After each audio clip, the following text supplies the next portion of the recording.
mi o ìyàwó àsìkò òní eré ọ̀la ìjà òní eré o ọ̀la ìjà kí ló ṣe mí ṣèwọ́ ṣèjà náà ìyàwó kí ló ṣe mí ṣèwọ́ ṣèjà náà ìyàwó.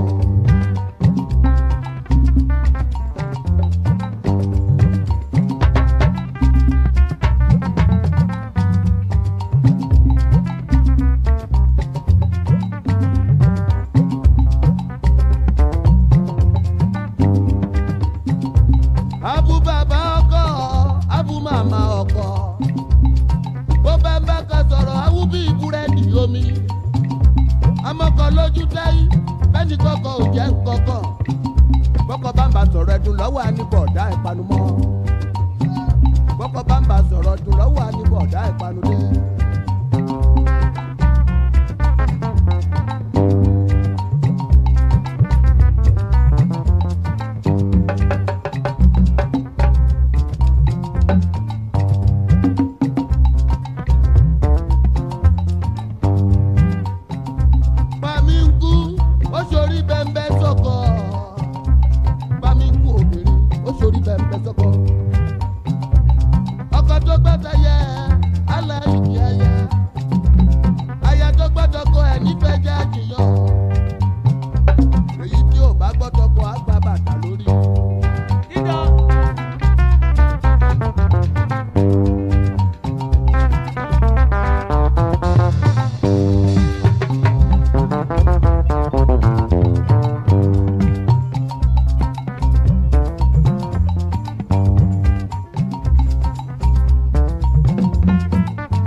wọlé irọ́ sápamọ́ igi tó fẹ́ ṣe bí òbí àbìdún ló jẹ́ olórin wẹ́wẹ́ ṣọ́ra ṣe. ìjímèrè tó ń bá wọn lè pa ẹkùn. Ajá ìpátá mo sọ fún wọn tó. Ajá olórí tó lè bá gbòkàn ẹ lọ ṣọ́ra.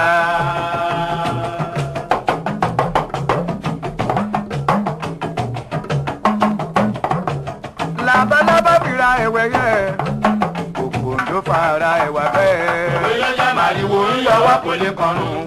Yanrìn ní bómi wọ ọ̀ṣẹ́ mọ̀. Pé tí gbogbo igi bá wọ́wé o, àti wọ́wé ọ̀pẹ dọ̀rùn òwe àgbàlagbà.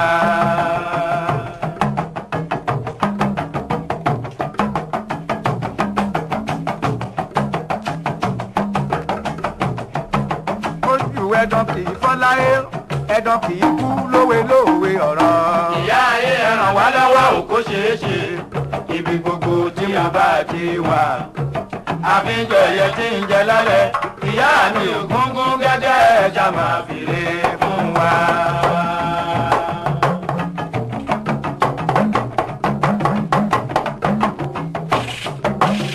Kò sẹ́yẹ tó ń bá gbé dáró dídá, ẹnìkan kì í bá lòpò kó sùn mo wí o, òwe ló já sí. Kò sẹ́yẹ tó ń bá gbé dáró dídá, ẹnìkan kì í bá lòpò kó sùn mo wí o, òwe ló já sí.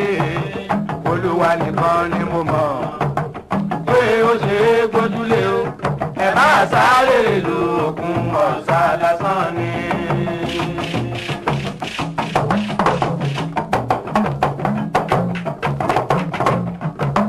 Adánitán ti dánitán, kàbánijẹ́ tó wọlé ọ̀rọ̀, ẹ̀mí àgbọ̀ òdodo ọ̀rọ̀ la fi ń sọ.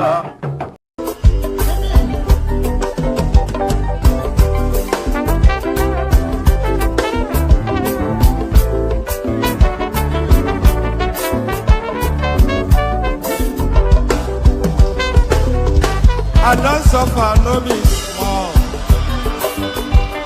But say I get sense. Poverty no good at all. Now it make I join this business. For one night, no be cheap. It's just again, everybody dey pay up. If anybody follow Mugu, my brother,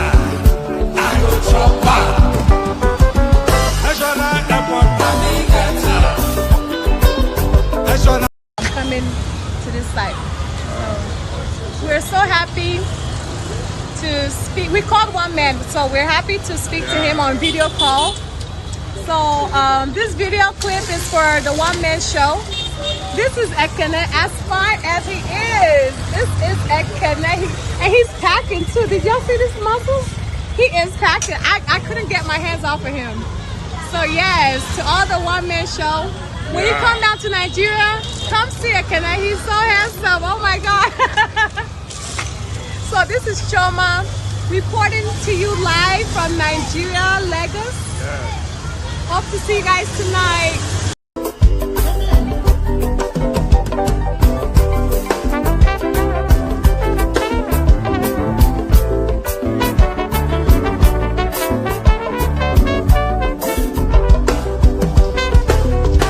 I don't suffer, no be small. But say I get sense. Poverty no good at all. Now it make I join this business. For one night, no be cheap. It's just again, everybody dey pay up. If anybody follow Mugu, my brother, National Airport, National Stadium, President, my sister, brother, we need Mugu, I be the master.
number control. I'm a balloon.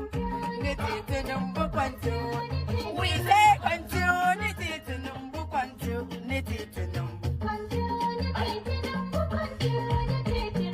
We love you to number. We love you to number. We thank you to number. We thank you to number. I want it better number. I want it better number. Hey, it is what you to number. It is what you to number. Quantity bolaba bomma azwaju. Quantity in the This is guy with the dance, with the leather jacket. No be yori, but I dey bust your bracket. What's up, buy the beat? This time when you got the shake. You dey feel like you know say me, I know the rig. See the guy got the dance. You dey feel the way me say I come here to the yarn. Show them say you sabi, show them say you self you man. Hey, no be lie, see the boy with the man. Hey, I see my guy normally I come to drop bars, something way be top notch. I don't dey shake the guy, he self done a shop vlog. Everybody they feel I'm the way and they drop some. The guy don't dey smile, feel like say your head is on bug. He self he dey feel the way I just dey go. The flow is dope. He self he don't dey feel I'm on the low. I savage on the beat, you know say me self on a bad. Who be this your fine baby like this waiting for your band? Fine girl, what's up? If I come now, make we talk now. I know say you self you dey with man, but make it no come be like say me self go for your hand. Make we interact one on one. You dey get am now, but this your girl she fine. Be like say you pack it down, but everybody don't dey feel am. They no say you bad. Everybody don't dey see them. No say yes you don't. Collect the fight, my guy. You self God, you know you joke. Collect the fight, make it no come they make me hanging. We sound like they don't know that yeah the thing is banging. I like the guy because he be loving ham sounding. Everybody they see him, they no say the thing they boss. This the way everybody they carry babe come. Also find me one babe now so that I go drop it. No, this one are your babe. All those catches you know say me self I don't want to make it. Make it no come be like say me self I come here come the toast. When I go come stop me for the road, cause they ask me how far waiting cause they walk me. All those catches are waiting me self I don't want on the low. But I know say yes the girl she fine, she get the thing way man they fine, but he gone design, God the day design, I know the. Ẹ̀jẹ̀ mi ni ẹ kí n gbọ́, àkànbí ewé ayò, ewé tún méje, ìtún ló ní ọ̀tún ẹ̀ ṣe, ìfà ló ní kan fà ẹ̀ mọ́ra, àìbínú gbogbo àtàrẹ, gbogbo méjì ọkà bàbà, gbogbo mẹ́ta ọkà wáṣẹ́, orí ló túmọ̀ ẹ̀dùn, gbogbo ọ̀nà ní túmọ̀ ẹsẹ̀. Akọni ìmọ̀ tú ìmọ̀ jọ, ìmọ̀ èmi ni wọn kì í dálẹ̀. Wọ́n bá lọ mẹ́lẹ́mọ́, wọ́n á fi jóye ẹlẹ́mọ́. Akọni wọ́n bá lọ bèbèrè, wọ́n á fi jóye ẹlòkò. Bọ́wọ́ wọn bá tẹ̀lé, wọ́n á fi jóye aláre. Àwọn mẹ́tẹ̀ẹ̀ta parapọ̀. Wọ́n wá jọ ń pẹ́ mọ́, ẹ̀ẹ́mọ́ olóko jẹ. Wọ́n pa Akíntọ́lá, Akíntọ́lá ọmọ Ògún.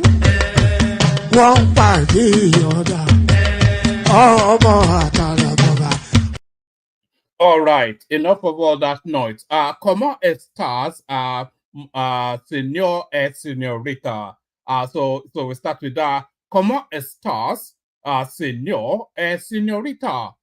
For the non-Portuguese speaking people, Kedu to my brothers and sisters from the East, Kedu to my brothers and sisters, Odema and all that. So Kedu and Odema to all of you, and comment stars to the Portuguese followership.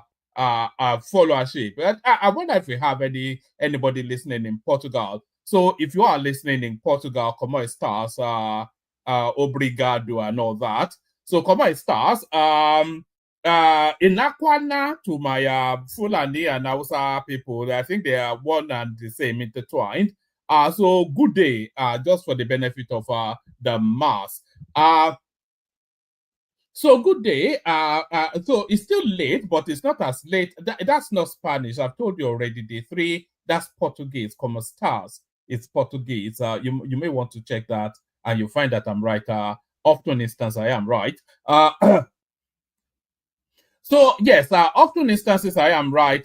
In this instance, I'm right as well. I'm right to say that we're starting slightly earlier than we have been starting of late. So slowly we're winding back towards our traditional start time, which is around about 10:45 thereabout. We'll try to even pull it.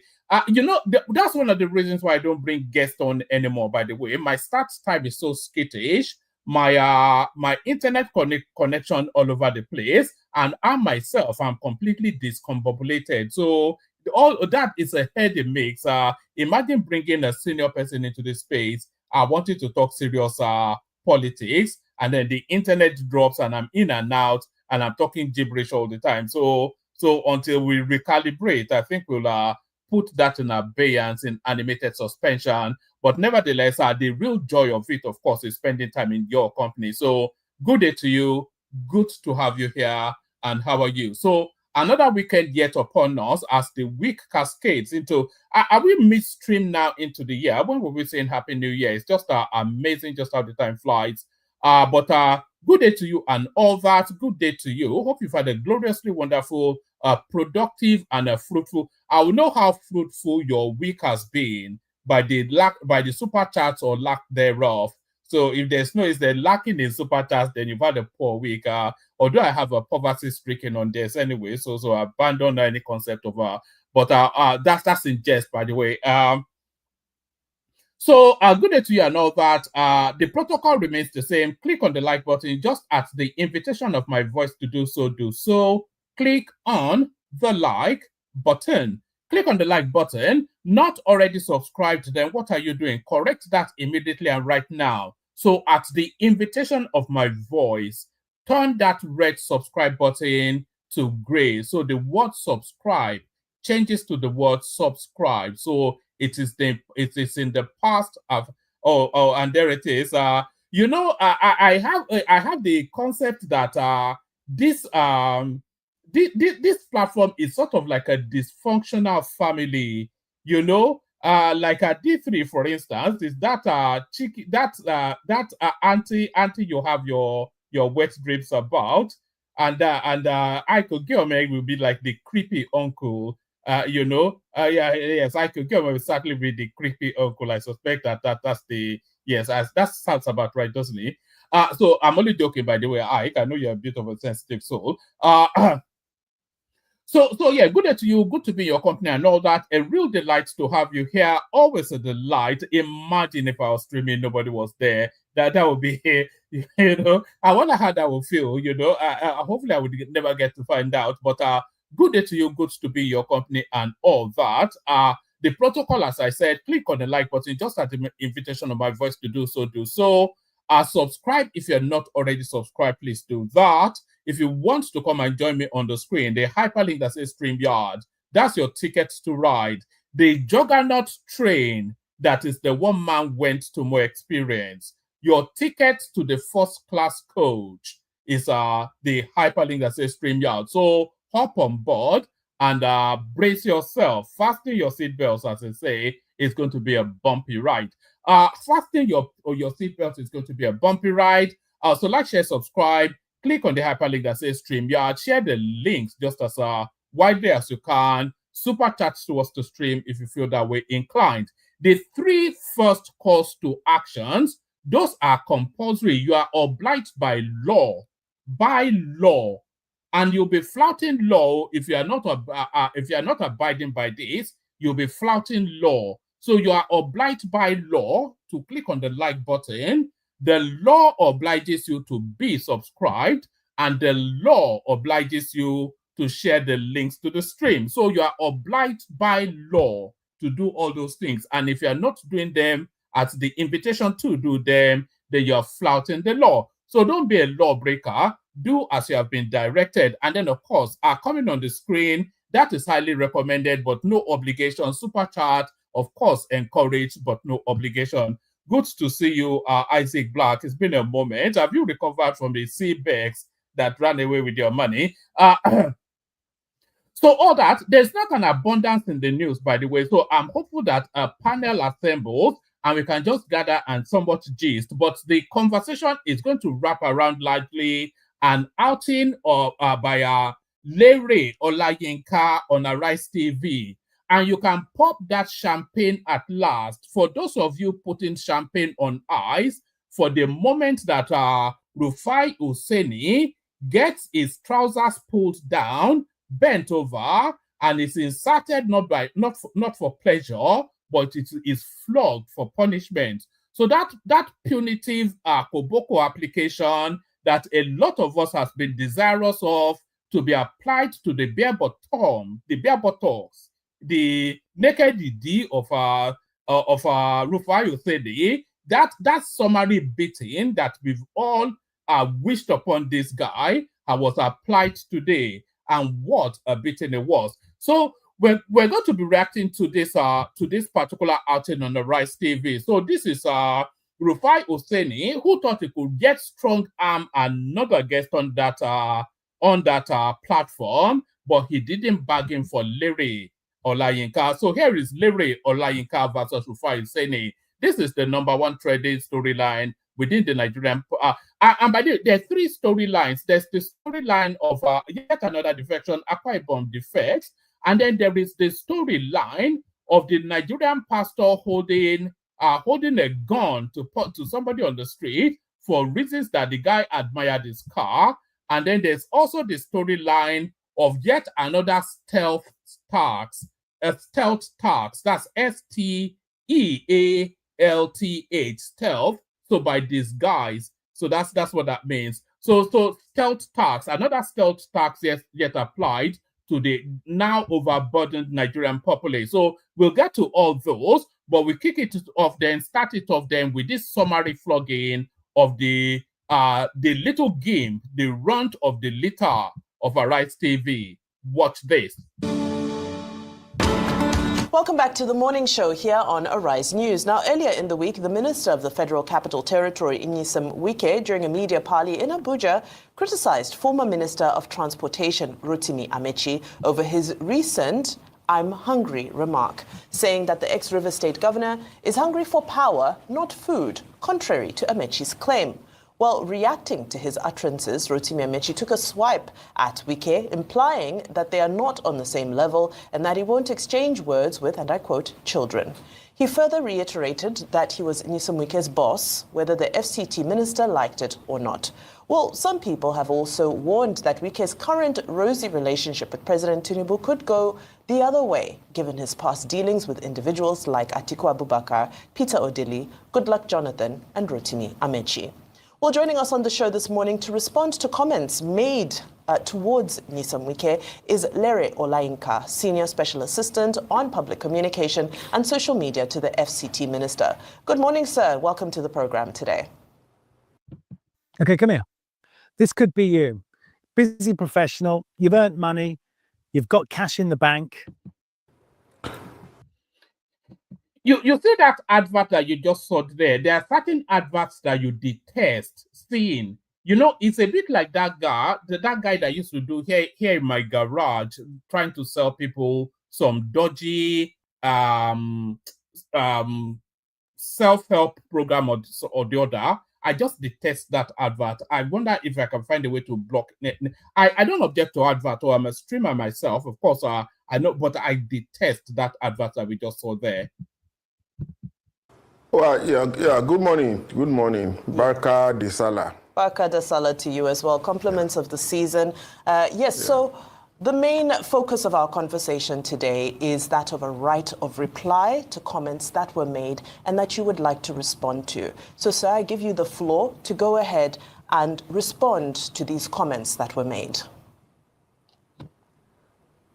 Well, I first and foremost, I want to commend the management, especially the chairman of Arise News. That's one of the leading light in journalism profession in this country, the Prince Duke. I want to commend him. For today because I can see that Mr. Reuben Abati is not here, because I was not expecting him to be here, because he took position of special.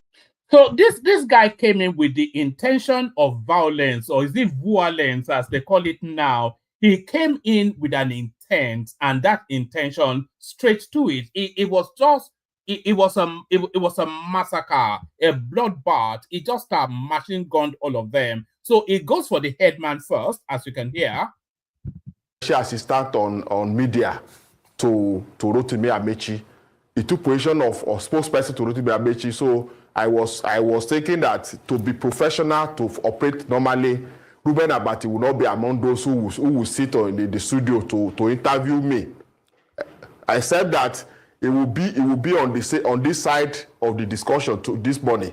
So why I will be talking in defense or in support of the FCT Minister Wike, he will also be talking in support and in defense of Rotimi Amechi like he has been doing. And I said that probably he has been appointed as a special assistant on media to Amechi, because I watched him like 3 or 4 days ago here saying that talking like the minister is rude, is this, and using unprintable words that I was not expecting to hear from somebody who has functioned as editorial chairman of Guardian newspapers.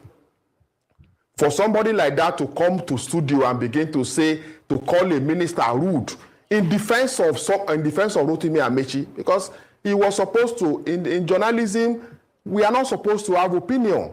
So I was shocked to hear him turning himself to spokesperson of Amechi. And I want to also suggest that since he's now Amechi's spokesperson, he should excuse himself from Arise TV and go and do his job properly. He should not be using a platform provided by respected Nigerians like Oga Nduka Obaigbena to ventilate his anger, his frustration, and his hatred for Wike. Because it is obvious that he hates Wike. He said here that Wike.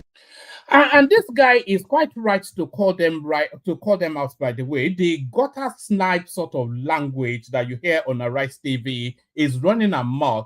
You hear supposed alleged journalists, presenters, who you would suppose are being on. It's not a premium platform. It's not a leading platform, but it's an average middle of the road platform, but it has a lot of followership. So you'd expect that the sort of presenters on that platform, they will at least they will feign at some sort of professionalism, but just the words, they call people silly, they call leading political figures, important people within society, they call them silly, they call them stupid, and all sorts of manners of vulgarity. You see it still demonstrated in this interaction, but this guy, like I said, he came packing. And by parking, I mean AK-47, no? Is rude. When he had issue with EFCC and he had to pay back the money he got from Dasuki from Dasuki loot, then the alleged Dasuki loot.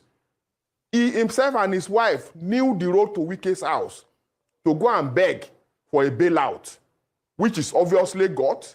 And Wike was not rude that time. Oga Reuben Abati has always come to this station to present himself as a moral police, to postulate, present as a moral police. And he will not one day tell us that. Should I switch to Monday CRM?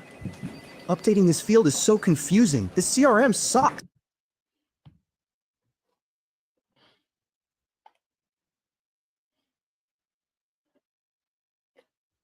At one point in his life, he's a politician, a member of PDP. At some point in his life, he was PDP deputy governorship candidate in Ogun State. And he was comfortable having his picture displayed with that of somebody who was wanted by the American government for alleged drug trafficking. He was comfortable on the podium with somebody who was wanted by the American government for alleged drug trafficking. That is the person that will come here and pronounce with his mouth that a minister of this, a former governor, a minister, somebody he once ran to for help, and call that person a rude person. It is to me, I never believe that kind of word, but you know him. He's a bully like he has always been. Even you that you are talking to me now, I've seen videos in the studio bullying you telling you that you did not respect him, you did not call him Oga, even you that are his colleagues, on live TV. So I want to commend the management of Arise TV for taking him out of today. So that that is not what happened, sir. Mr. Lere, Mr. Lere, that is not what happened, sir. Mr. Lere, Mr. Lere, and also speak. Mr. Lere Olayinka, Mr. Lere Olayinka, if you will hear me, like special assistant of. You know, so that was an invitation to a fight, by the way. The language, the tone and texture, invitation to a fight, but the words especially is like throwing raw meat into like a lion's cage, or in this case, a cage filled with chihuahuas, because these people are not lions, they are more like poodles and chihuahuas. So it's like throwing dog food into a cage of chihuahuas. That's what they did when he was telling them that their lead person was stepped down because he was coming to appear on their program. So of course, put on your boxing gloves is what he was inviting there. If you will hear me former out. governor of Rivers State and former minister of transportation, okay, Rotimi Amechi. Mr. Lere, that is in that regard. Mr. Lere Olayinka, no, I have to come in. I have to come in here. The minister saying that, Mr. Lere, I have to come in here. Who was Mr. Lere Olayinka, I have to come in here. It's not a monologue. Mr. Lere Olayinka, governor of Rivers State for 8 years. I have to come in Minister here. Minister of Transport for 8 years. That is 23 years. How can that person come and deceive Nigerians that is hungry? In my place, they will use Yoruba and say, "Belong pamanamonoku." Because if you have been in government, you have lived on public fund for 23 years, just 2 years out of that public fund, the opportunity of eating government money, and you are now hungry. What kind of hunger is that? And you choose your birthday. And that is what we are saying. And I'm saying this again. Nigerians should stop allowing themselves to be deceived. People who were in government yesterday, because they are no longer in government, when they were in government, they did not call Nigerians to say, oh, Nigerians, so this is what we are doing. Come and join us to enjoy a public fund. Now they are out of government for just 2 years. They have suddenly become champion of democracy. Amechi has now become champion of democracy. Amechi, under whose judiciary in Rivers State was shut down for over 1 year. No court did not work in Rivers State for over 1 year. He is now champion of democracy. And Nigerians are listening to him. I don't understand. Amechi was Minister of Transport. And rail line that was done here was like 50% higher than the ones that was done in a country like Ethiopia. Ethiopia did its own for $4.4 million per kilometer.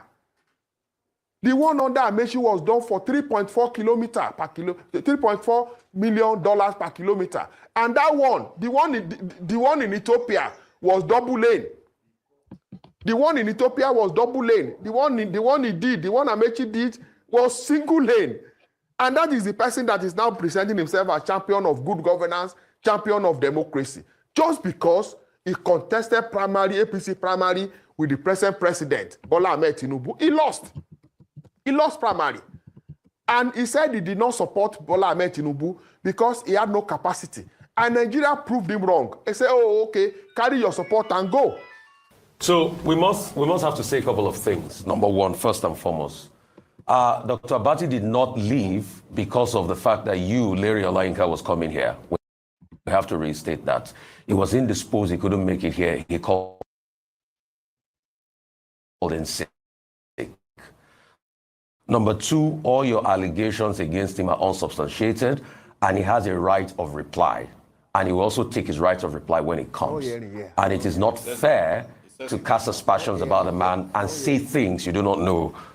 So you thanking Arise TV for not putting Dr. Abati here, that's untrue. That's not a fact. That's not a statement of fact. He called in sick and is indisposed. And he will get his chance to be able to talk back. We'll take a quick break. We'll come back and we'll interface more.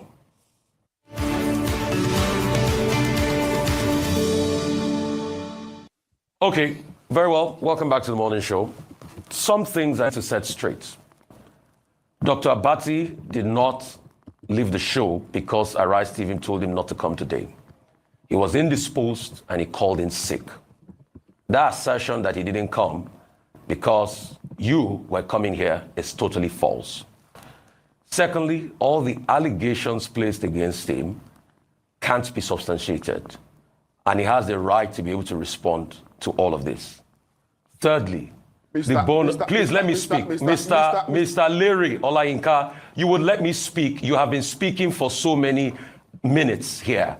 You know, I absolutely detest this Rufai Oseni guy. They would invite people onto their studio. So if they invite people onto their studio, then they are inviting them on all of our assumptions that they want to hear what that person has to say. But this guy will continue to badger every single guest. He will weigh down upon them. He will berate them. He will lecture them, sermonize, intimidate, and it's just so aggressive. But then, of course, it's not a trained journalist, as we all know. But even not being a trained journalist, it doesn't still excuse this level of disregard and disrespect for people invited into your studio. You will let me speak, please. And I insist on that right.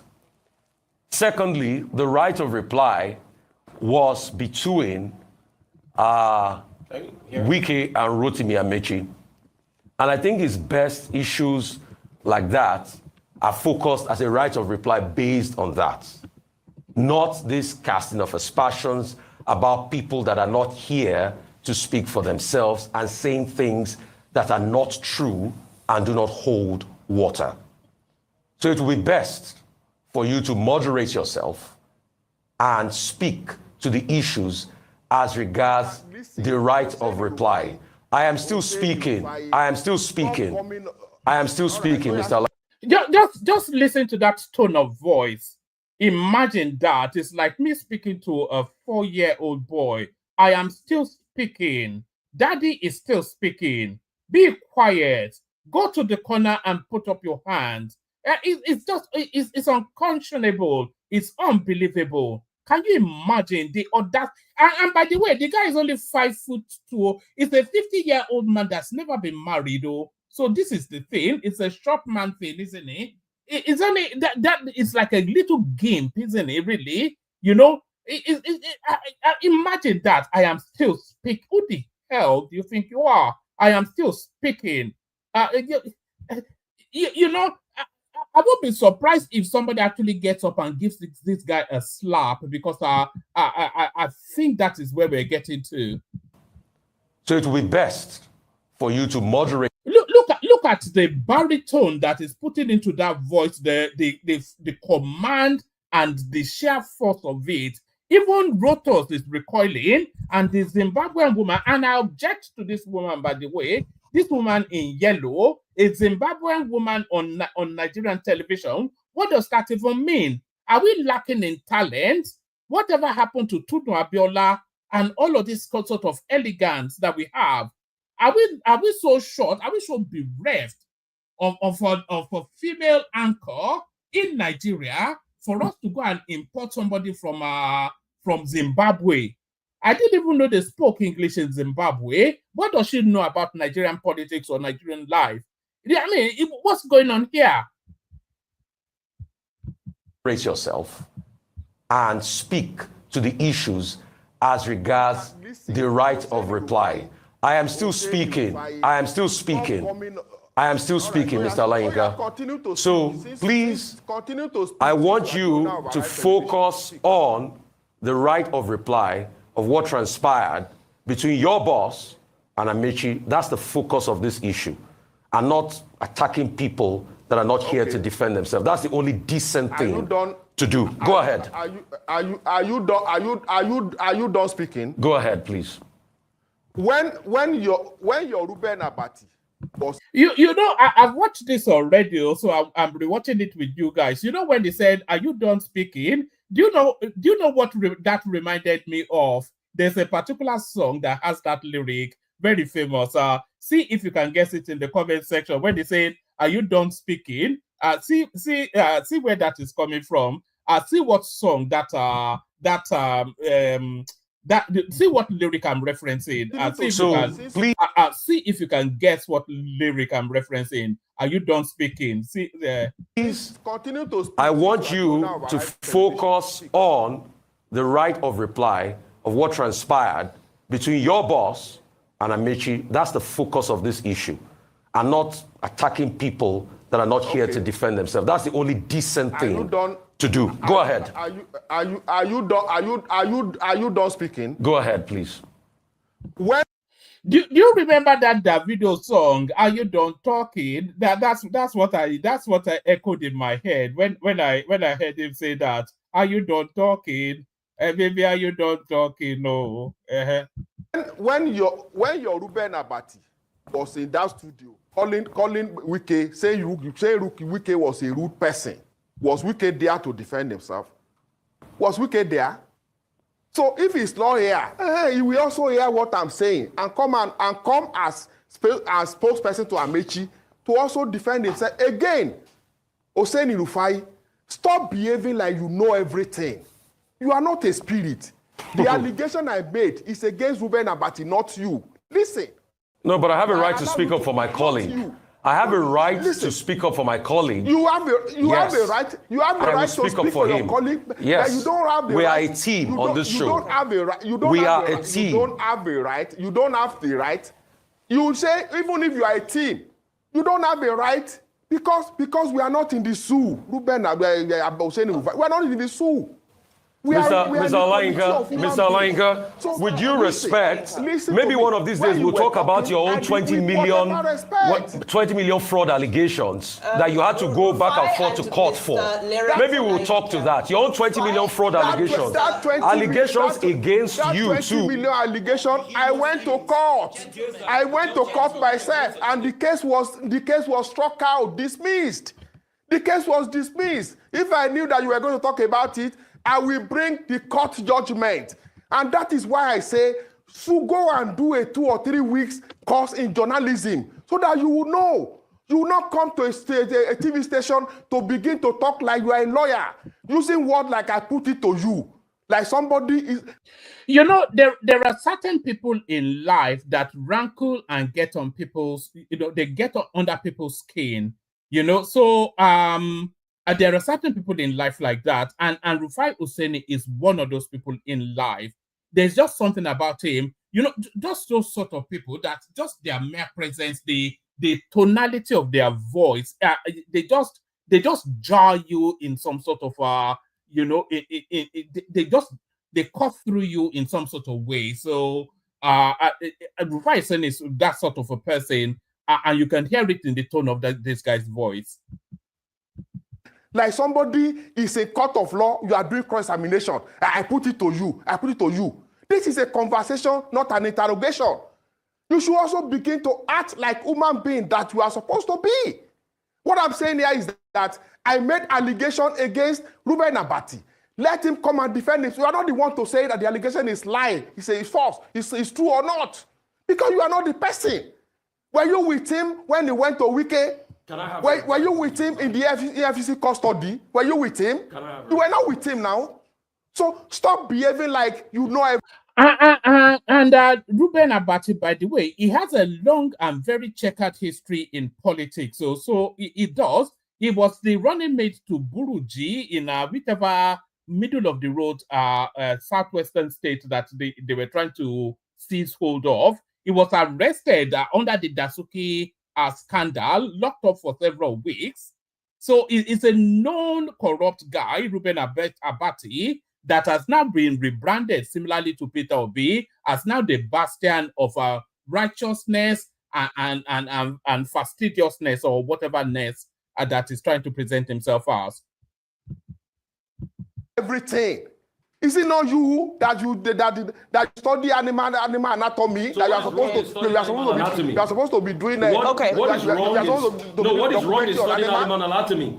Okay, Mr. Can you show us your own certificate from the school you went? Show us your own certificate. Documentary on animal now. The certificate is for.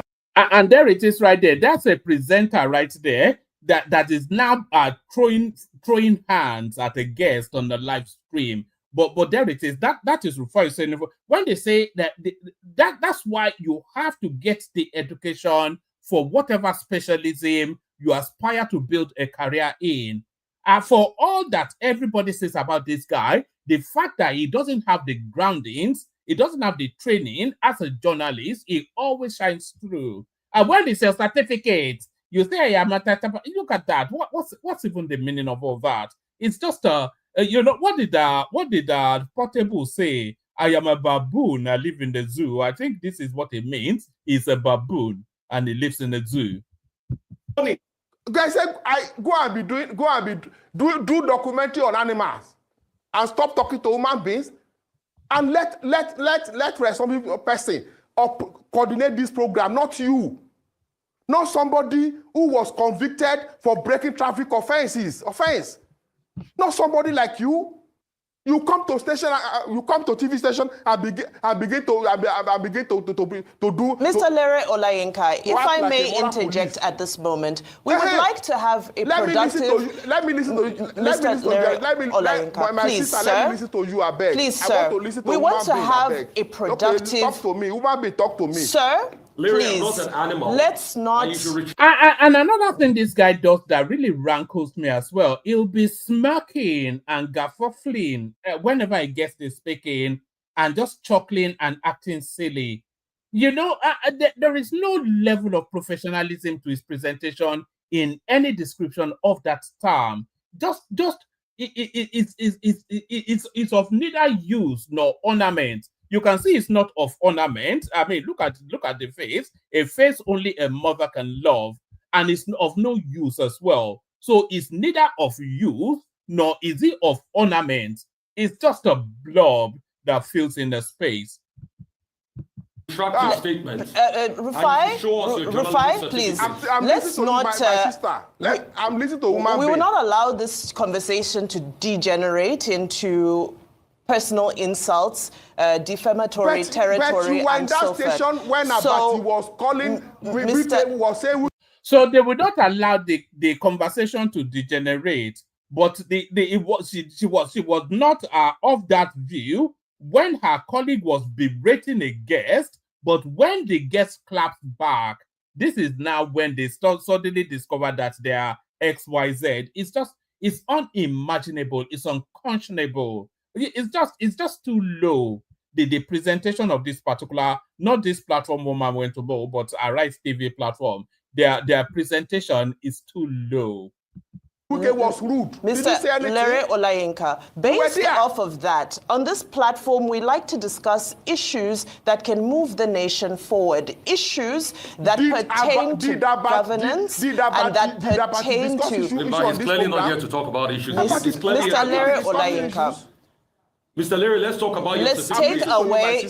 Provide your real. Mr. Lere Olayinka, based off. Let's stick to the subject matter. The subject matter go here. Go ahead. You can see that side swipe by Lere Olayinka, it really got to Rufai Sede. But he's still hackening back to that. You know, because people punk him a lot that he's not a journalist, which is not. So it's just there. It's an attack dog. It ruffles feathers, it rankles people, and who has now banned Choma? What's going on here? Can whoever is doing this banning please not do it? Maybe I have too many moderators. Maybe that's the thing. Who did that now? Yeah. Who did that? Is this you, Solomon? If that is you, Solomon, you need to stop it. Don't ban people in the comment section. We want free speech. What's going on? Oh, God. That's really put me off, you know.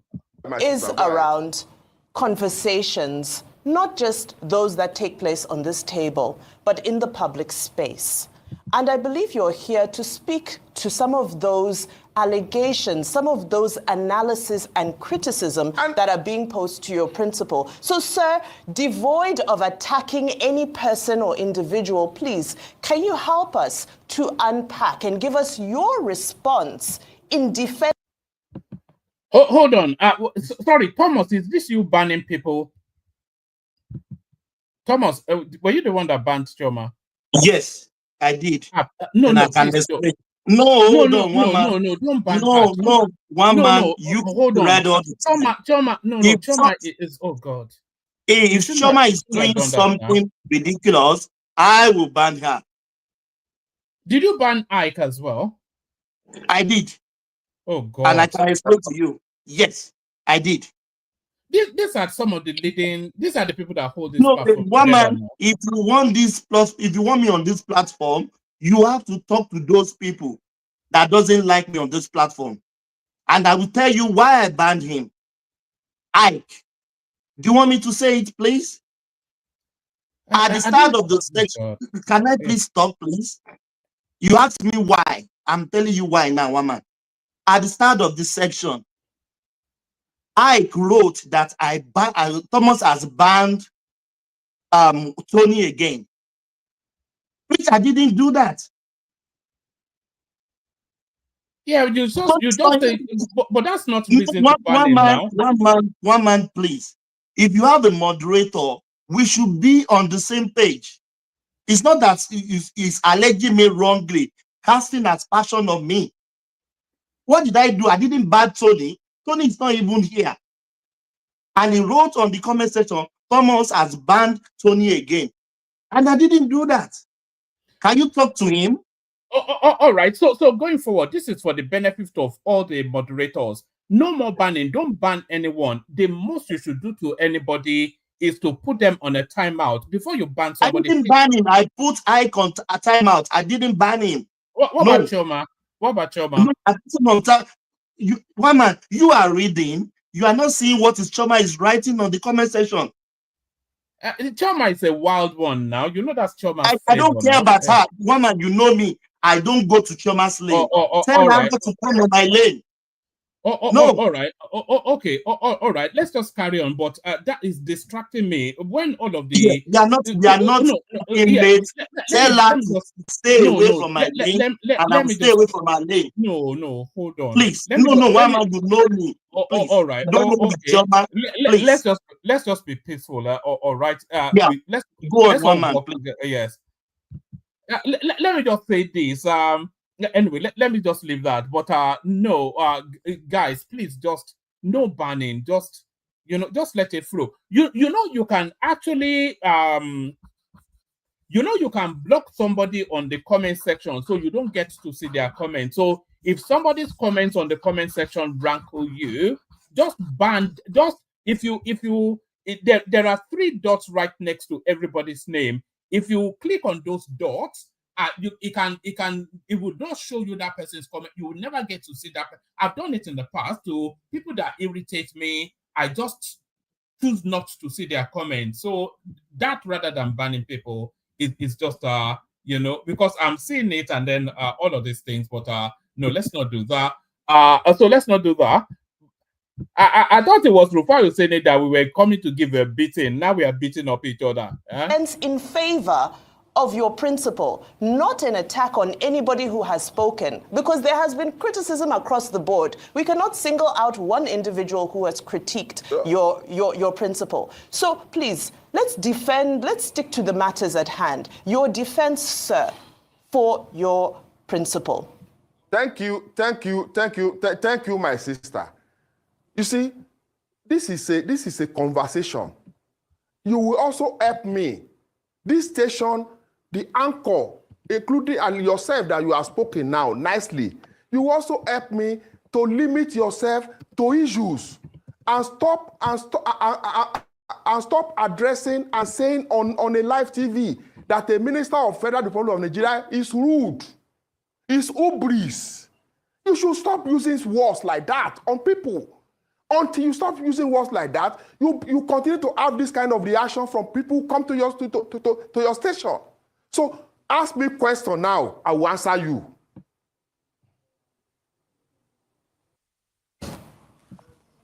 You've been asked questions in the past and you never answered them. We told you to talk about the tiff between Rotimi Amaechi and Wike, but you never answered them. You kept on assaulting people and abusing people. I say talk about the tiff. Now. Talk about the tiff between Rotimi Amaechi and Wike. talk about the tiff between them. Do you understand what I mean by the tiff? Talk about the tiff between them. You see that little comment right there. That's one of the reasons that people detest this guy. So he's saying, talk about the tiff between you and Rotimi Amechi, between Rotimi Amechi and Wike. So he says, talk about the tiff. And I really hate people that do this thing, by the way, that this guy, I'll attend to that in a moment. Let me just, when I get a pause, I'll do that. I really detest people that do what this guy just did there. It says, what about the tiff? I think tiff is TIFF. It's just like a little friction between two people. That's just a tiff, not a full-blown confrontation, but just a little tiff, a little friction between two people. So it says, what about the tiff between Wike and Rotimi Amechi? And then he's saying, I'm assuming you know what that means. I really detest people who do that. So, and I've seen people do it a lot. So you use a language because you think you're trying to intimidate people with the use of a language that is alien and foreign to both of you. So he's saying, oh, this little gimp, I'd like him to sit in front of me and let's duke it out. If that is, oh God, I cannot abide this little runt of the litter called Rufai Oseni. I say talk about the tiff now. Talk about the tiff between Rotimi Amechi and Wike. Talk about the tiff between them. Do you understand what I mean by the tiff? Talk about the tiff between them. Go ahead. Wike said, listen. Rotimi Amechi said on your station that it does not respond to children. And some of us look at him and laughed. Because this person that he referred to as a child was a local government chairman when he was member of House of Assembly. He was elected member of House of Assembly in Rivers State. The same way Wike was elected local government chairman. Of course, you know the difference between House of Assembly member and local government chairman. These children that he said was the Director General of his campaign in 2011. Wike was the one who led Rotimi campaign to re-elect him in 2011. This person that he called children, I don't relate to children, was the one in 2007 when Rotimi Amechi ran to Ghana and was hiding under the wrapper of his wife. He was in Ghana. Wike was the one leading the charge to bring Rotimi Amechi back as governor. When Supreme Court gave judgment that Rotimi Amechi should be the governor of Rivers State, Amechi was in Ghana. Who went to Ghana to go and bring him? Come home, the atmosphere is now clear. Nobody will attack you. You are now free. He could not face the fire here. He left Wike to be here to face that fire. He became governor. And he also said that, oh, Wike has to be made a commissioner for finance, but he made him chief of staff so that he could supervise him. And I ask, so governors don't supervise commissioner for finance too. So if he had made Wike commissioner for finance, he won't be the one to supervise him because commissioner for. And by the way, this Lere Olayinka is somewhat right.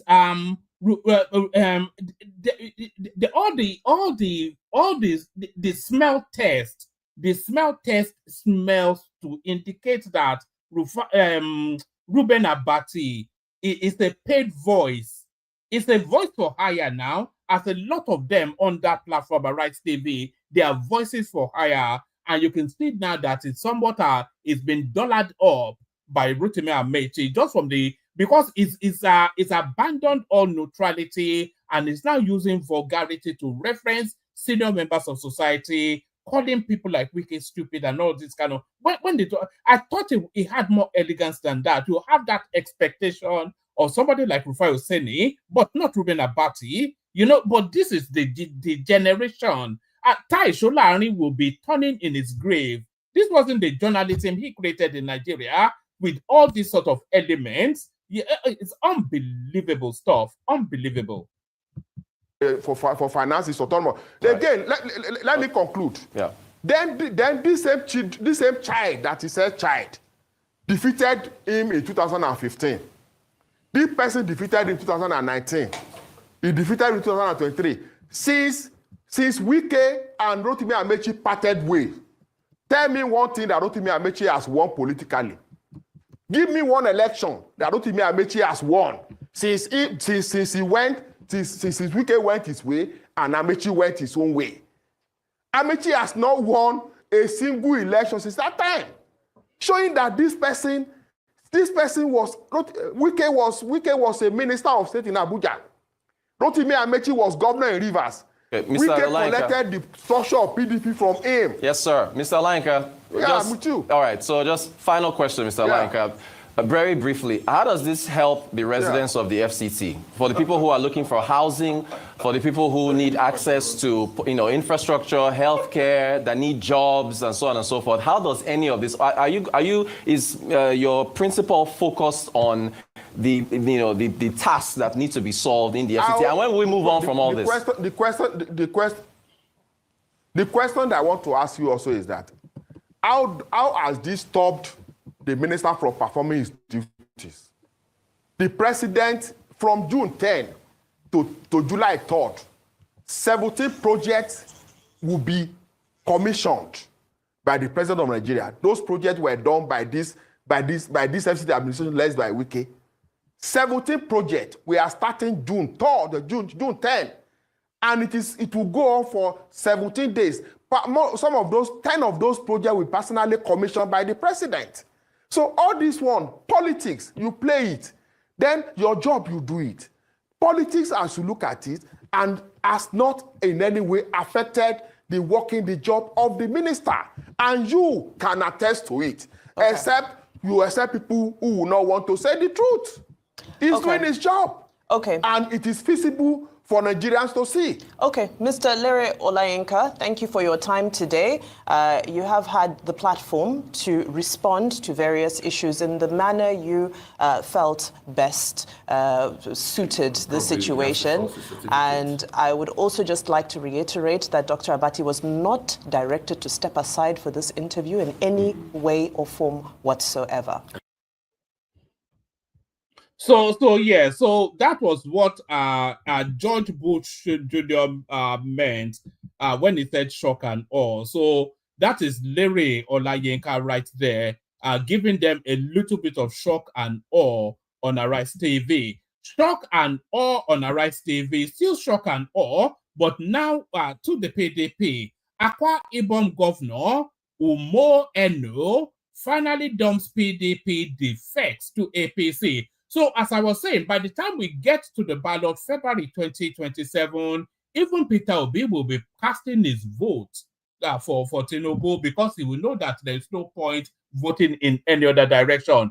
All the dogs are lining in one particular row. And, this is politics that we're seeing playing out, by the way. And these are, politics is a very selfish game. It's all about self-interest. No politician cares about anything or anybody other than themselves. And these are people are protecting their political future. So they don't care anything about Peter Obi. Now, why would they even care about Peter Obi? Peter Obi offers nothing. Peter Obi is only there to serve his own self-interest too. And these people also there to serve their own self-interest.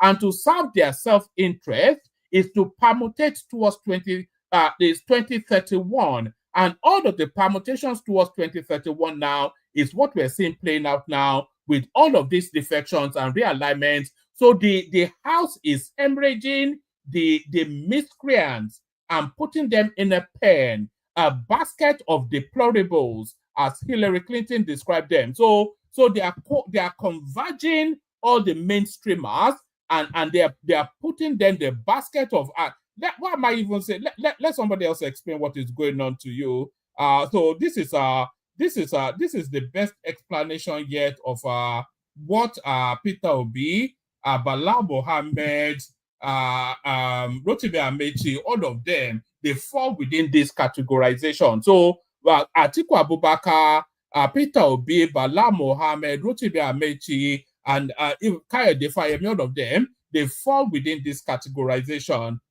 Donald Trump wasn't the only one making questionable statements tonight. Listen to Secretary Clinton at a fundraiser here in New York.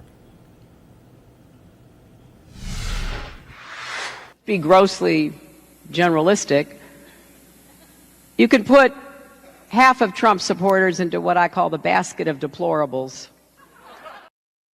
So there it is right there, the basket of deplorables, which we call a coalition within the Nigerian political space.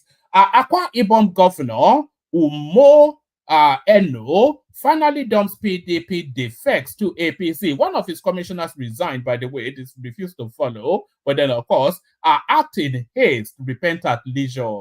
This is it. Act in haste, repent at leisure. You know, when you eat that chocolate, a moment's pleasure on the lips, a lifetime on the hip. So he will resign now, only to rue it later. Akwa Ibom Governor Umo Eno finally dumps PDP defects to APC. Governor Umo Eno of Akwa Ibom has officially defected from the People's Democratic Party PDP to the All Progressive Congress APC. Eno defected in Uyo, the Akwa Ibom state capital, on Friday. This comes a few days after the governor said it was time for him to move to the APC. Speaking at a town hall meeting in Ikot Abasi, Eno had said it is time to move and align the state with the APC at the federal level. The governor said the decision was taken after extensive consultation. Meanwhile, governors elected on the platform of the APC have stormed Akwa Ibom State House to officially welcome Eno into the party. APC governors have witnessed the APC governors that witnessed the occasion include the chairman of the Progressive Governors Forum, Hope Uzodinma, Basi Otu of Cross Rivers, Sanwo-Olu of Lagos State, Dapo Abiodun Ogun State, then Sharif, whatever it is, of Delta, Monday Okwebolo of Edo State, and Francis something or the other of Ebonyi State. So there it is right there. You know what, APC is actually turning into what PDP was once upon a time, when about 30 of the 36 states of Nigeria belonged to one party. So from that, so let's break up the residues then of that explosive interview, Lere Olayinka versus the Arise TV panel. Resign from Arise TV and face your job as Amechi spokesperson. Yemsin Wike's media aide tells Reuben Abati. So there it is right there. The media aide to Yemsin Wike, Lere Olayinka, has asked Arise TV personality Reuben Abati to resign his role as a television host and take up the position of spokesperson to the former transportation minister, Rotimi Amechi. Olayinka, who appeared on Arise TV on Friday, June the 6th, faulted Abati over his recent comments about his boss. Wike recalled that during an event organized to mark the 60th birthday, former Minister of Transportation and ex-River State Governor said himself and millions of Nigerians are hungry. He noted that with the help of the opposition, President Bola Tinubu will be removed from office in the 2027 election. Wike, who felt uneasy with Amechi's comments, seized the opportunity of his media chat to reply him. While speaking to journalists, Wike said Amechi's comments were politically motivated. He argued that Amechi could not have been hungry for food after 20 years in several political positions. On Tuesday, June the 3rd, Abasi tore into Wike for his criticism of Amechi, adding that the FCT minister is being disrespectful and rude to those who played significant roles in his political career. Responding to Abati's comment, Olayinka, whilst on Arise TV this morning, commended the management of Arise Television over the claim that Abati was asked to excuse himself from today's program because he was coming. Olayinka accused Abati of being unprofessional by taking sides with Amechi against the FCT minister. Mr. Reuben Abati is not here. I was expecting him to be here because he took the position of special assistant on media to Rotimi Amechi. I was thinking that to be professional and operate normally, Abati would not be amongst persons who would sit in the studio to interview me. Probably he had been appointed as a special assistant on media to Rotimi Amechi because I watched him speaking here some days ago. I was shocked to hear him turn himself into the spokesperson of Amechi. I want to suggest that since he is the spokesperson of Amechi, he should excuse himself from Arise TV and go and do his job properly. So there it is. Olayinka claimed that Abati did not consider Wit Guile rude and disrespectful when he sought the FCT minister's assistance some years ago. During the program, Rufai Oseni, another co-host, countered Olayinka on insinuations that Abati was asked to stay away from the show. According to Oseni, Abati was not on air because he was sick. He is certainly sick. He's been sick for a I think it's an mental sort of a sickness, isn't it? So I'll only give this one as a headline. Nigerians to pay more for driver's licenses, number plates as new rates take effect June 2025. So this is the stealth tax that a little bit here, they'll tax you when you withdraw money from the bank.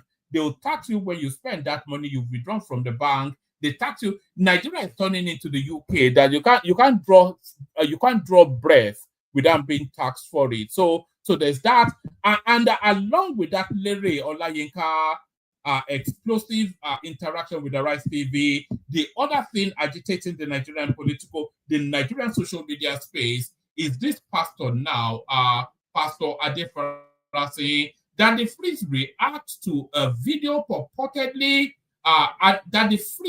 reacts as video purportedly shows Pastor Paul Adefarasi flashing an object at a content creator who was filming his car. So that's the unmistakable image of a pistol, by the way. So there it is right there. A trending video has sparked conversation amongst Nigerians, and Daddy Freeze has teased. A trending video has sparked conversation amongst Nigerians, and Daddy Freeze has teased that his opinion on the matter will be shared soon. The video, shot in the middle of the road by a car content creator, shows a man who looks a lot like Pastor Paul Adefarasi driving a Range Rover, and as soon as he was approached by the content creator, he wound down his window and expressed displeasure at the content creator whilst flashing an object.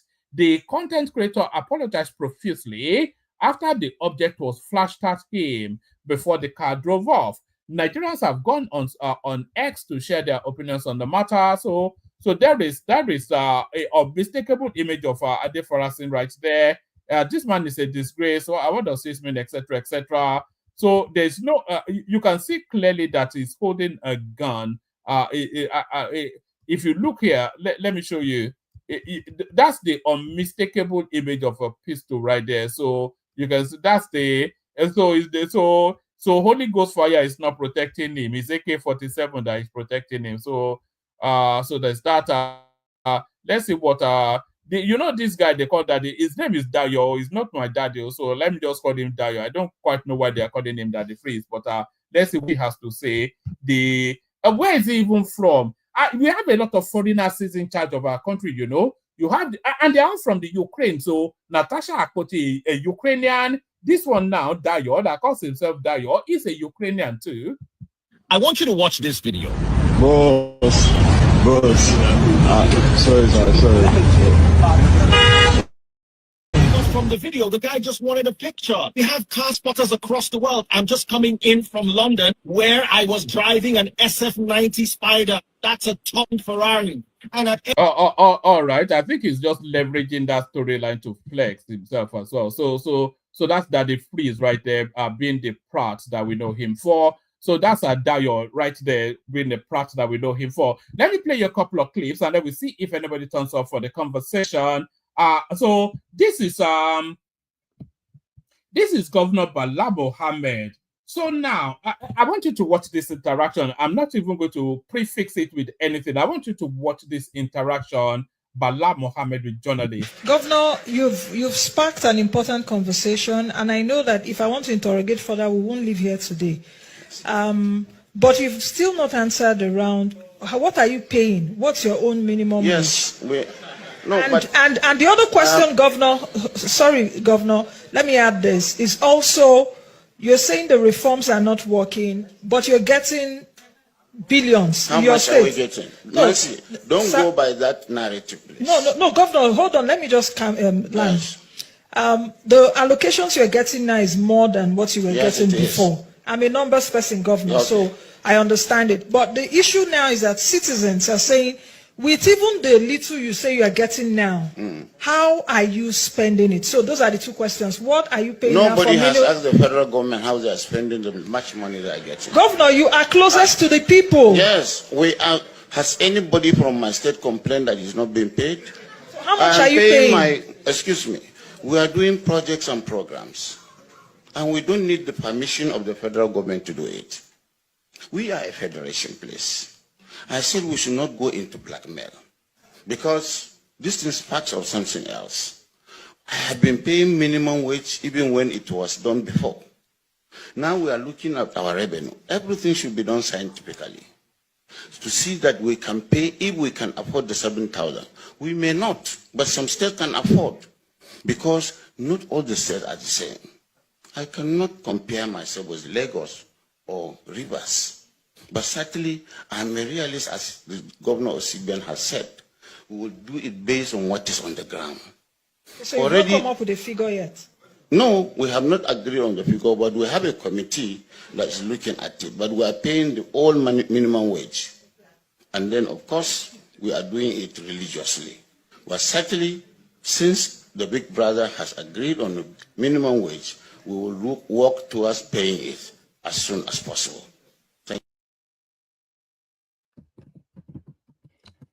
So there it is right there. So that's a governor getting 3 times as much money as it traditionally gets, but he cannot pay minimum wage. So that's just what it is, isn't it? He's too busy looting the money and taking it to Dubai. Sorry, Choma, check your phone. So that's a governor looting his state's money, that's taking it to Dubai. This we've already read out, but let us hear it from the horse's mouth. Akwa Ibom governor Ton's code. Your Excellency, we decided to follow you because we have seen what you have done so far in the past 2 years. Your Excellency, you are our own leader. And it's you that is having the vision for this state. Your Excellency, the past 2 years, you have performed so well. And we are comfortable with you as a house. Your Excellency, we will continue to support you the next 6 years because you are thinking of the development of Akwa Ibom every moment of your life. You are thinking of how you can bring up Akwa Ibom people. Your Excellency, you are joining APC today, and we are following you because you want to develop Akwa Ibom State more. Your Excellency, you said you are progressively joining APC. Your Excellency, the House of Assembly, we are progressively following you to join APC. Your Excellency, we are joining you because we have seen what His Excellency, the President of the Federal Republic of Nigeria, has done. Your Excellency, there is stability in the country, economically. Your Excellency, we are following you because our own, the Senate President, is from Akwa Ibom State, and we are here to go and support him. Your Excellency, we cannot do otherwise, and we thank God for you. Your Excellency, Akwa Ibom State House of Assembly, we are 26, and all of us are joining you. All of us are joining the APC. All of us are flying the flag of APC. APC! So there it is right there. Let me explain something to you guys. The first thing I'm going to tell you guys is, and I think you already know, this is the 2027 election taking place before our very eyes. So this is the 2027 election taking place. So understand that. And then all of this, I think this is about the third or fourth defection, that were a major defection, by the way, by a sitting governor from an opposition party defecting into the ruling party. So so understand that as well. So what does this mean? So now, you all know how elections are won and lost anyway, but you see, when these are sitting governors, which is to tell you then that they have that popularity within their space for their people to have elected them. But however, if they say no, they did, whatever it is, they're the sitting governor, so that means they command that space.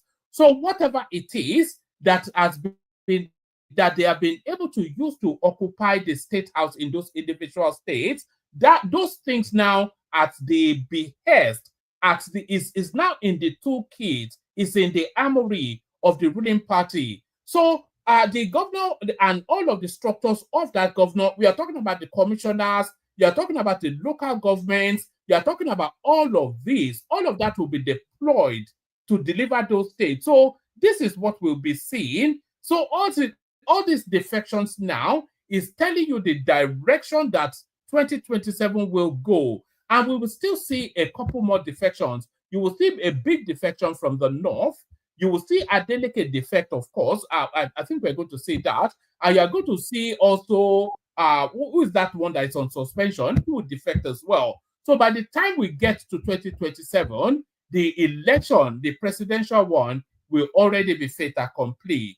And for anybody that has a brain understands that, but I'm sure the obedience space are not the raw meat eating spaces. I think they don't have quite the capacity to understand any of these things. So they're not capacitated. They just like to shout and howl, don't they, really? So that's what we know them for, to shout and howl. So talking about shouting and howling, watch this. Between 1999 and 2003, the price of rice have increased by 150%. Palm oil, 1 liter, which used to sell for 30 naira, has risen to 150 naira. I've given you the basic food that the ordinary man takes, the fried plantain, that has risen from 10 naira to 50 naira. Again, take the maize, which is used particularly in this part of the country, it has risen 165%. The basic food like beans had risen 133%, and yam had risen from 60 naira, 50 naira in 1999 to 180 naira per kilo in 2003. And they are crying every part of Nigeria. They are crying every part of Nigeria that is there any government in this country? The answer to most people in this country today is there is no governance of our country to give us food.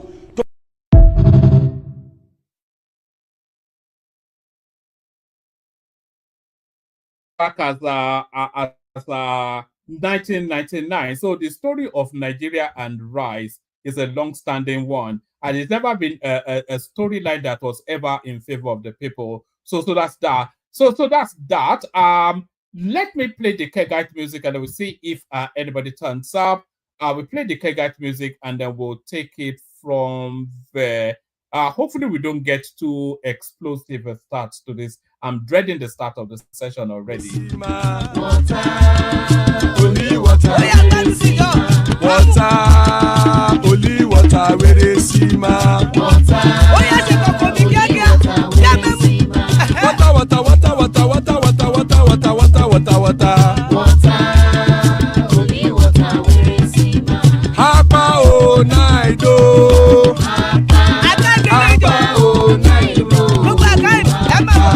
Hapa you don't come o.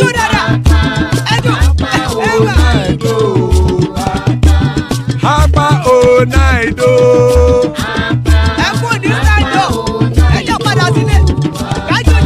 Oro keke elemu ye o.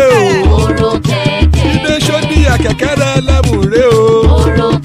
Bobby master kekere elemu re o. Chifu Latif kekere elemu re o. Eruku lele.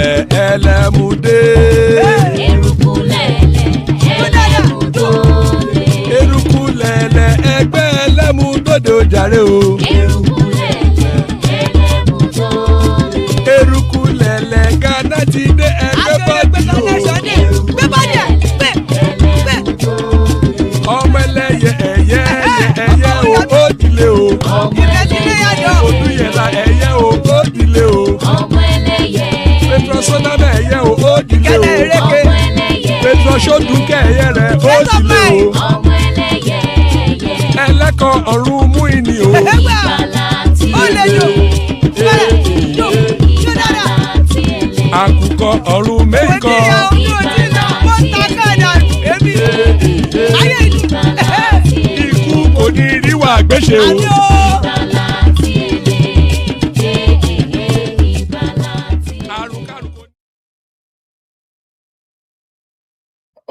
All right. So that's it right there. Kuko Niru Agbeche may just have nothing to do with us. So amen to that on behalf of myself and you, my friends. Amen to that on behalf of myself and you, my friends.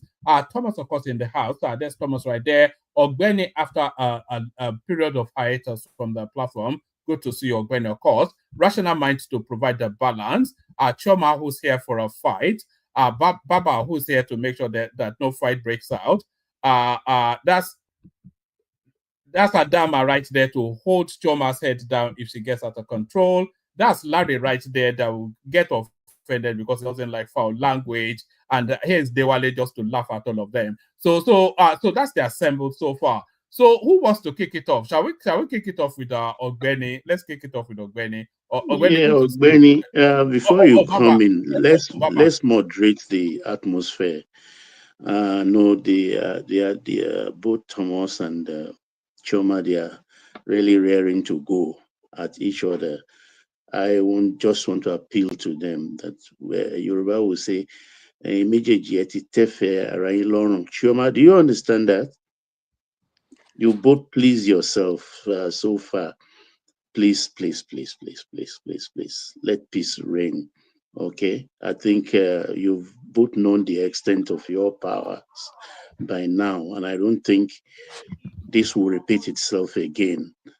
Please, let peace reign today. I don't think it's going to happen again tomorrow. Okay, please, I beg. Baba, I want to say something. Greetings, everyone. Greetings, sir. With all due respect to you and everything you said, I just think it would be fair to allow Thomas to vent how he feels and for Chioma to respond, because you know why? Why the section was going on, he came in, Thomas was not in the right frame of mind, and Chioma was responding on the chat. So yes, we've had this situation, but this is what I want to say to the boss who owns this platform, which is one man. One man, everything that is going on in your platform today, you have allowed this nonsense to continue. So the buck starts with you. I am going to address you personally because enough is enough. Because this is the only platform I know where moderators can ban moderators. That is unacceptable. When we come on a public space and we air our dirty laundries instead of doing it on the backstage. So I am a professional and I don't care what anybody has to say about me. Because when it comes to getting dirty and low, I can do that. But one thing I put on first when I come on this public space is my professional hat. And I have seen people come on this space and abuse it. So enough is enough. Since we want to go dirty and low, we'll come on the public space and air how we feel, and we just condone it and allow like it's. And at the end of the day, we say it's banter. No. There's something called professionalism. When you come in, you want to speak. You don't have to like Adama. Adama doesn't have to like you. At the end of the day, there's something called mutual respect for one another. If Adama says something you do not like, there should be a channel where it should be addressed. But woman, this is what you've done. You come and you see the complaint and you just air it on the live. And for me personally, that's a no-no. You don't do that. Okay? You don't do that. We should have a forum where you can address issues like this, not come on the live and start airing out our dirty laundries. So that is distasteful to me. So I think since we have started it, let's allow Thomas to vent what is in his mind, and Chioma can respond because I know Chioma is on vacation. Due respect to both of them, but what I have to say to all moderators who have access to come in and moderate a show, enough is enough. This nonsense has got to stop. We have to respect one another because at the end of the day, none of us are getting paid for this. And if I have to demand how much I want to get paid, one man cannot afford me. It's just the truth. You cannot afford me. So when you see me coming here and I want to take my time and enjoy the panel, I don't want to come here because I want to be insulted. Because guess what? I can be in my bed doing better things. So at the end of the day, let us learn to have mutual respect for one another and do not take anybody's opinion or coming on this space for granted because they have nothing better to do. So if you want to, we agree to disagree respectfully, despite our differences, because at the end of the day, none of us on this panel pays anyone's bill. Everyone is a grown adult and above 21. Thank you, sir. Yeah, Adama, I I appreciate. invited you in Oh, today. one Please speak, minute. brother. Wait. Yeah, carry on, Baba. Adama, I appreciate your candor and you lay it out like it should be, and wisdom will celebrate you for that. But we must not allow this to escalate. And I think our dear Shoma and Thomas will have an understanding of this, because I don't think it's right for us to allow them to go at each other. That is not decent. Thomas. Thomas, don't say anything, please. Please, just please. Adama, Daddy, No, Thomas needs to shut the fuck up. Thomas, you need to shut up because you've been talking, stupid ass. Dear. You've been fucking talking. No, hold on, Choma. You Did you son of even a hear bitch. what? No. Thomas, that's why I You can't do said, that now. Did you even hear anything that shit Baba your said? sword. Shit Did you your even sword. hear Don't what say Baba said? anything. Please. One man. Please. Oh dear. Daddy, we have Thomas, to. bro, you're a son of a bitch. You should not be talking. No. I can't. You have to moderate it. I'll bring it back on screen, but Choma, please listen to what Baba is saying. That's why Baba came in because of you. Baba. Thomas, can you allow Baba talk a little bit? Can you allow him talk? No, I know what Thomas, look. Wait, calm down. Daddy, Look, this. I'm not here to fight, but I have to explain what happened. I've heard you. I follow. No, people You don't understand? know. Daddy, Thomas, please let Baba talk now. Then you turn. Your turn, please, Thomas. Please, guys, I beg you in the name of God, let me explain myself and why I did what I did. Adama, thank you for one man. Can you put Chioma at the backstage, please? Choma, please don't Choma, do that. please, can you be quiet, please? You're not a child now, Choma. You're a grown woman. Yeah, woman, let me explain what happened. At the start, and I want everybody to listen to me very carefully and tell me where I'm faulted. At the start of the section, Ike Ogiama wrote, Thomas has banned Tony again. Guys, listen to me. Tony is not even on the comment section. I didn't ban Tony.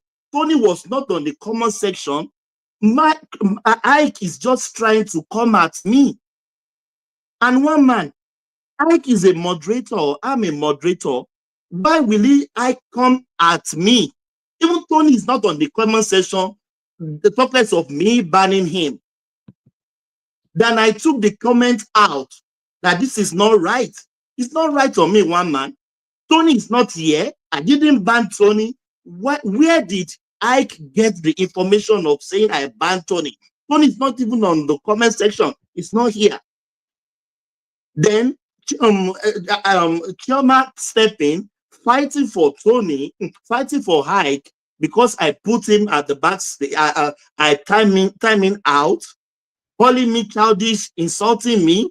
One man, I screenshot what Chioma wrote on the comment section. I just screenshot it to you. One man, I'm a very calm person. You know me, I don't insult. I hate insult. I hate swearing. I was brought up in a good Christian home. So anywhere there is insult, anywhere there is pandemonic, anywhere there is rubbish, I don't want to be there. Because I was brought up very right. I'm not saying I'm a saint, but Chioma has been doing this for a long one man. And I told you one man, I said, let me stay away from your platform. I will stay away from your platform if Chioma continues to do this. Look at how she has been swearing, calling me out, bitch. Woman, I can't stay in this environment. But Chioma always do this all the time to me. And I'm not the person that will be fighting. I can't fight her. I can't swear at her. I can't curse her. I was not brought up like that.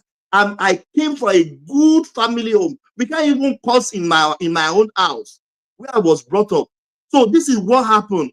Anybody on this platform, tell me where I'm faulted. And she constantly insulting me on comment section. That is why I put her on timeout. I didn't ban her, but why was someone insulting me? So this is what happened. Guys, you have a judge. You be the judge of tonight. Tell me where I'm faulted tonight.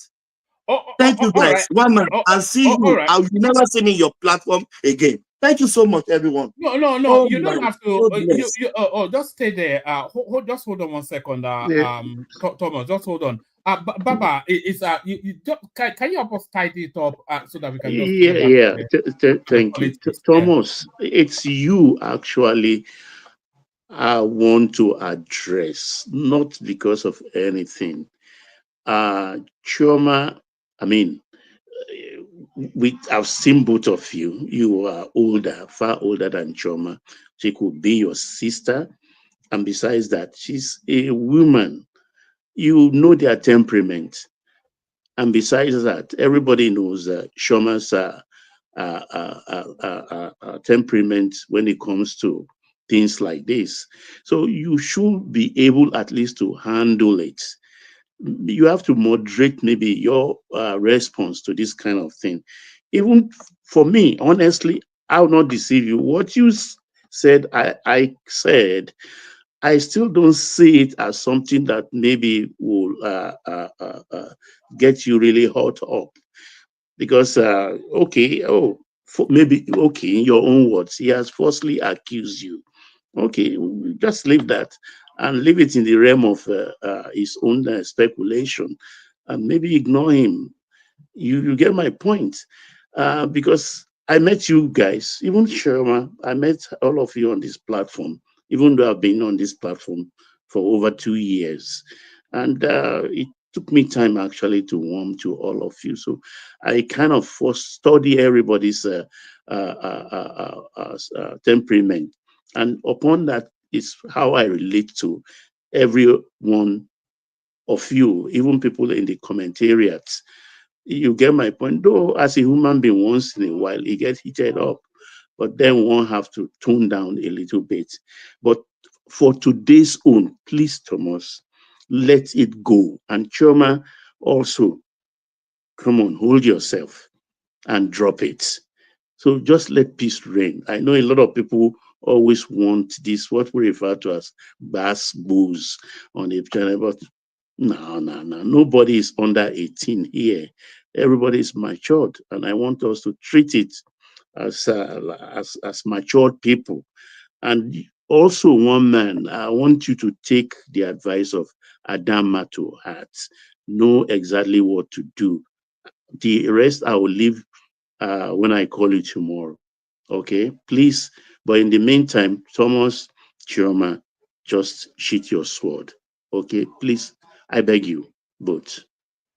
Yeah, one man before you proceed. Hold on. No, I don't want to I need to air my own grievances, okay, or my own accolades. Okay, I So don't just want hold to a minute. Give me a minute before you proceed. I need to air my grievances.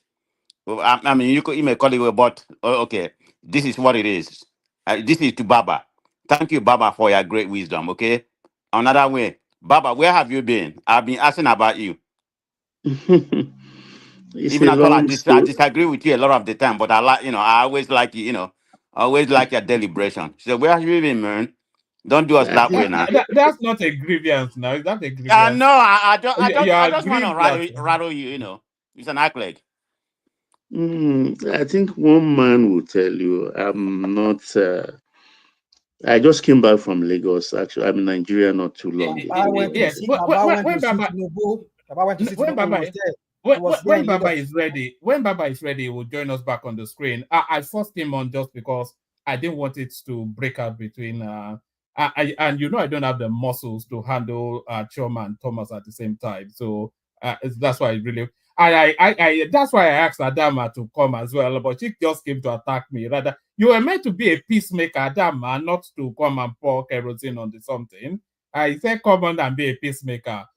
You know, Thank you, gentlemen and ladies. I beg you, please take it to heart. I'll be in the commentariats in the meantime. And thank Man of Prestige and thank you, Baba. RM and MOP. I thank you for your concern. Listen, rational mind, Sherry Cook later, she be by the mama be contact here. She be by the mama so contact. The one it's here sing. What's he bear? Let me ask him about because now morning now we're talking about ego. Now, Iggy boy, you come give me that at the back now privately. If I say give me the money now, you say you have nothing. One man sorrow, RM, sorrow later. Okay, thanks all. I appreciate you. All right, thank you, Baba, for doing that. And please, Thomas and Choma, be guided by what, because Baba came on especially for you, for both of you. So be guided by what Baba said. So thank you, Baba.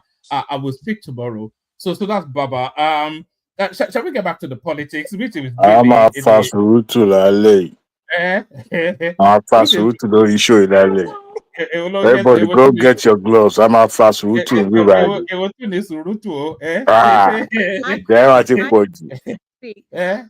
Oh my God, we can ask Shoma to speak because given where she is and where she's coming in from, Shoma has spoken. She has spoken. Let's move on. We don't time for that. Please, No more. No. Come on now, Choma in Nigeria. We need to give her time, Yes, please. she's my sister. Please allow her to speak. I came in specifically She has because of spoken this already. situation. They want to she be able to be renting. Ó ti sọ̀rọ̀ oníwàhálà ní tí ọmọ àwọn àti tọmọ kọ́ lọ fẹ́ra wọn kọ́ lọ fẹ́ra wọn. Okay, one man, please. Can you allow her to speak, please? Go ahead. Of course, you can speak, but Choma, please don't Choma, no curse word, no curse word, please. We can't take that, please. I'm not going to use curse words, right? So first of all, Thomas is not my mate. He's beneath me. He's not in my class. You know, I don't deal with small boys. But when he does this every single time, it pisses me off. I only apologize to Ike on behalf of one man. I said, I am sorry for Thomas being childish. That's all I said. What does it have to do with him? He's the one that started it. So why did he have to put me on timeout? Not only on timeout, he put me on 24-hour timeout. And I don't appreciate that coming from a small boy. I really don't care how he was raised. I don't care about his stupid family. I really don't care. Oh, no. He's a piece of shit. Right. So, yeah, that's all I have to say. And I didn't curse him out. Because if I really want to curse him out, I would have called him a son of a bitch. No, Choma, please. That's all I have to say. Let him not mention me or put me on timeout. He better avoid me like a plague. Oh, God. Thank you. You see, this is move on, man. I just don't like that sort of. No, just hold on. I don't like that sort of language. More especially because Thomas doesn't like that sort of language. And you know, so why don't you just not use it? Maybe I'm just not even built for. Maybe I'm not strong enough for these things. You know, no, because woman, you're not strong enough. The truth is, you're not strong enough, woman. Sometimes when it comes, woman, let me tell you, woman, let me speak, no, woman, please. When it comes to God. Chioma, you act like a pussy. It's just the truth, and that's what we say. You act like a pussy in the East Coast. So let's be real here and say it the way it is. So. A woman, at the end of the day, this is what I want to tell you. If we all cannot practice and exhibit professionalism when it comes to moderating, no, we cannot be having this. We cannot have moderators cussing each other out. You said it many times. But listen, no, rational mind, please do me a favor. Let's just move on.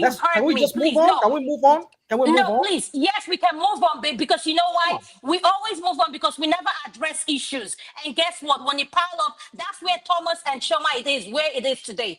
At the end of the day, this is what I want to say to Choma and Thomas. Please do not use curse word on anyone. It is disrespectful. Whether that person is a day older than you or younger than you, please don't. You don't want to come and start insulting a grown-ass man on a public space. Adama, it's even disrespectful to the platform because it paints us in a very bad light. People listening that are this the sort of people that gather here using this sort of language. So it's a slur. It's the stain splashes on every single one that say that. Is this the sort of gathering that this is? that they cuss and swear at each other. So it doesn't edify anything. It doesn't enhance. I'm not quite sure why it's used. I know it's being used for impact, but it's not really necessary. But there it is. We get these moments every so often. Maybe Adama is right. Maybe I don't have the muscles quite for this game. I don't know. I'm not one to be laying down the law. If it was somebody like anyway, let me just move on. Shall we get back to the politics, which is really why we're here. Hopefully Ogbeni is still there. Ogbeni, sorry about all that. Yeah, that's fine. So sometimes it gets like that, it's a bit of house cleaning, a bit of house. Apologies to Thomas as well. Thomas, don't be offended though. There's no way you're leaving the platform. Otherwise we'll shut the whole platform down. That would be better than you leaving. We were here to flog Rufai Useni, by the way. So let's give Rufai Useni a flogging instead. Did you see that? I'm sure you'd have seen that interaction. Lere, I didn't even know Lere Olayinka, but now I'm his best fan. Egbon, you don't know Egbon. That's Olalere James Olayinka. It was Fayoshi's guy. It was the spokesman for Fayoshe throughout for the first 3 years. I think he joined Fayoshe 2004. Then they left office together. Then they came back again, and then spent another 4 years with Fayoshe. He used to be his spokesman and very bold and outspoken. So what do you want us to analyze there? I think we've spoken a lot about Rufai Useni. Although when I was watching that, I actually listened to that program live, and while I was listening to it, I didn't agree to a very large extent, particularly in the first 10 minutes on Lere's approach. Egbon was called to that station to be given right of reply. In fact, not even himself, his boss was called to give to. I suppose, I believe, I presume that they were called, or they reach out to Arise TV for a right of reply, which yes, they should have a right of reply. And so on coming to that station, what I expect him to do first is not, even if you're reacting to Reuben later. Reuben is a veteran when it comes to journalism, so you can leave that. He probably do you find the language on Arise TV and it's splurging now to Reuben Abati as well, who we thought was the last stand of decency of that space? Do you find the language of that platform inelegant, or almost to the point of being juvenile sometimes, the way they go about it? It's not only inelegant, I think it's unprofessional. I think it's petty. I think it's juvenile. And I don't know any other name one can call it, you see. But where I'm starting my own from is Egbon, that's Lere himself. Lere should have come to address Amechi first. That's the purpose why you are there. If you notice how they've been running their program, and in many of the interviews like that, they will leave you to do your monologue first, right? They will allow you like first 5, 6 to 7 minutes to run what is in your mind. Then after that, they start asking you questions. So giving you right of reply, what they should be expecting you to do is run through what was your mind as per what Amechi said. Amechi said a lot. And I expected Lere to come to the station to run that first. Then after that, then they start asking questions. You can now probably ship in Reuben Abati once, and that way you can. Yeah, the issue is actually between Reuben Abati and Wike. They've been having it over time. We all know they've been having it. Wike will bash Reuben. The banters have been going up, and that rightly so. For me, they were probably both PDP. Reuben is no longer PDP, but he used to be card-carrying member of PDP, and he had his own dirty hands also in this thing. And it was with Jonathan throughout his time. Every time when they were intimidating Daily Trust, invading Daily Trust with soldiers carrying out their things and everything, Reuben was the one defending Jonathan all through that time. So, but we live in a country now where immediately they jump out of their dirty space and they are out there and they now join public in talking. Everybody just forgive their sin and turn them into saints. And that's what I've seen. See many of them that are doing analysis today on Arise, they will bring them. There's one, Izima Doka, they call that one. He used to be a politician. He was in Bedi. He will come now and be doing running statistics and data. I'll just laugh. There's another one. What do you call that one? That one that predicted that Obi will win. that will always come with his agbada there, and they will be predicting. All politicians, or they will call themselves retired politicians. You don't retire as politician and you still have interest, because politicians are your friends. So what kind of data do you think I should be expecting from you? Expect for the gullibles. So that said about Lere, but about their professionalism in that TV station, I think it's getting more obvious every day. Unfortunately, they get more popular, they get more acceptance from. It's like watching WWE. You know that American wrestling something. It's just like it's Yes. like a caricature of what weigh that against somebody like Marpe Ogun. Yes, but when it's a different profession. It's quite different. Yeah. My own is first as a journalist, you don't disrespect. I did a little of press law, right? But not the ethics. You know, our own is more of the defamation part and all those things. But I like reading. I read a bit of. You don't disrespect your guest. That's the first rule, and you don't have opinion. That's the next rule. Just like in the law court too, a judge must not have an opinion. At best, if a judge is making an inquiry, at best, you'll be pushing questions that will bring out the answer you want. And that's what the journalist should do. So no matter, you can correct, even if your guest is saying something that you don't want, there are ways you can correct. You can quickly even shut him up with other questions, or you confront him with some uncomfortable facts, that will keep him quiet or derail him from the line where he's going. Why would you say a journalist does not have an opinion? Why would you say that? You shouldn't. Why not? It's part of the ethics of their profession. So if you have opinion, so this is it. They do. No, you shouldn't. If you have opinion, then you become immediately partisan now. You are partisan. You become an actor. Yeah. One thing you understand is the reason. It's just like a rational mind. They have a code of conduct. Try and read their code of conduct. They shouldn't have opinion.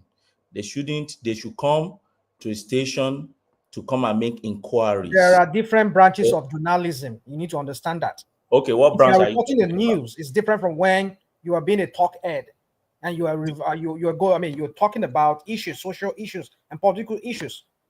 It's done in major networks. No, it's interview. No, I don't think rational mind understands what you're saying. Ogbani is not saying that a journalist or a host, even on a political show, should not press a guest on a matter.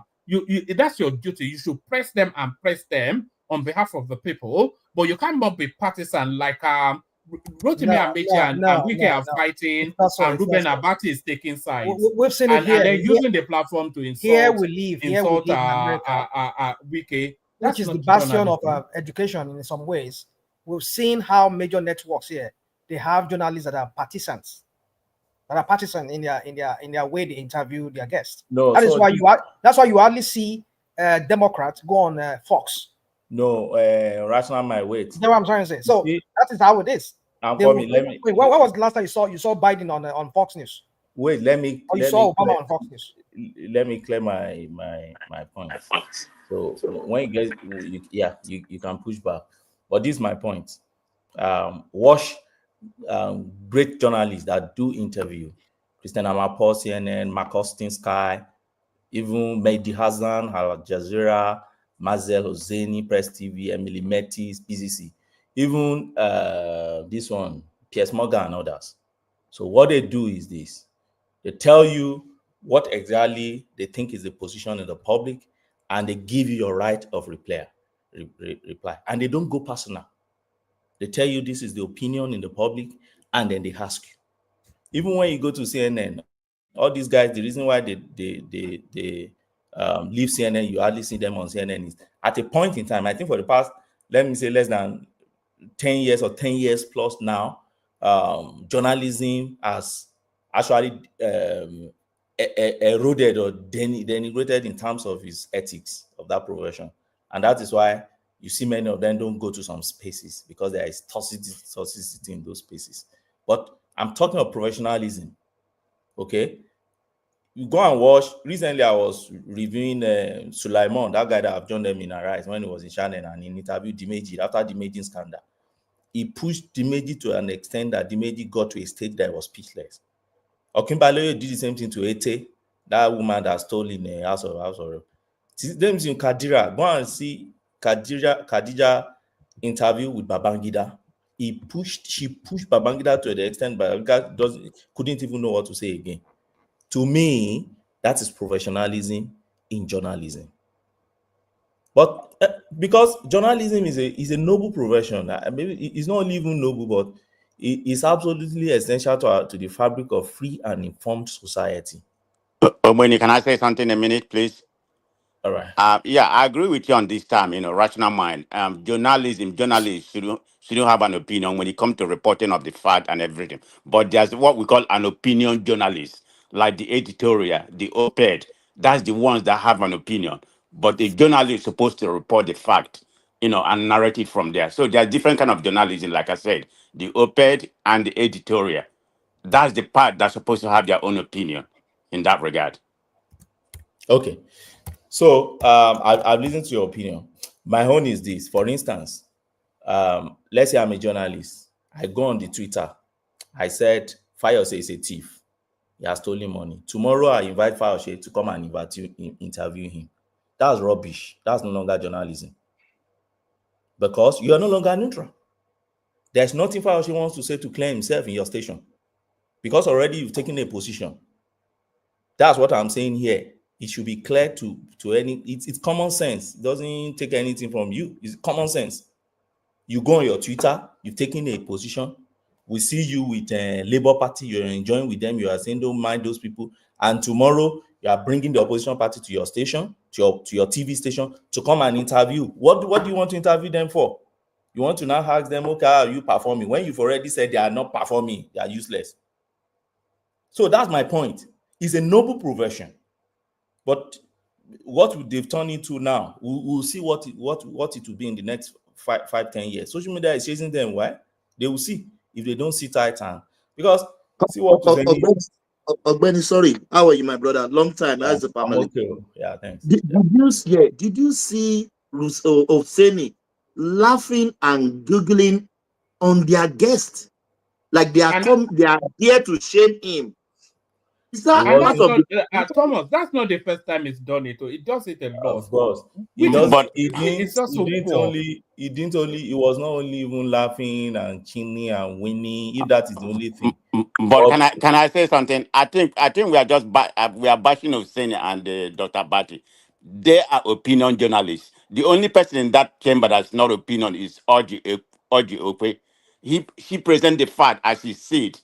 So if you follow Arise News, Dr. Abati always says his opinion. That's he come on an editorial base. Hussein does the same thing. None of them present the fact and analyze it.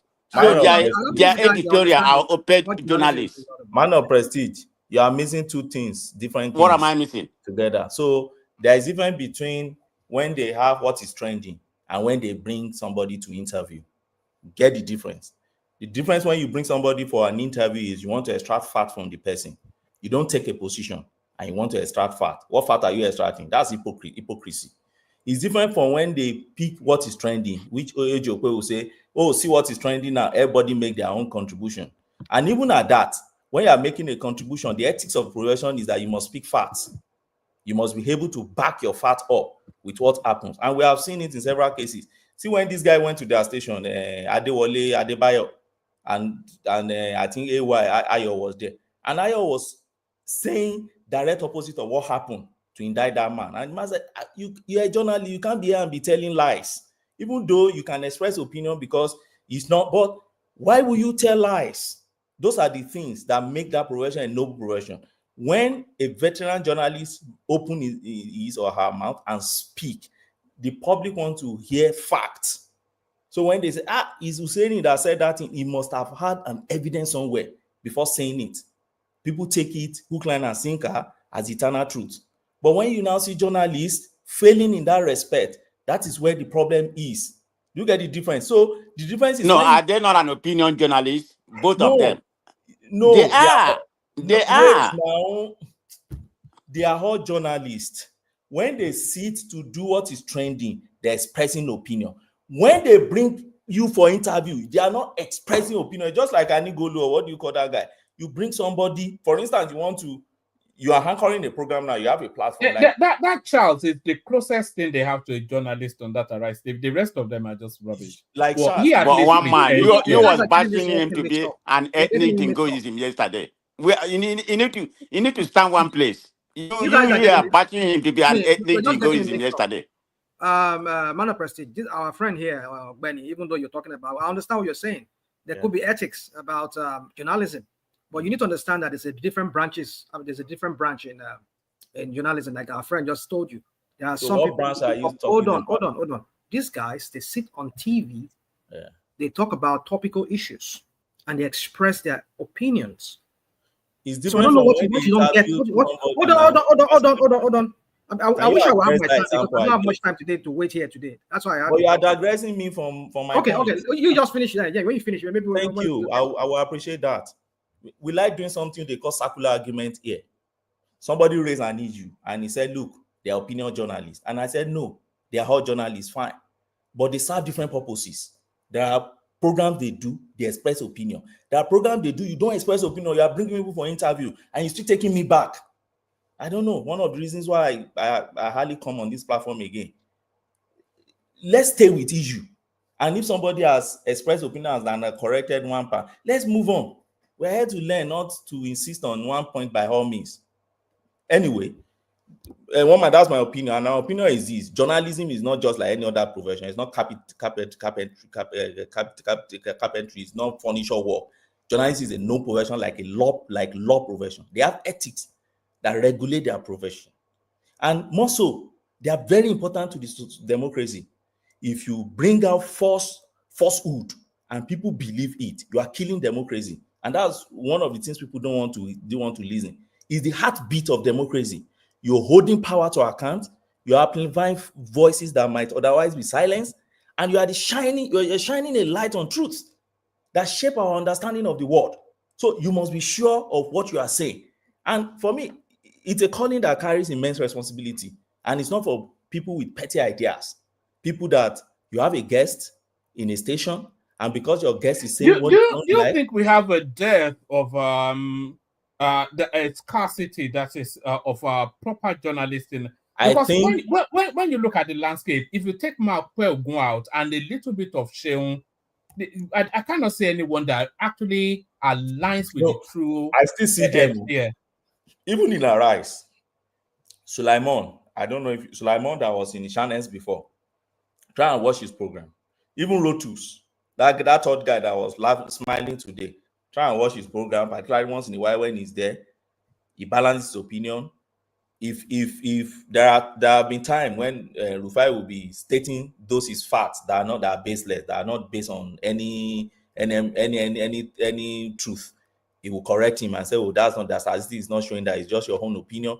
They've had issues on that thing before, and there are still few of them there. But they have fights before. They come at each other. Yeah, I remember that time. Yeah. They've been having issue. They used to have issue on. If I will be saying something, you'll be saying this is what statistic is showing. Don't be saying your own position. We have people there, and that is what I'm saying when I said is the heartbeat of democracy. We need and what they do when you bring somebody for interview is, in journalism they call it Socratic approach. Is Socratic approach. You are asking incisive, thoughtful questions to dig beneath the surface.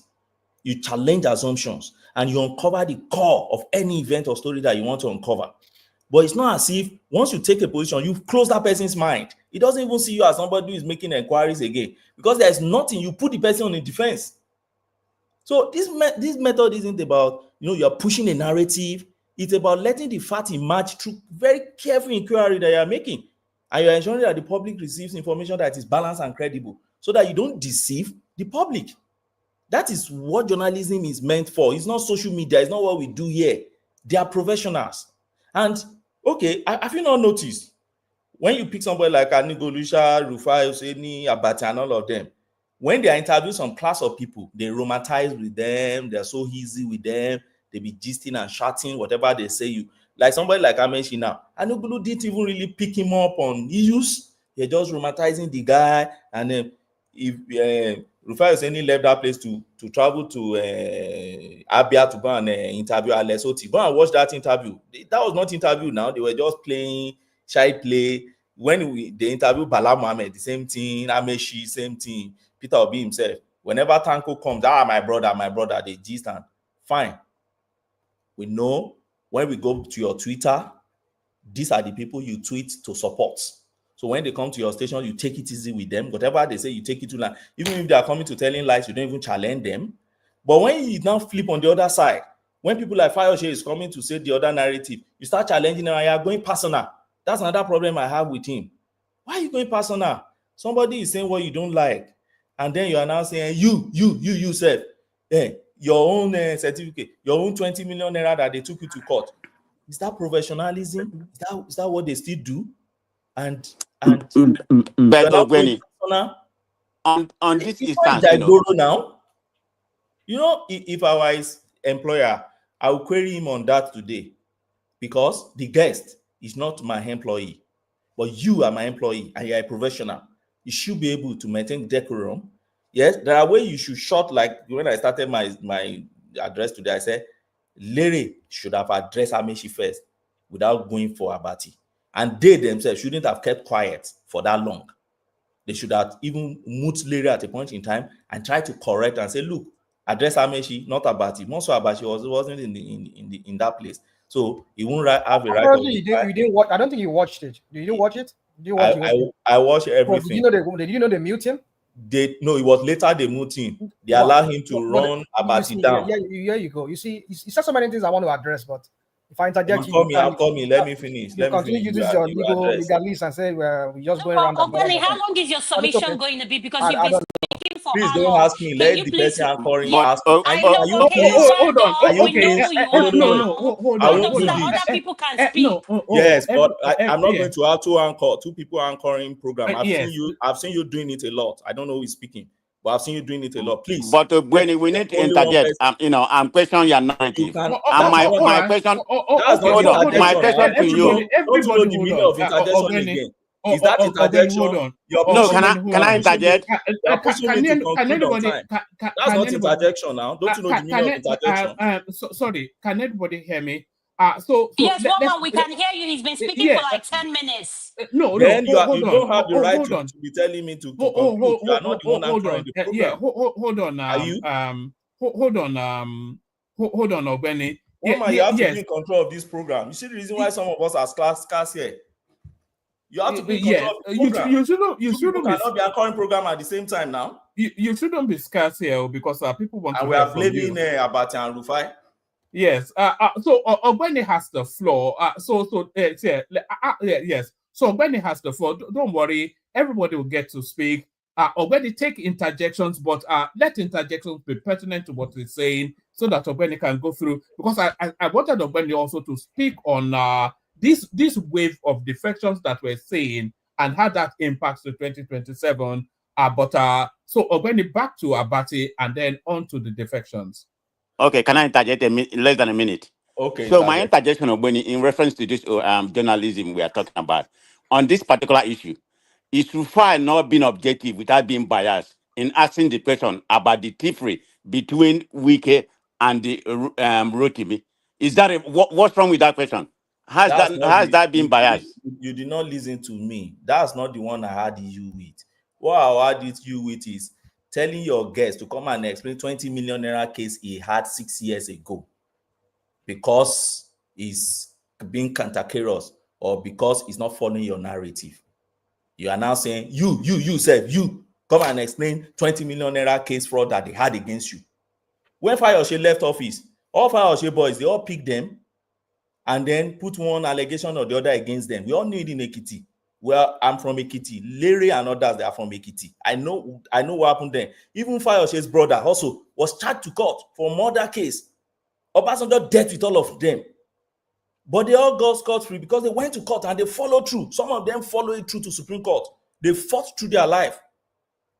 And they got judgment. So you just spring surprise without telling the person that's what you are going to. You now move from the issue of Abati, move out from the issue of Amechi, and you start attacking his personality. and say, you said your own fraud matter, come and explain it, the 20 million naira. Is that journalism? That's the point. We need to be objective sometimes. I don't know. Anyway, it's the generation we find ourselves that once somebody speaks into our narrative, we don't even try to be objective again. We don't try to analyze again. We just support the person who like and figure whatever the person do tomorrow. And that is what they do in Arise TV. Look at Reno. When Reno was still speaking to their narrative supporting Peter Obi, they always invite Reno to that station. And they'll be so nice with Reno. The moment Reno started saying, this man has certificate, I went to, from that day, Reno has become their enemies. They will never say anything good about him. Is that journalism? That's the point I'm trying to communicate. Ogbeni, sorry, yeah, this is Thomas. Do you know problem I have with them, and most especially Oseni? The tonality, like you are commanding someone, like you are the boss. The body language, the giggling, laughing as a journalist on your somebody that you call to come and speak on your platform. It doesn't look professional. Go on, my brother. So the point is Lere have said this severally, and I think there was another man who came to them, that retired police officer has said something also close to that, and they said, look, that guy need to go and take at least one course in journalism. But you see, unfortunately, we find ourselves, in an age where even people who are not lawyers now, when they're analyzing law, you that is a lawyer, when you tell them that is not the position of, they'll be arguing with you. That's the age we are now, and we have to be managing that age. They will quickly go and Google and become, you that went to school for 8 years to study law and you don't law school and you're practicing, they will tell you, that's not the position. Lawyer, you don't know anything. They know more than you. They know more than the doctors. They know more than the pharmacists. That's where we find ourselves now. So when you have people that not study journalism, and you tell is that what AI does now, right? You've seen that AI. That's what AI does, my brother. Rational may agree with you in this. There is a judgment that just came out today in UK now. Some people, they use AI to pack fake judgment and cite it to the court. Out of 40 judgment, 18 of it were all ChatGPT generated. They've seized their license today, now is in the news. So that's what AI does. I agree with you. So, Mama, that is it. Boala, when Boala was speaking to their narrative, they were very nice to Boala. The moment Boala just changed to Tinubu, now is the enemy. They will interview that guy now, they will almost tear that guy apart. You know what surprises me? You know what surprises me, Ogbeni? What surprises me is that all these senior faces are they're still going. Why don't they just not go there? They're not the only platform now. If these guests don't turn up, that place will lose its potency very quickly. Well, why are they turning up only to be abused by some short little guy? I love their approach of probably the government of the day and those that still go there. If you don't go there to go and diffuse what is happening there, it form a very dangerous dark spot, in the society where some people will still go and feed. But when you go there, you join EU with them, then you neutralize whatever little things you can do. And I think that will help. And more so, don't forget, as much as I criticize them, I still love what they are doing. They are injecting activities, they are injecting energy into the polity, and they are also gearing the government up and putting them on their toes. Even though sometimes they go idiotic, sometimes you see them doing it unprofessional. But as far as I'm concerned, we're in a developing country where we need people that will still speak to power and still jeer these people and shake them. That's what they are doing. So, but that's not what they are doing. They are valuable nuisance to the society. Everything at the end of the day, last by evolution, will get to where we are going. And Ogweni, I don't know what kind of journalism you're practicing. No, hold on. Ogweni, take us to the defections. Just give us a little flavor, and then we go on to rational mind. This defection thing, if I say I like it, it's not true. I don't really like. Yes, every political party wants more to themselves. I can't blame the ruling party. I can't. Like, people blame the ruling party as if, it's the ruling party now that is intimidating. They even tell you the ruling party that is intimidating them, that is threatening them to come by all means to come and join them. That's a lie. That's a lie. As far as I'm concerned, like Fayoshe said, they're all fighting for survival. And that is what they do in politics, particularly in a developing country.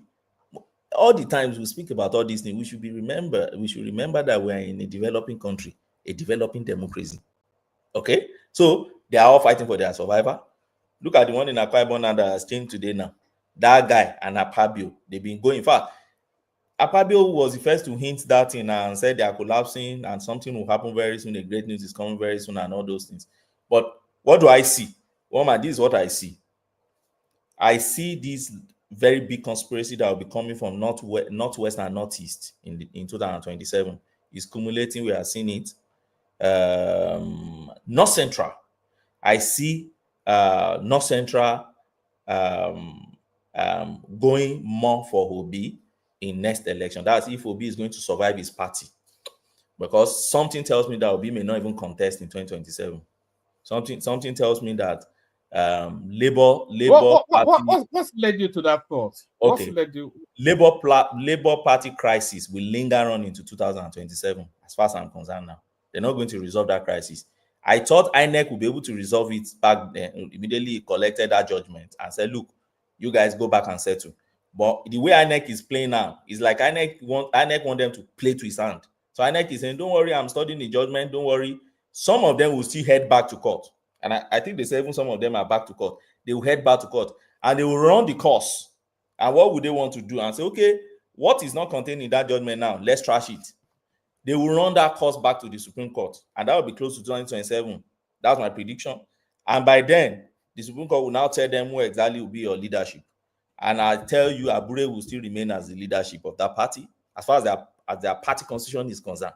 Because that their party constitution does not recognize that caretaker thing they're talking about. Who is behind the INEC? Who is behind all this nonsense INEC is doing? Is it not the APC? So call it what it is. It's APC behind the INEC. Peter Obi is the problem as far as I'm concerned. Let me tell you. But regardless, it's the INEC APC is the one in control of INEC. So call it what it is. So don't sugarcoat this. Yeah. I won't blame INEC now. We're in a street. I have my own family. You have your own family. We now have landlord association. So INEC is not an independence. They're supposed to be part of APC. This is exactly what's happening. I'm giving you an analogy. I'm in a street. You are a landlord. You have your own family and wives. Does that make it right? This is why Nigeria will not get out of this conundrum there.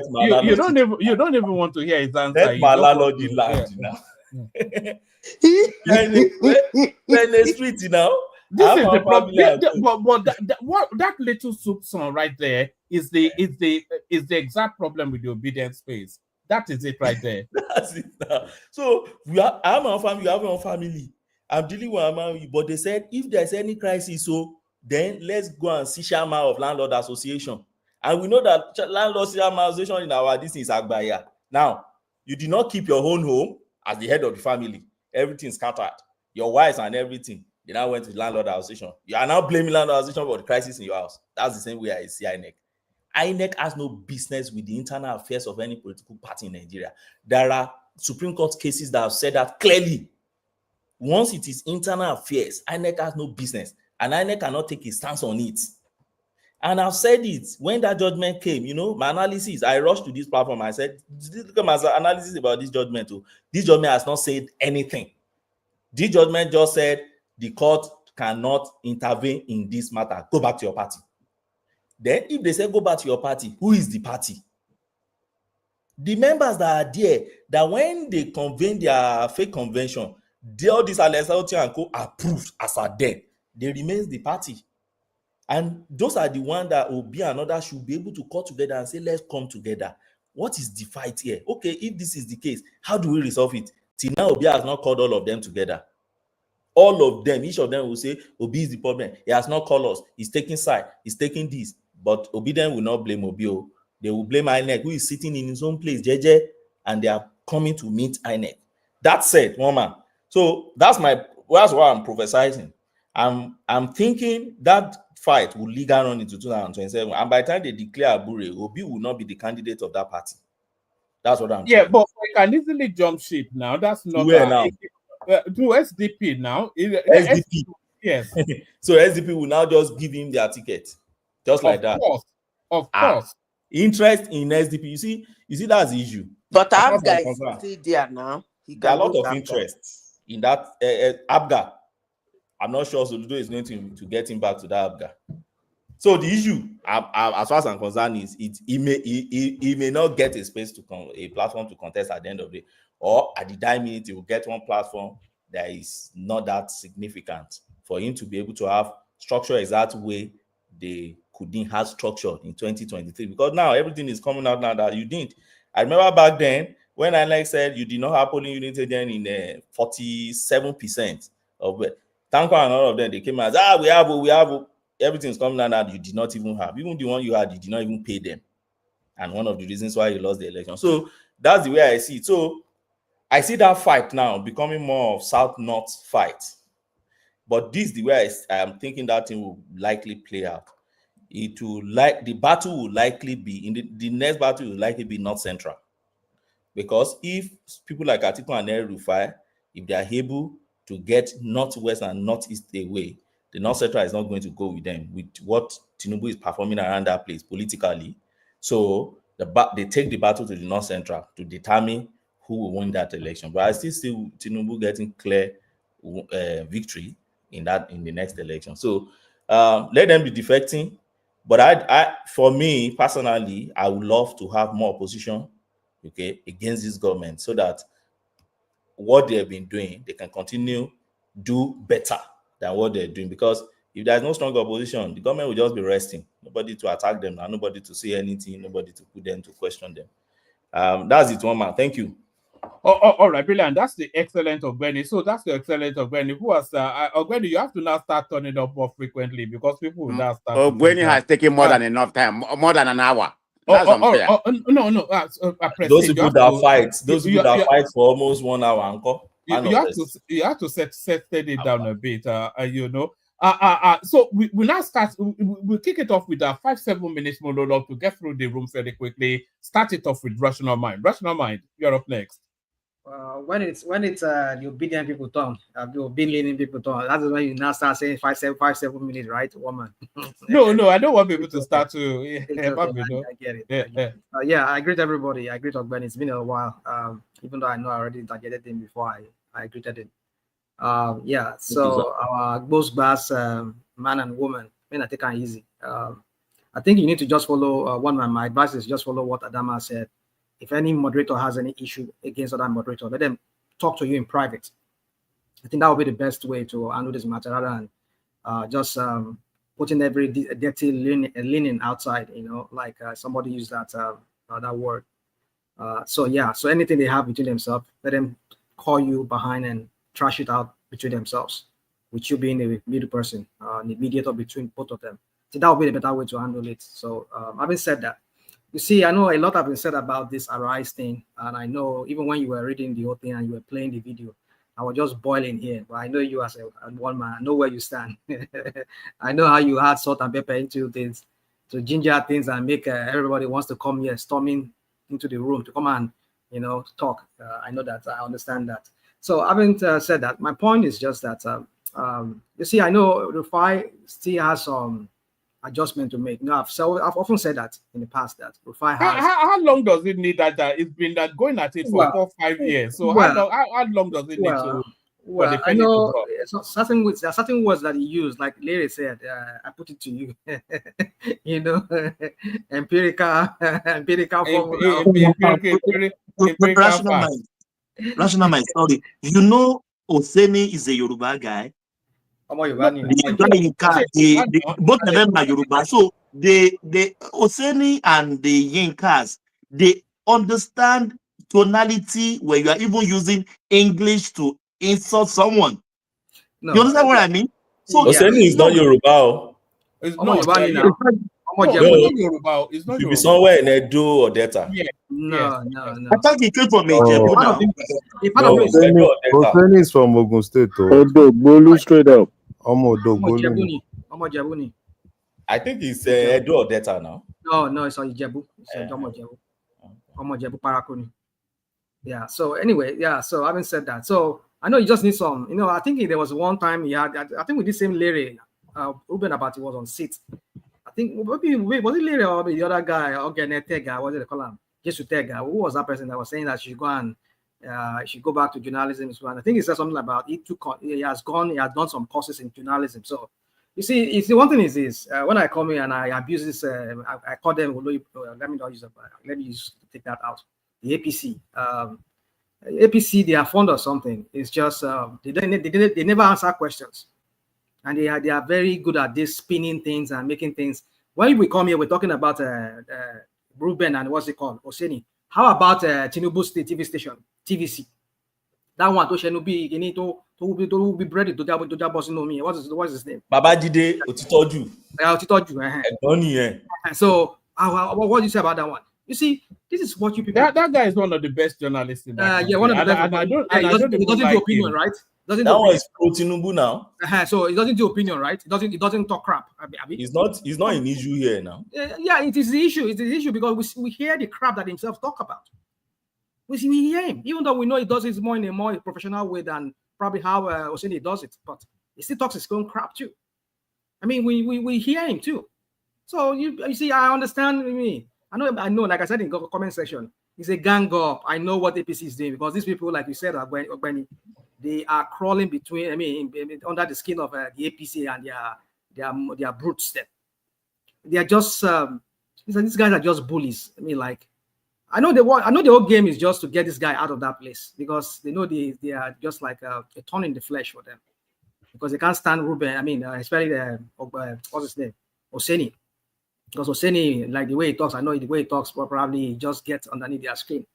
So for me, I just know you just need to tone down some of his mannerism and probably. National mind. Why is Rotus laughing? Oh well, I don't know.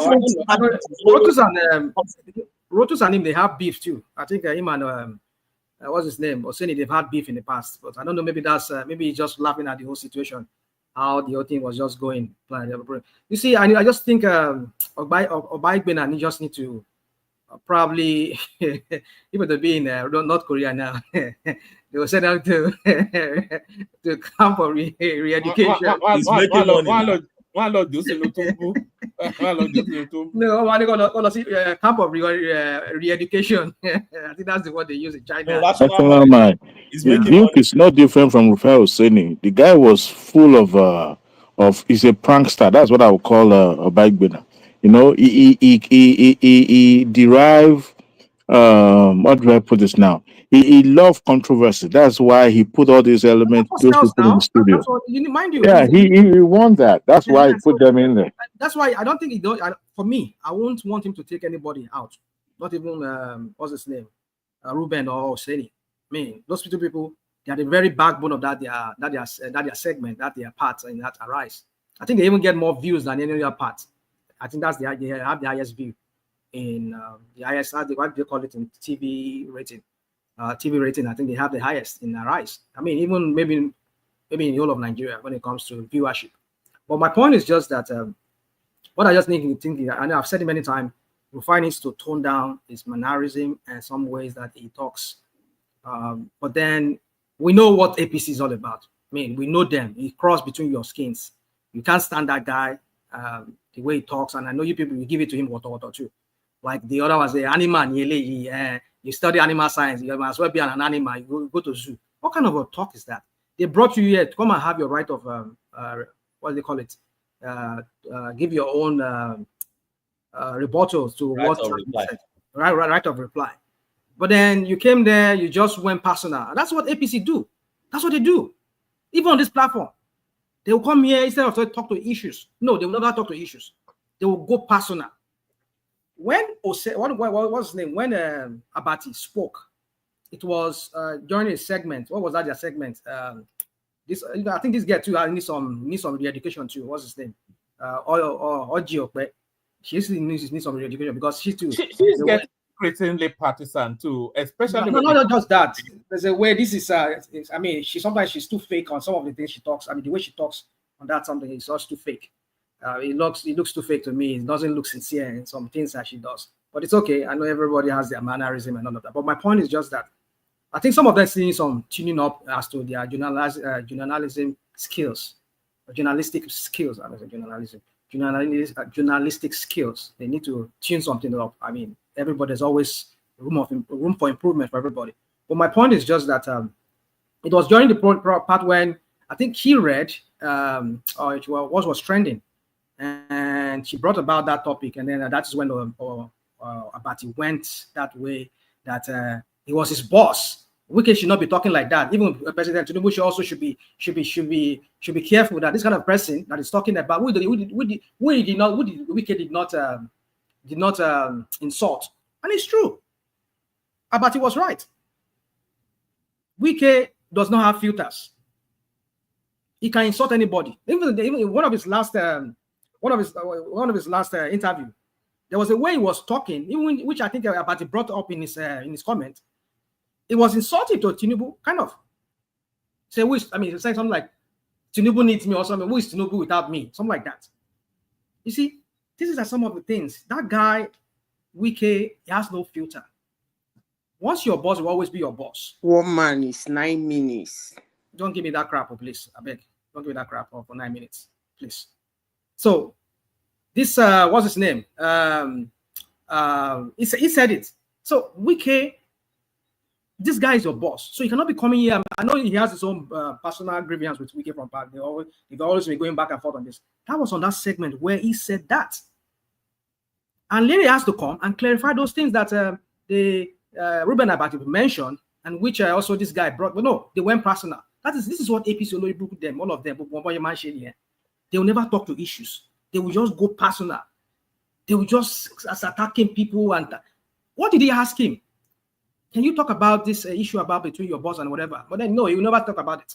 So you see, I understand now. I know APC people, they're all dancing around now. They're happy now that this guy has given him to Rufai Water. I mean, I understand.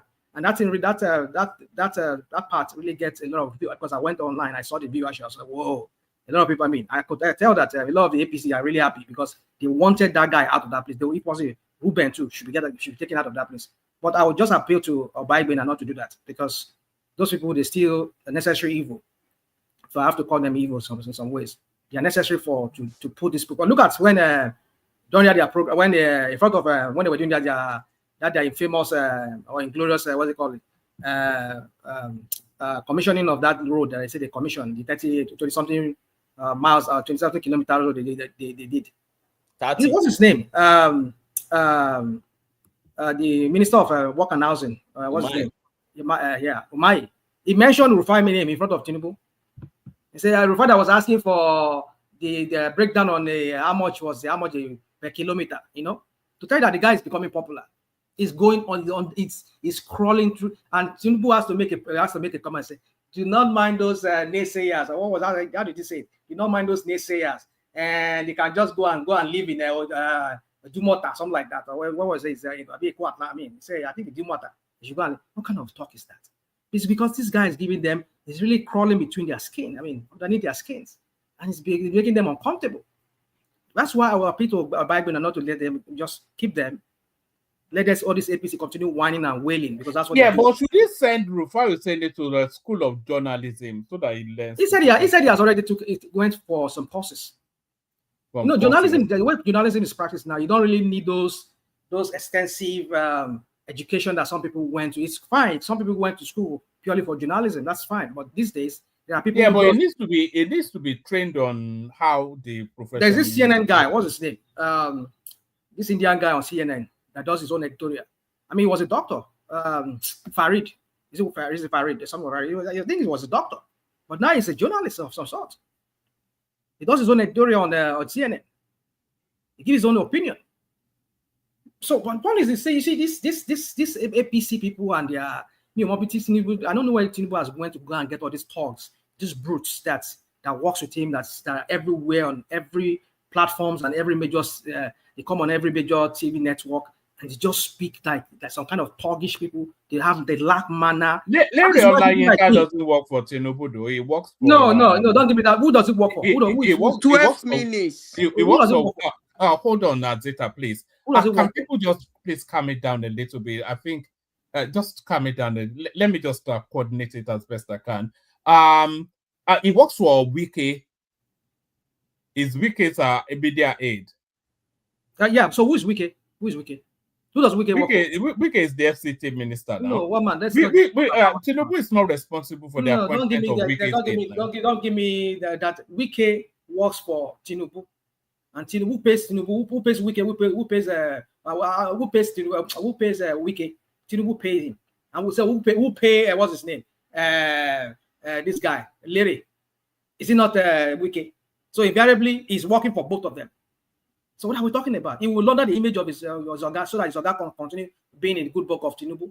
What are we talking about? So, one man, let's not do this rigmarole or this what about I would like to do on this platform. But my point is this. Beyond that, my point is this: is that I just feel that they should sit up, Abati and this guy. They should sit up because they should continue what they're doing, but they should tone it down a little bit and be a little bit more professional, like Obani said earlier. But for me, I know these people, there's no way you can please all these APC minions. They will always look for one thing to say. If you do this, they will say this. Why don't you go and tell Otitoju all the crap that is done and all those people that go and sit down in TVC? Why don't you go and talk to them to as the way they talk trash about other people? Huh? So you see this APC, we know you people, we know. That's why I'm not really bothered per se. It makes me uncomfortable when I hear people come here and talk the way they talk. That's why I like to butt head with them. Beyond that, I want to quickly talk about, because I know somebody said I have taken 1 minute. Give me one more topic, one man, and then I'll rest it there, please. So Rational Mind didn't see anything wrong in what Hussaini did. I see nothing wrong there. But like I said, even when it was 20 million naira criminal come because this guy just went on and on and on and attacking Nisru. So he should go personal. Abati. Yeah, he started it first. Lere started it first. So he should go personal. His guest. I understand maybe it's one of those moments that when people just lose it, because at some point Lere just came. But it does it all the time, though. It wasn't an aberration. It wasn't a moment, man. It wasn't a moment. It does it all the time. Not all the time, yeah. When I say no, it's not all the time. One of those moments. I didn't say one moment. It did it with your Fayose. It did it with It does seem to me that I understand that he deal with Boala, he deal with Lere, Fayose, all those guys.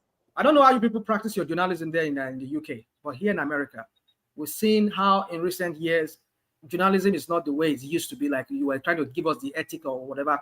I mean, when I say crap, I mean no disrespect to you, but I'm saying whatever things that are attached to those, their ethics, whatever. But even in the US, they fired them. It's okay. They fired them. But my point is this: that we have. That's why they sacked Piers Morgan. We have. I mean, we've seen where even Trump sat down for an interview, and somebody was crawling between his skin and was asking him some kind of difficult, uncomfortable question. And we know who Trump is, how he does. He will throw it back to you. He will rigmarole the whole question, his way out of that question. That's why certain people don't go on certain networks here. You only see Democrats go on what's it called? Fox, because those ones that they are pump and play. They are more of what's it called? Conspiracies there and all those kind of crap that they tout there. So my point is this: is that Nigerians need to understand that journalism has come of age. It has come of age in the sense that there's a different slant to journalism now. Some people, I want you to understand that that segment for Reuben Abati, it's more of like an opinion kind of segment whereby they talk about issues and they give their own opinion. So if you say you have a beef with somebody over there, come on that program and they will use that their opinion and they will ask you, because when you were saying that something earlier, Benny, that they should have practiced. No, their opinion kind of led kind of a segment. So if you come there, you have beef with them, be ready to answer their questions.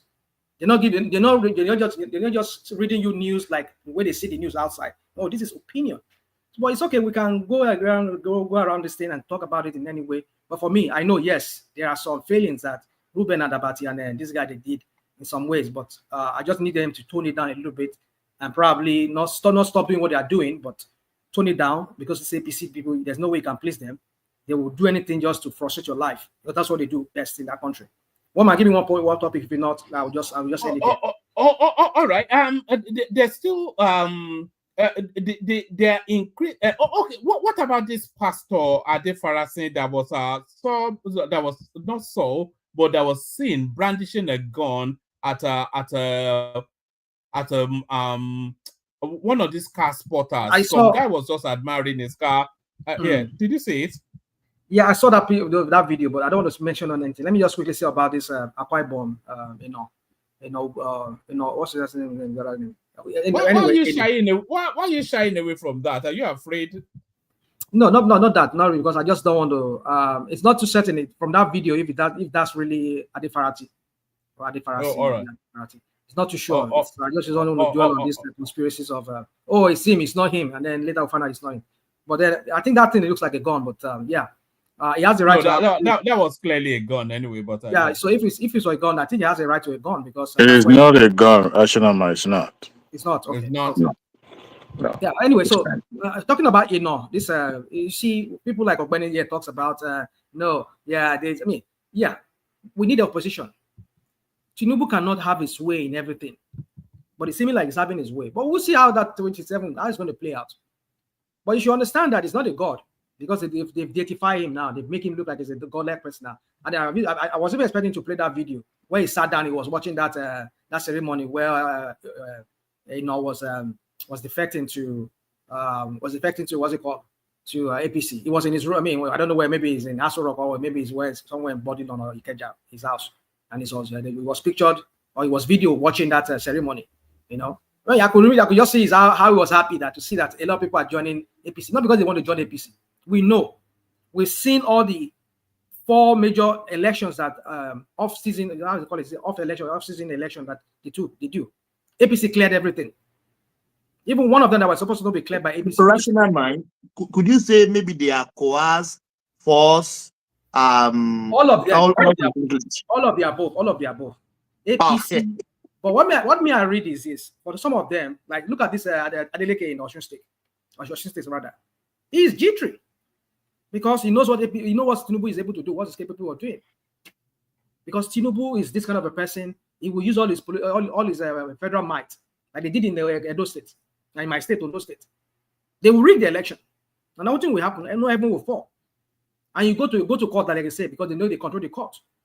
You go to court. Look at that Edo State that is very clear.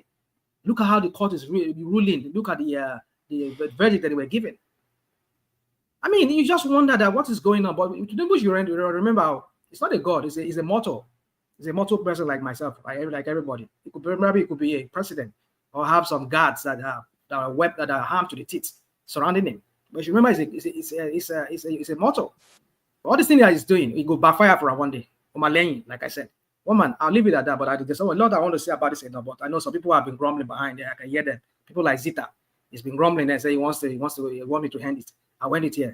Thank you. All right. All right. Stay with us. There's still other topics I want you to speak on, but let's hear from Zita. And by the way, Zita is only bantering with you. I think some of these. No, I know. I'm just I know you get it. So Zita, you're up next. No, I'm not up next. I was just being a timekeeper. Wait a minute, one man, what's going on? Why will Zita be up next? She just came in. All right. Don't do that, please. Okay, man of prestige, you're up next. Okay, let me speak. I don't want to speak for a long time because I was about to leave anyway. I was going to interject. So I'm just going to make this point. As somebody, an adamant follower of American news, where journalists practice to the highest level. I'm not saying that, they are the best or whatever, but journalists is practiced to the highest level. That's what we call an objective journalist and opinion journalist. If you follow American trend, because I watch a lot of news, the people that come during the day, they are objective, journalists. They present the facts and analyze it, tell you what's happening during the day, whether it's stock market or news flowing or what the president is doing. They analyze it and present it how it is. And the people that come in the evening from 7 o'clock, at first you have Jesse Water, Sean and Laura Ingram and so on and so forth. CNN, you have Anderson Cooper and so on. MSNB, you have, the ones that come in the evening. They are objective opinion. I mean, they are opinion journalists. They present the fact. They argue with you. I mean, there's nothing wrong with that. That's part of journalism. They are not objective journalists. That's what Orji does. But in Nigerian place, there's no setting where you have people that present in the afternoon and people that present in the evening. That's what journalism is all about. So when it comes to Rufai Oseni, I don't see what he did that is wrong. He question you, argue. If you commit a crime, you're supposed to present it and argue with you. So I don't you're just being so sentimental, particularly this Aguado here, because you have somebody who speaks true to the facts and challenge the corrupt government we have, the plutocracy that we have in that country. Somebody who has a boss to challenge it. You just want to, somebody, who just want to, sing kumbaya. This is the problem with some of you, even the ones in the in foreign country who understand and very intelligent. You can't speak to the fact, and everybody's here bashing Rufai, who is doing a human job, in my own opinion. That's what we need in a country like Nigeria, where everything is so bastardized. You need people like Rufai Hussein, Abati. Would he still be doing a yeoman's job if he was bashing Peter Obi? Yes, he will. I need a tough. Okay, why do I come here? I don't want to be going to. I go to Dr. Damini and some other places, but some of you here don't have the balls to go to, Mayegu, all those places. You don't have the balls to go there. Go there, or people like Adewale that used to come to Dr. Damage before. Now he has chicken out. Dr. Damage send you away. Come here and challenge us. You know and why I come here now? and challenge everybody. That's what we call people. You know why opposing voices don't go to results. You are scared. That's what it is. You are scared. Dr. Damage. Dr. Damage is as good as any journalist. Oh, guys, don't do shouting. Just calm down. The reason people don't go there is because how many times have my mother has been insulted, my children, all of these things. Who cares? Who cares? Why you care about what do you mean who care? Of course I care. Is your feeling being hurt? But I care that my mother. I mean, you're a grown man. No.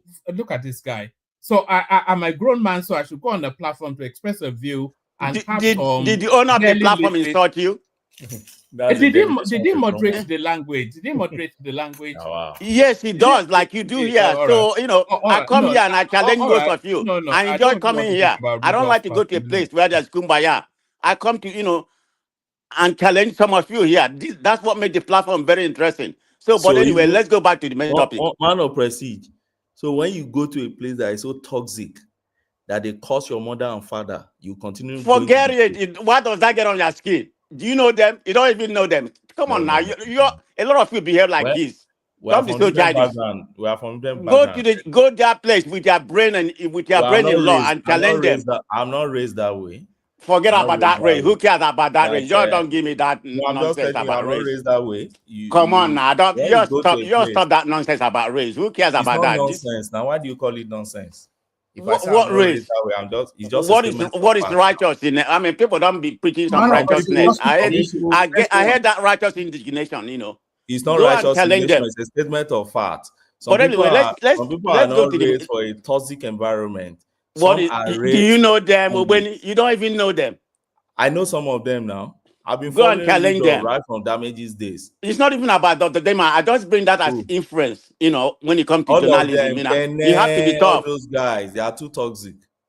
Okay, let's get away from that. Let's there was a day that woman was even saying somebody will catch cancer and all those things. That's okay, what does that do to you? Does that do something to you? I beg. It's not everybody can stand that and you should understand. Come on now, you're still great in skin. You're still good at thick skin. No, but anyway, that's what journalism is supposed to be about. Somebody will be causing your children and you're staying there. I don't know. I don't know. Do they know your children? Is the curse gonna come on you? I don't know why you're so. I'm not raised that way. I'm not raised. Prestige, just move on. Okay, let me just move on. But I'm making a reference when it comes to journalism. Yeah. I brought it up as a reference. You have to be bold. I don't see what Hussein is doing. That a lot, but when he wants to reference us on their platform, he will say some other platform. But anyway, carry on.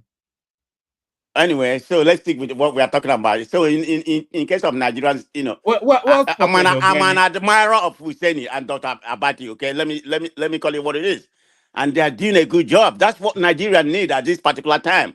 Whether it's right, forget about somebody delivering the message. The substance of the message or the argument, that's what we need. Everybody can't be like what TVC does, they have to sing about Tinubu Hallelujah. That's all they do. And you want me to go and listen to that kind of, nonsense channel? Go to, an objective channel, like Channel TV, Arise News. That's the people that's, helping Nigeria to, maybe they can be a better country tomorrow. But anyway, I just want to speak on that because I'm leaving right now. I don't want to speak on any other Nigerian nonsense. Thank you, everybody. All right, thank you, sir, Man of Prestige. So that was Man of Prestige, of course. It's a very funky session. I knew it would be anyway from already from the comment section. When they brought the war from the comment section, I knew it was going to be a funky one. So Zita will take us to a saner place. I think Zita is the calming voice we need now. Zita, you're up next. Okay, so you said that what happened? Well, we were talking about viral we were talking about Rufai Oseni and his wayward journalistic presentation, inviting people to the studio to be mocked and pilloried and berated. Like, you know, they talk to people like, you know, like you're standing in front of the headmaster with your hands. That's how they treat guests on that space. And the chap that went in there today, he wasn't having it. So he gave it to them both barrels. And a lot of people are applauding him for that. Akwa Ibom governor defects to APC. And we're saying now at this rate of defection, it will be very difficult to argue about the results of 2027 election. You know, because I think it's about the third or fourth defection now, and it's not even making headline news anymore. All the major heavyweight political players are moving to APC. So what does that mean? And does that even serve for democracy, which is the wider esoteric question? So there is that. And then we're also speaking to the stealth tax that they sneak into the Nigerian space. So they are now increasing the price of our driver's license and our car registrations. And I think they've done that about 2-3 times under this administration. So these people, they have this peculiar capacity to insert little taxes here and there, and they're just bleeding people that are already bone dry. So we're speaking to those or anything else that interests you. We're also speaking, anyway, yeah, go to those ones first. We're also speaking to Bala Mohammed as well, actually, that was interviewed. And they were saying with all of this abundance that you're getting from the central space, how much are you paying your civil servants? And he's telling us he's still paying them 30K. So all of those so just okay, let me start with the journalist Useni. You see, people watch things, they don't understand how it functions. They're comparing what Useni and his conglomerates are doing in Nigeria to what is happening in the United States. Let me explain something to you guys. There are two things in prime time. They have a guest and a contributor. If you are a contributor, you can have a shouting match with the person, like argue over it, like no, it doesn't work that way. How can you say this? Blah, blah, blah. But if you are a guest invited, it's very unprofessional for you to throw jabs at the person. There are some people in prime time, they are always called upon to air their views in certain things, in different media, more especially TV stations. They are contributors. I don't know whether they pay them or they don't pay them, but I don't know. But they are called contributors.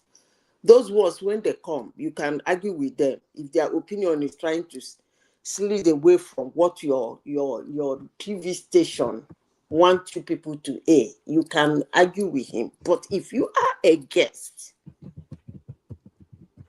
you can be fired. I can assure you, the owner of the TV station can fire you for fighting a guest, because that one is not a contributor, is not supposed to say things in line with what you people believe. You invited him to seek his own opinion. You are asking him questions on his personality, on what he has done, and what he's here to do, and how he handles some certain situations. You are not supposed to talk down. Now, back to that person called Rufai. You guys were talking about people going to learn and him going to school and blah, blah, blah, blah. Some people don't just learn. They just learn. Instead, they unlearn. Because that guy has been sitting there over the years. And for somebody like me, there is no improvement on him. There are some good journalists in that work with him there. He's not learning anything. Even if you take him to the best school of journalism in the world, he is who he is. So what is somebody doing with that kind of person who doesn't add? Is it that he rackles the fantasy of some kind of Nigerians who see insult as a satisfaction, or as you insult somebody, then you are a winner? I don't get that. Yes, he can please those people who believe that for you to insult somebody, you are the best. I don't know how that works, but that thing he's doing is not journalism. You see them sometimes, they sit around, four of them, there are four sometimes. You see them talk about, argue with themselves, throw jabs at each other. That's fine. That's normal. Even their regular contributors, when they come, they can do that. That's fine. But not when you have a visitor. That's it. No, when you have a visitor. But what can I say? I cannot say anything because Nigeria is a very ridiculous country. I don't even know who Nigerians are, what they want, how they want it, and when they want it. And Nigeria will come back and tell you that Nigeria is so bad. Tell you that Nigeria is not working. It's a terrible place. Everything is done. And then you ask him, who do you think that can make it happen? It will tell you that it's a man who locked up hospitals for 13 months, that he is the best. So I don't know what to say about them. But if that's going to make them happy, it's an honor to them to insult people. That's okay. If that's going to give them honor, that's okay. But to the next topic, we'll talk about deflection. Well, they started playing the card of deflection. So we are in the season of deflection. I heard that when the man wanted to deflect, he told his people it's time to move on. The people were shouting, no. He eventually moved on. I wish them luck. But the problem I'm having in that election, no matter how you look at it, as of today, I don't think Nigeria have an opposition party. And if anybody believes that going around the internet, abusing people, insulting people is an honor and is actually making the government to work, I don't believe that. I don't believe that. Because they are not actually telling the government what to do. Sometimes they don't even say what the government is doing wrong. They say things that are too broad that you don't. How can somebody come and say Tinubu is a total failure? That's too broad now.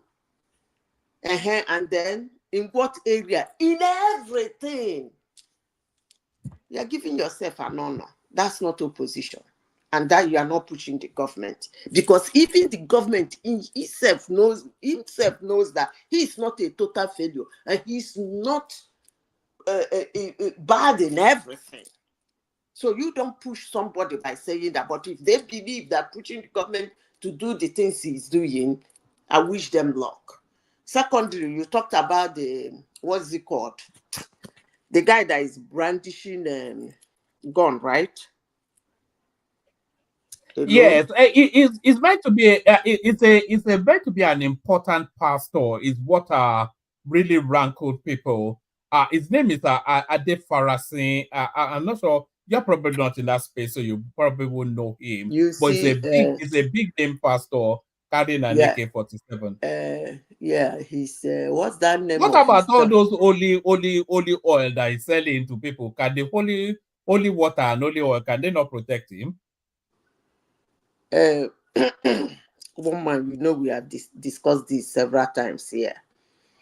They will sell anointing oil for 5,000 naira in those days to you with handkerchief.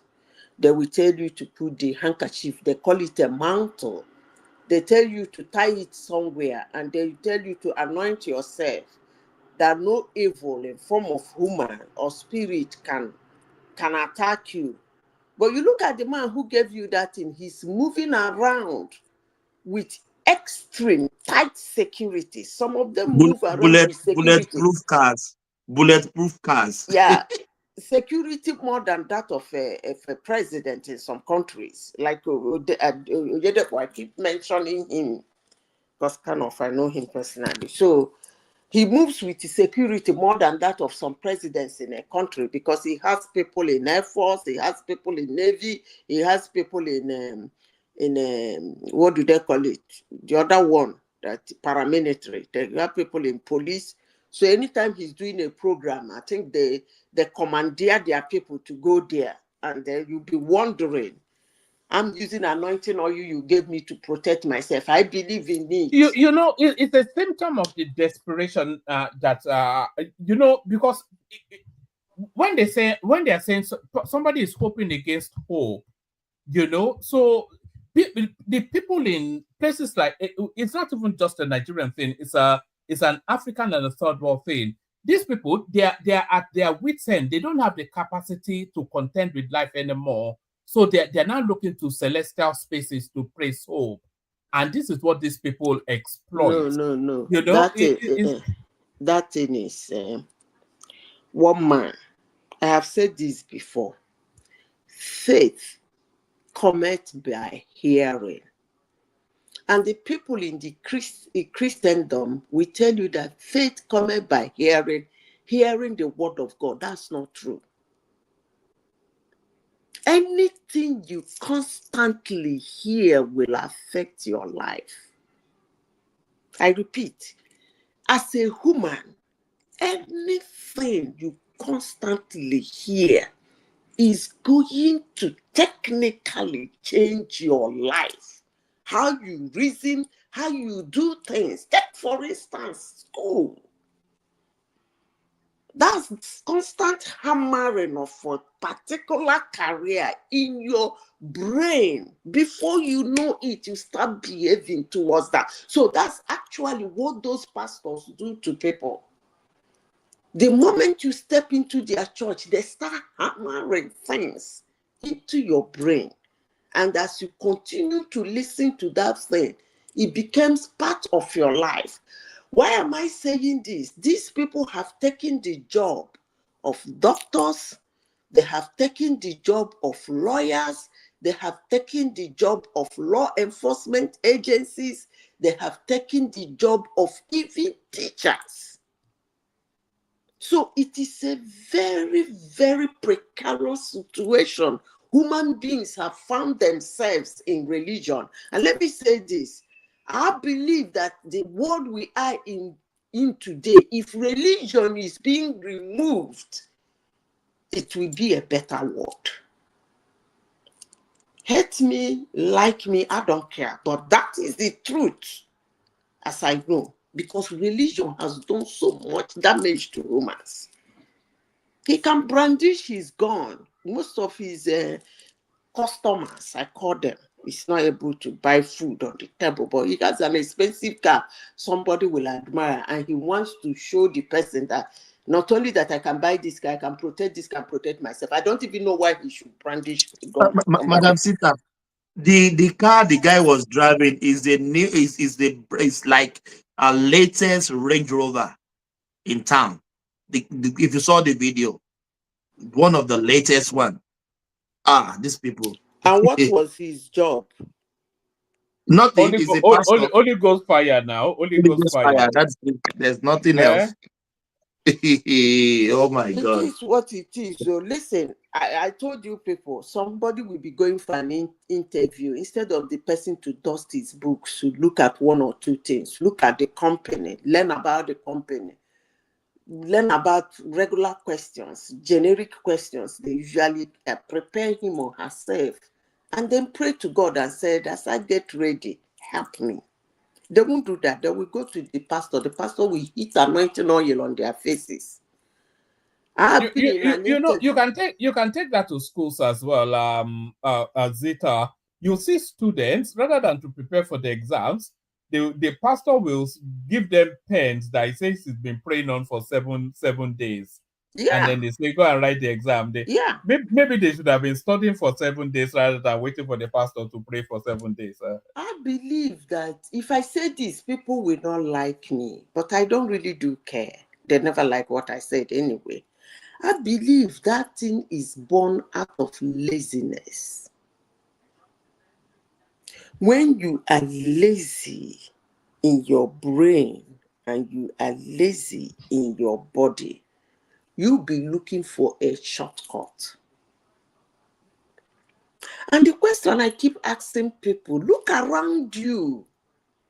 All the billionaires are people who have made it, made name, made entrepreneurs, innovators. How many of them are holding on to religion? They're making use of their brain and their physical body. But who are you talking to? They're not listening. They're not listening. They're going to church. Pastor, and they keep contributing money to them. These guys buy private jet. What is their job? Just talking to people. Hammering them with those words. Hammering them with those ways, and they keep contributing, and they keep contributing. I have cases of somebody, the child will be in the hospital. He will take the money he's supposed to use for hospital bill to go and sow a seed in the church so that God, through his pastor, can heal his child. Is that not madness? I mean, I don't get it, but it is what it is, one man. Let him brandish. Which other topic do you have, I beg? We were also talking about stealth tax, the way they are sort of slowly increasing, prices of services that people necessarily need, like the amount for driver's license, just so many little things that they are using to tax the people in Nigeria. I will say something that will make you laugh, because he has met some people. In fact, my director sees me in the corridor in the office now. He'll be wearing a very gimmick smile on his face. You know, they used to say age is just a number. Have you heard that word before? Yes, of course, yes. You should also understand that those numbers have consequences. Why am I saying this? When people sit down in Nigeria and they talk about the West, because their brothers and sisters who live in the Western country do not tell them how much tax they pay. And they don't tell them that most of them struggle with jobs. And they don't tell them that the difference between you and I is that there are some little welfare here and there that I can lash on to. When you talk about a functional society, you should understand there is consequences to a functional society.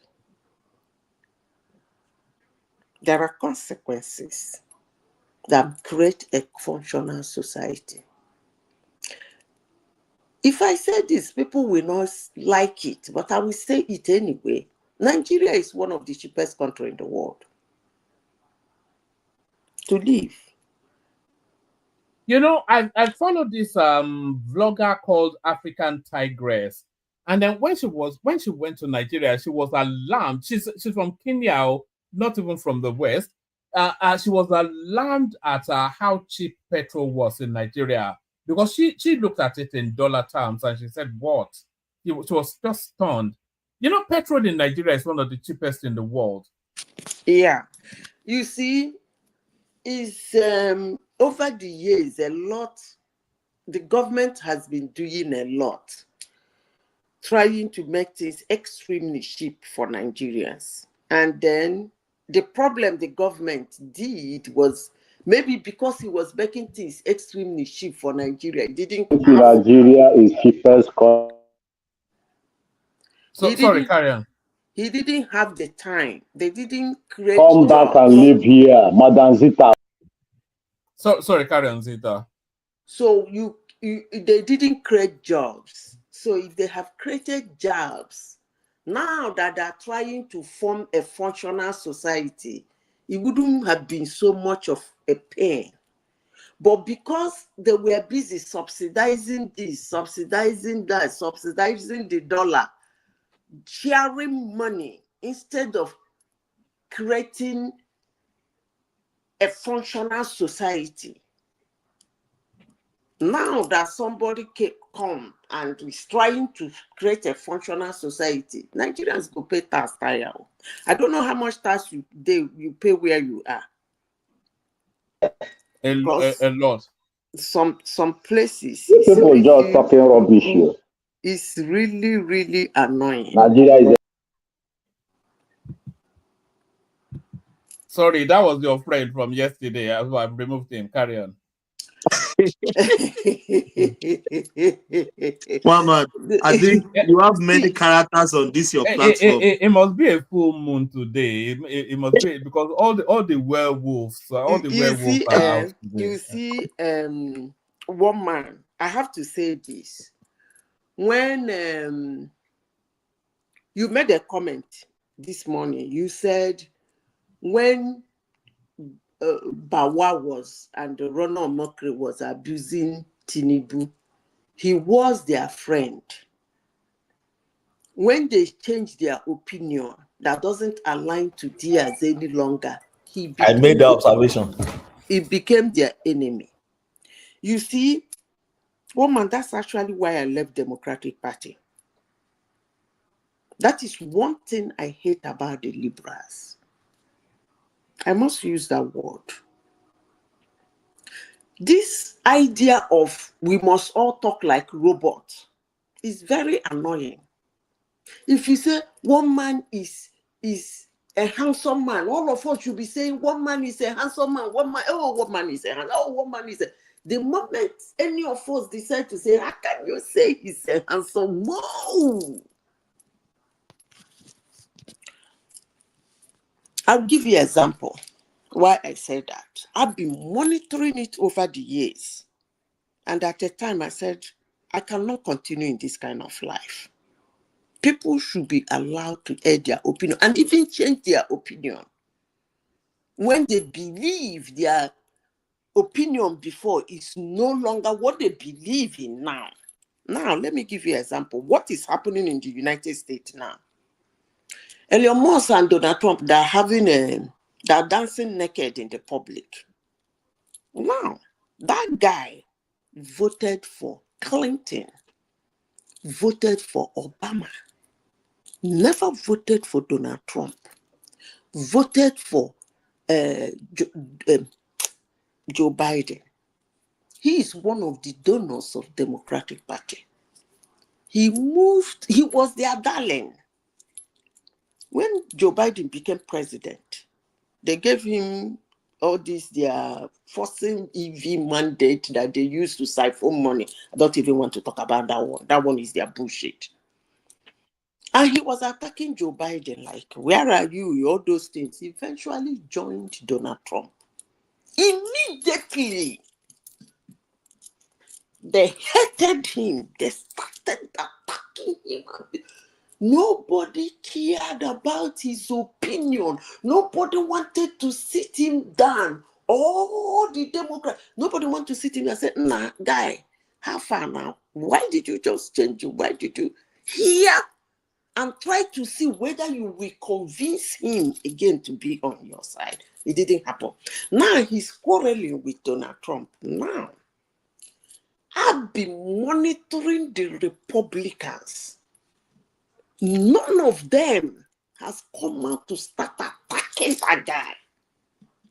Hey, he was a nice person. He helped us. Although he wasn't the one that won the election, that is the wrong thing to say. He's a brilliant chap. We like him. Honestly, I love him. I wish they can come together.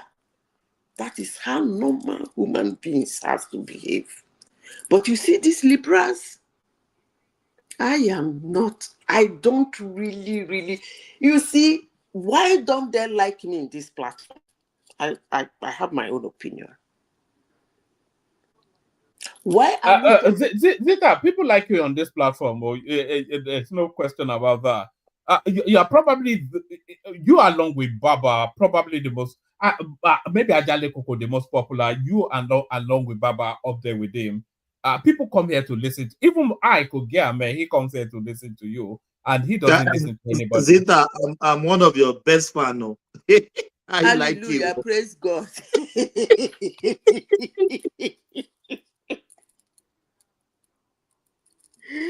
Hallelujah, praise God though. But let me say this. From the one I came in here, I came with my own opinion, and I am not changing it. I'm an Igbo girl. They expected me to support Obi, and I said, no, I will not. They expected me to sing praises of my people. I said, no. In as much as I'm in Igbo girl, there are things they do, I don't like. And I said it, and I am tripling down and doubling down and quadrupling down on it. You know, that's a lot more honest to the culture. Emeka does that as well, and he gets a lot of bullets for it. But you don't get more passionately Igbo than Emeka. He loves his culture. You know, in fact, almost to a disturbing level, he's so proud of who he is, but he's not going to ignore. Anyways, sorry, carry on. But I understand where you're coming from. You cannot go to somebody's land and be showing him that you can fight him. I don't really like that. I'm not even saying about in Nigeria. Even when Nigerians come and they want to fight a country where they are, I will say, what is it? You don't come for them to do you can only do that shit in the US. You don't come to another person's country for the person to do your bidding. It's not done. You have to do their bidding. You are in their land. But, well, what do I know? I think what it is Zita, I think there's a dog whistle to a collective push to try and get the presidency. Let's say from the southeast, and I think they are expecting people to all be on board because there's a sense of fed upness that they've not had a proper turn, and they expect everybody to be on board with that project. And anybody that, so they see it as a real betrayal of the culture, anybody that is not on board with it. Yeah, the thing is Zita, everybody that hates you on this platform, they are your brothers and sisters. You see, the thing is that I said something before. Do you know why I usually say when I say they don't actually do like me? I understand what I am saying. I'm not saying there are some people who doesn't want to listen to me. That's by the way, because on several occasions, when I speak, some people will even call me and say, you did not handle, go and respond back to that person. So what I'm saying is that the thing is that some of them are so blinded that even when I'm saying something good, they don't hear it. That is, even when I am tending towards what assumingly is what they believe, on a particular occasion, I will say, okay, in this case, no, I think they are right. They're not here. Even before they don't hear that one. If you ask all of them, they will say, no,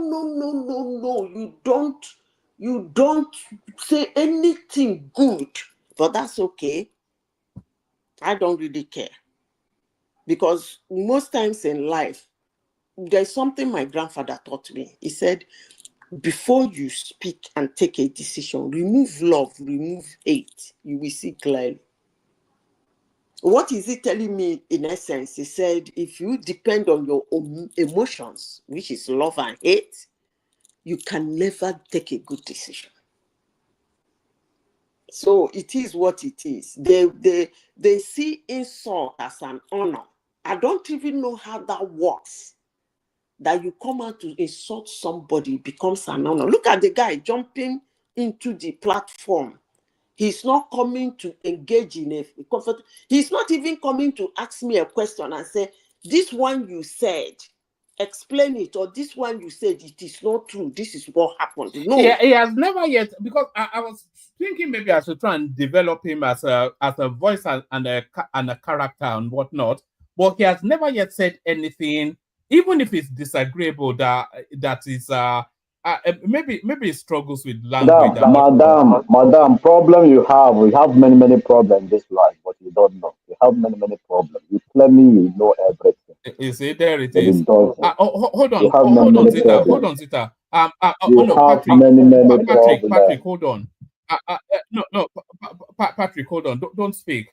I'm going to let you speak now, Patrick. But I want you to say something constructive, either to promote your candidate or whatever. Don't come to abuse people just for not everybody shares your opinion, so you will struggle through life if you start to insult any and everybody that doesn't agree with you. I will tell my candidate now.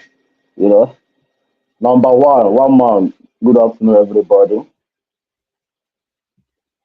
Hello. It's not well. Good morning here. We'll carry on. Good morning. Yeah, my name is Zita Kuma. You know, so my candidate is Peter Obi. You know, I think so we know that.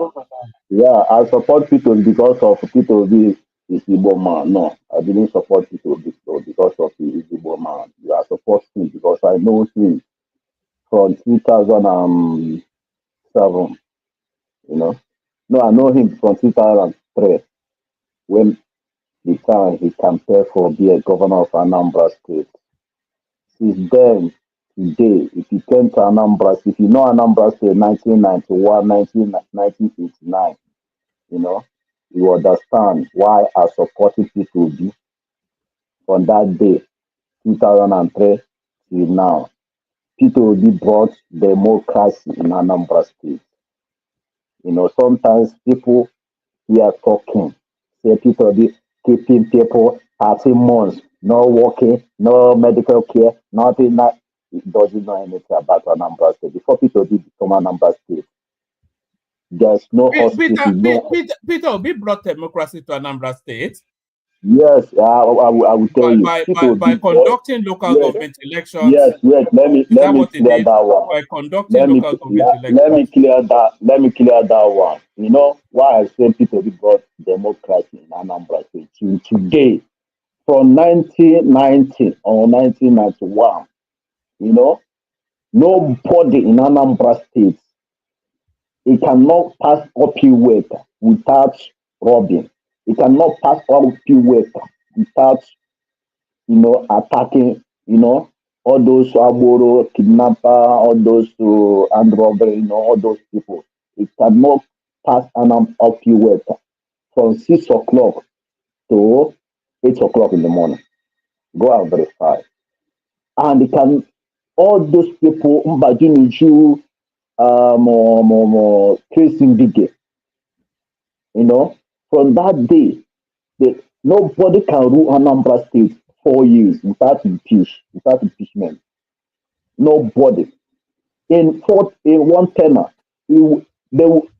most of people, it will be 4 or 5 candidates. Governor will rule Anambra State in one tenor in 4 years. Go and verify. But why people be enter? You know, all those things, people be fight.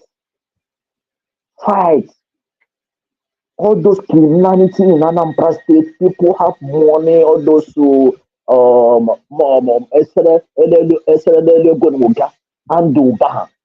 people be brought them down in Anambra State.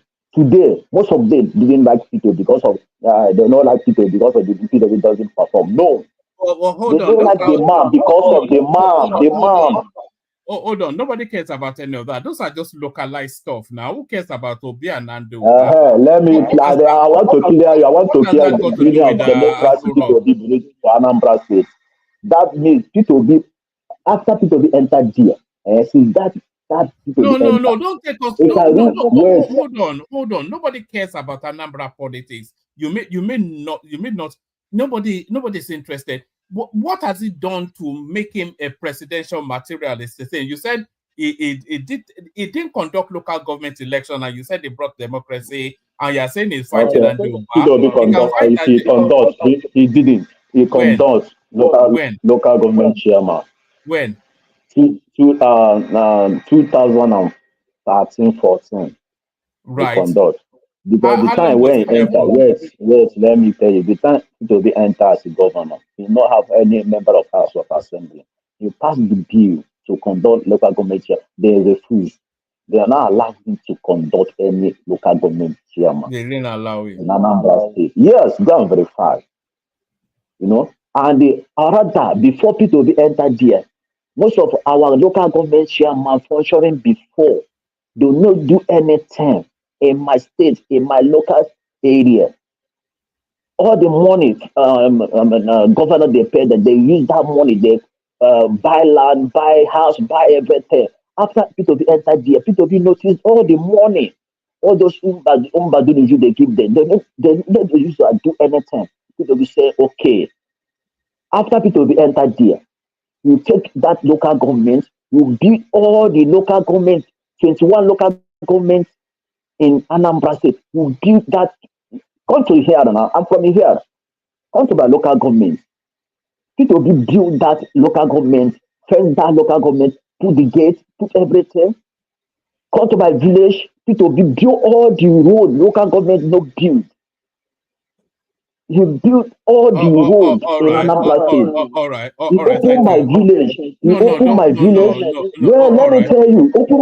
No. I think we've had enough of that. So that's just meaningless role. Sorry. Back to Zita. It's just in. But Mama, that's funny. Most Yeah. Anambra people like P2B. You're the only one that doesn't like it. You're not from Anambra. You can't tell people. Most Anambra people like P2B, but you're over a guy. No, Anambra people are welcome to like him now, but others are welcome not to like him. That's where the issue is. You can't force people to like him.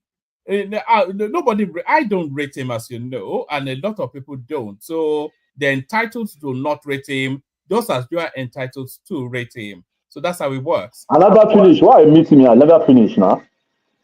We don't want to go on some long and If you don't want to listen, allow me to finish now. Look, nobody's paying attention Mama, now. So maybe we should let him finish now. Okay, carry on. Let me finish. But Ogeni, we've been around this circle so many times. That's why I just don't want to. Maybe you should tell us, because he has not told us why he should be president of Nigeria. All right. Okay, carry on. Patrick, tell us that part. They want you to. They want to see where you're driving us to. Carry on. Okay, listen to me. P2B make Anambra State today. Anambra is an Niger seaport today. If you come to Onitsha seaport, P2B made it. And P2B make Anambra State to oil state in Nigeria. He make it. And he didn't benefit for that thing. After he left, that first year he left, the first benefit is Akboku, begin to use that thing. Use it for all those who everything P2B brought in Anambra State, didn't benefit for everything he brought for Anambra State. So P2B do well in Anambra State, 100%. This airport, this man built in Anambra State. P2B is supposed to build the airport, but House of Assembly said no, it cannot. Anambra State have another thing it's supposed to do, like education, medical care. P2B started doing that because that time you want to build that airport in Oba. If you know Oba, Anambra State, P2B want to build that airport. You want to build the highest market in Oba. They close it. Go and verify.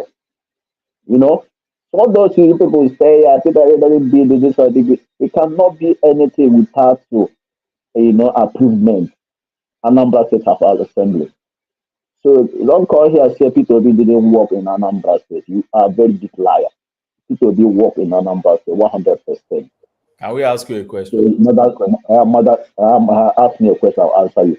So, Madam Zita, so stop anytime you want to say something here. Stop Leave Madam Sita. You have mentioning expressed your own Anambra State because you are not from Anambra State. Yeah, You can talk about Imo State. leave it alone. Leave it alone. Now You have take Ogbene's expressed your question. opinion. He mentioned my name. Okay. If he wants me to respond, I will. And we will have. If you want us to have a very healthy conversation, and if he wants me to tell him why I will never support Obi, I will tell him. Nobody begged you to support Hold you. on. Let me finish. Mr. Patty, let her go ahead now. Let her talk. You made your statement. I did not abuse you. I did not insult you. Sorry, Zita. Patrick, adjust your audio. It's a bit faint. We can't barely hear you. But Karen Zita. And I respect your opinion. Honestly, sincerely speaking, I respect your submission. I respect your opinion. I respect too your love for Obi. I respect your support for him. But the issue I have with people is that you said very nice things about him that you believe strongly about and you hold firmly to it. That's nice. I tell you, I respect that. But what I will not tolerate is for you to come to my own end and start disrespecting my opinion. Not just disrespecting my opinion. There are two different things between opinions and facts. Not just disrespecting my own opinion, but also laying insult on me. That's not nice, and that's not healthy, and that's not going to give us a conversation. But if you want me to tell you why I don't support him, and I will never support him, I will.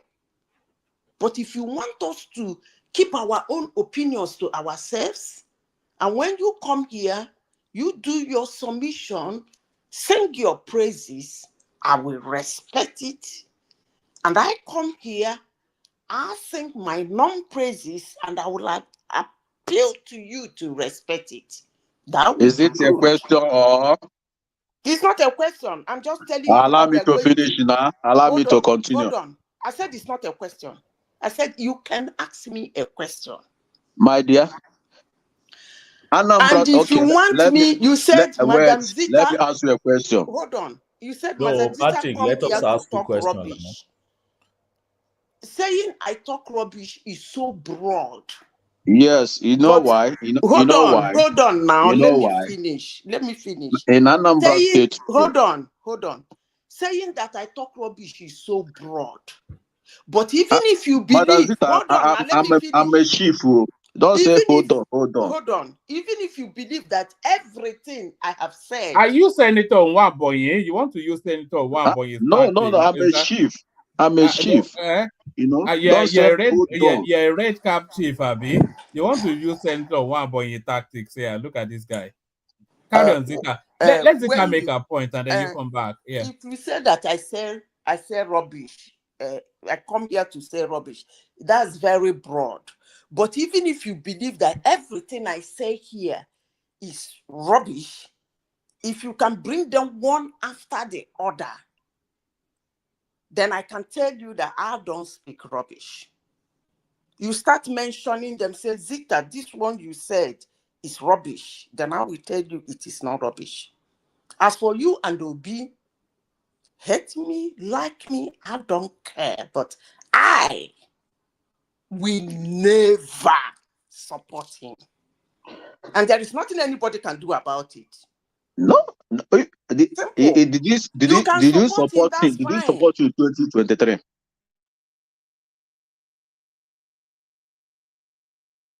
Answer me now. You said what? Did you support him in 2023? Of course, I didn't, and he didn't win. He's not the one sitting in He Aso Rock. He won the election. Good, but he's not If the you one don't sitting know. in Aso Rock. Yeah, because of corruption now. He Thank won that you. You are election. saying He won. something. Hold on. We have to hold on. Just hold on, Patrick. You know, we have to address this at some point. Maybe not today, but at some point. This narrative that he won the election, there is nothing that sustains or suggests that he won anything. If anything, all the indications are that there were more votes counted. If we look at what happened in the Southeast, hold on. Did you go to Annex Saba? Who went to Annex Saba? Do you know River State? Do you know River State? P2B won that state. Who told Do you you know that? River State? Who told you that? Who told you that? Tinubu not get 55% in the River State. You never see. Who told you Go and that? check. Go and check Annex Saba. Tinubu no did you check Annex? What are you talking about? What is all this? Wait. In Benue State, do you know P2B won Benue State? Do you know? No. Let me tell you what I know. Hold on, Patrick. Let me tell you what I know. I know that P2B won Sokoto State. That's where he really won.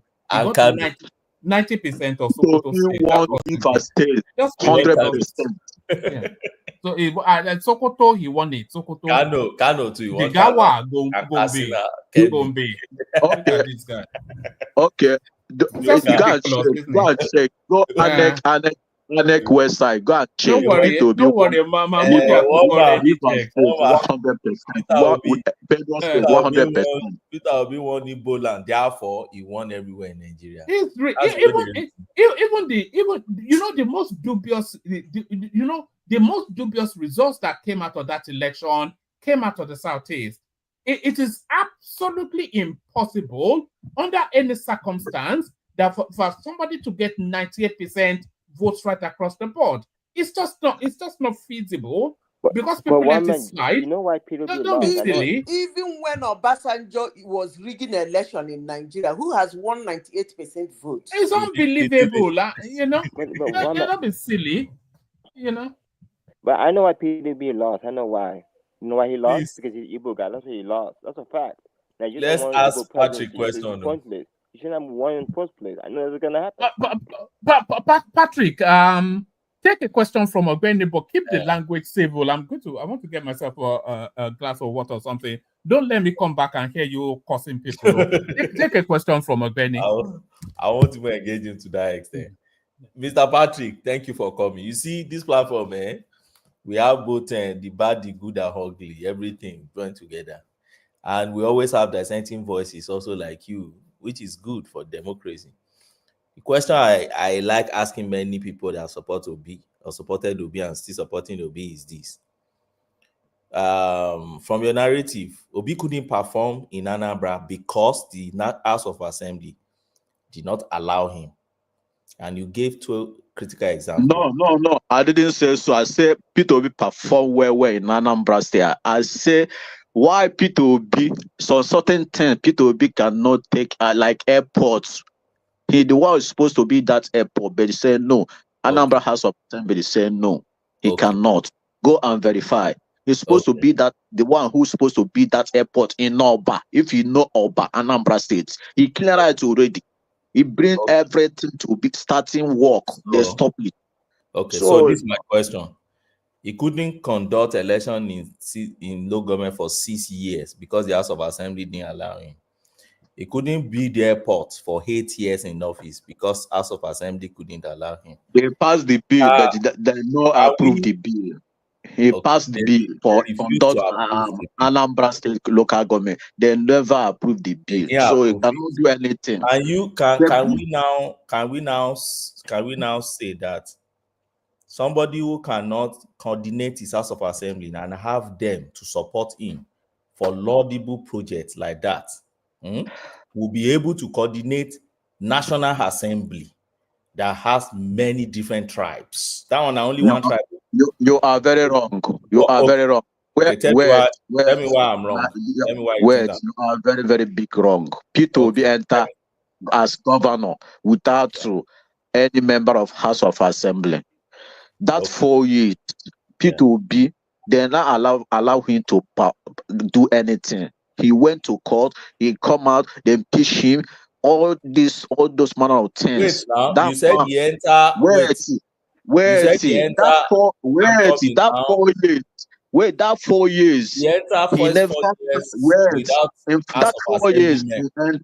he never have chance to pass the bill for local government chairman. After 4 years, they enter second tenure. Then he passed the No, bill. before you go to second tenure, please let's stay with first tenure first. You said in the first tenure he did not have people in the House of Assembly. Is that what Yes, you are? the first But time he that's not enters, true. the first time I see enter as a governor, he not have body. So Today, what made Africa in Anambra State perform because of I'm P2B. coming now? Let me That ask you the now. same foundation P2B left in Apuga. The same foundation everybody they took. They rule Anambra State. You say your Anambra own. State You let me today. say my own now. Anambra It's State not no. today. Anambra State today still call Anambra the light of the nation. Patrick, hold on. It's the foundation of P2B. Can you hold on, Because please? the time P2B enters a Can you? governor. No, I don't think you can hear. Ramiro, I don't think I can Ramiro. Yeah. Patrick, open the window for a conversation to take. I think what Ogwen is doing is inviting you to a conversation. So don't go on a long epistle on Yeah, XYZ. I answered him the question. I No, told him. he was trying to engage you, but You you were said just running away with the usual. you said in his one man wants to follow me.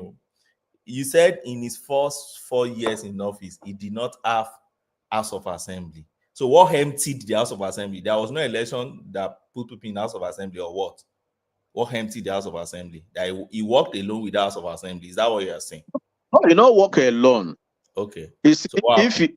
if you a politician now contest any election as a governor win. If you I think it meant the any member assembly of your was party, I know the question. hold on. I think it meant the assembly was hostile to him. That's what it meant. Was yeah. hostile. So it still takes me back to that my question. If the assembly was hostile to him and he functioned for 4 years without finding them to his side, is that not a leadership failure? I say you are wrong. I say after 4 years, all of them already see the work the man is doing in Anambra State. All of them they camp to Apuga. Go and verify. Yet they didn't allow him to conduct election. That second tenor. That second tenor. Then he passed the bill. Okay. Make them prove that bill. They conduct that local government election. So out of 8 years in office, it took him 6 years to get them to his side to be able to conduct election. Not 6 years. I say when he enter a second, because that's first tenor. He went to court. After he stayed there. They had to hand over. They conduct election. People say no. I never finished my tenure. So all those things. After he enters a second tenure, all of them see, because that first one, the man work well in Anambra State. He worked. That's the work I'm saying now. He couldn't do airport. He couldn't do local government. Let's stay on those two. And he couldn't do it because he couldn't get the House of Assembly on the side on time. And I said, is that not leadership failure? And that kind of person handle House of Assembly that has 770 tribes. Let me tell you, P2B want to be that airport there. Anambra say no. If you say and he couldn't convince them. He couldn't convince them. Is that leadership? Us as a trader say P2B no. Anambra doesn't want airport now. See what Anambra State wants, because Asaba Airport is close to the Anambra State. Anambra uses Asaba Airport. They say, okay, P2B, I want to build all the school, because all the school in Anambra State is not working. So did they build school? Yeah, all the primary and secondary school. One school. Can you mention one school? Wait, let me come now. Ask me a question. I answer you now. Okay, you say you build school. All the government school in Anambra State, both my primary and secondary school, all of them is almost the roof is leaking everywhere. All of them is old already. So not he working. And rehabilitated it. all those students enter all those missionary school, you know. No Anambra State governor primary and secondary school is working that time. People will be okay, starting the building the school. No, okay. All the school, both my village now, all the school, if you see them, you will never Mention believe one this. school that is built. Let's leave the one he rehabilitated. Mention one that he built. One school that he built. Not be say you build or the Okay, old so he shade. did not build If you any can school. mention it, there's 50 million naira for you, according to Redmond Mockery. 50 old million. school, you know, Okay, Anambra did not State. build. Okay, so Yeah, let's leave that one wait, now. let We me mentioned come. Tilo, Let airport, me come local first. government, school. Let's move to seaport that you are proud about. You said you built seaport. Can you mention that seaport and where is that seaport? River Port, not the seaport, River Port. Anambra Is Port. that river working today? It's working. So why do the Southeastern brothers always complain that they don't have port in their place? What's the business? What's the problem? Why they complain? Because after P2B built that thing, the federal government, that I think maybe Is Anambra not landlocked anyway? No, don't wait now. Oh, the don't River disturb my line of cross examination. Sorry. River Port P2B during that time, they stopped that River Port. Oh, so The he did not build it. They stopped it. They finished already. The federal government. Oh, they finished it. So what are they stopping in? What is they finished? Wait, they say no.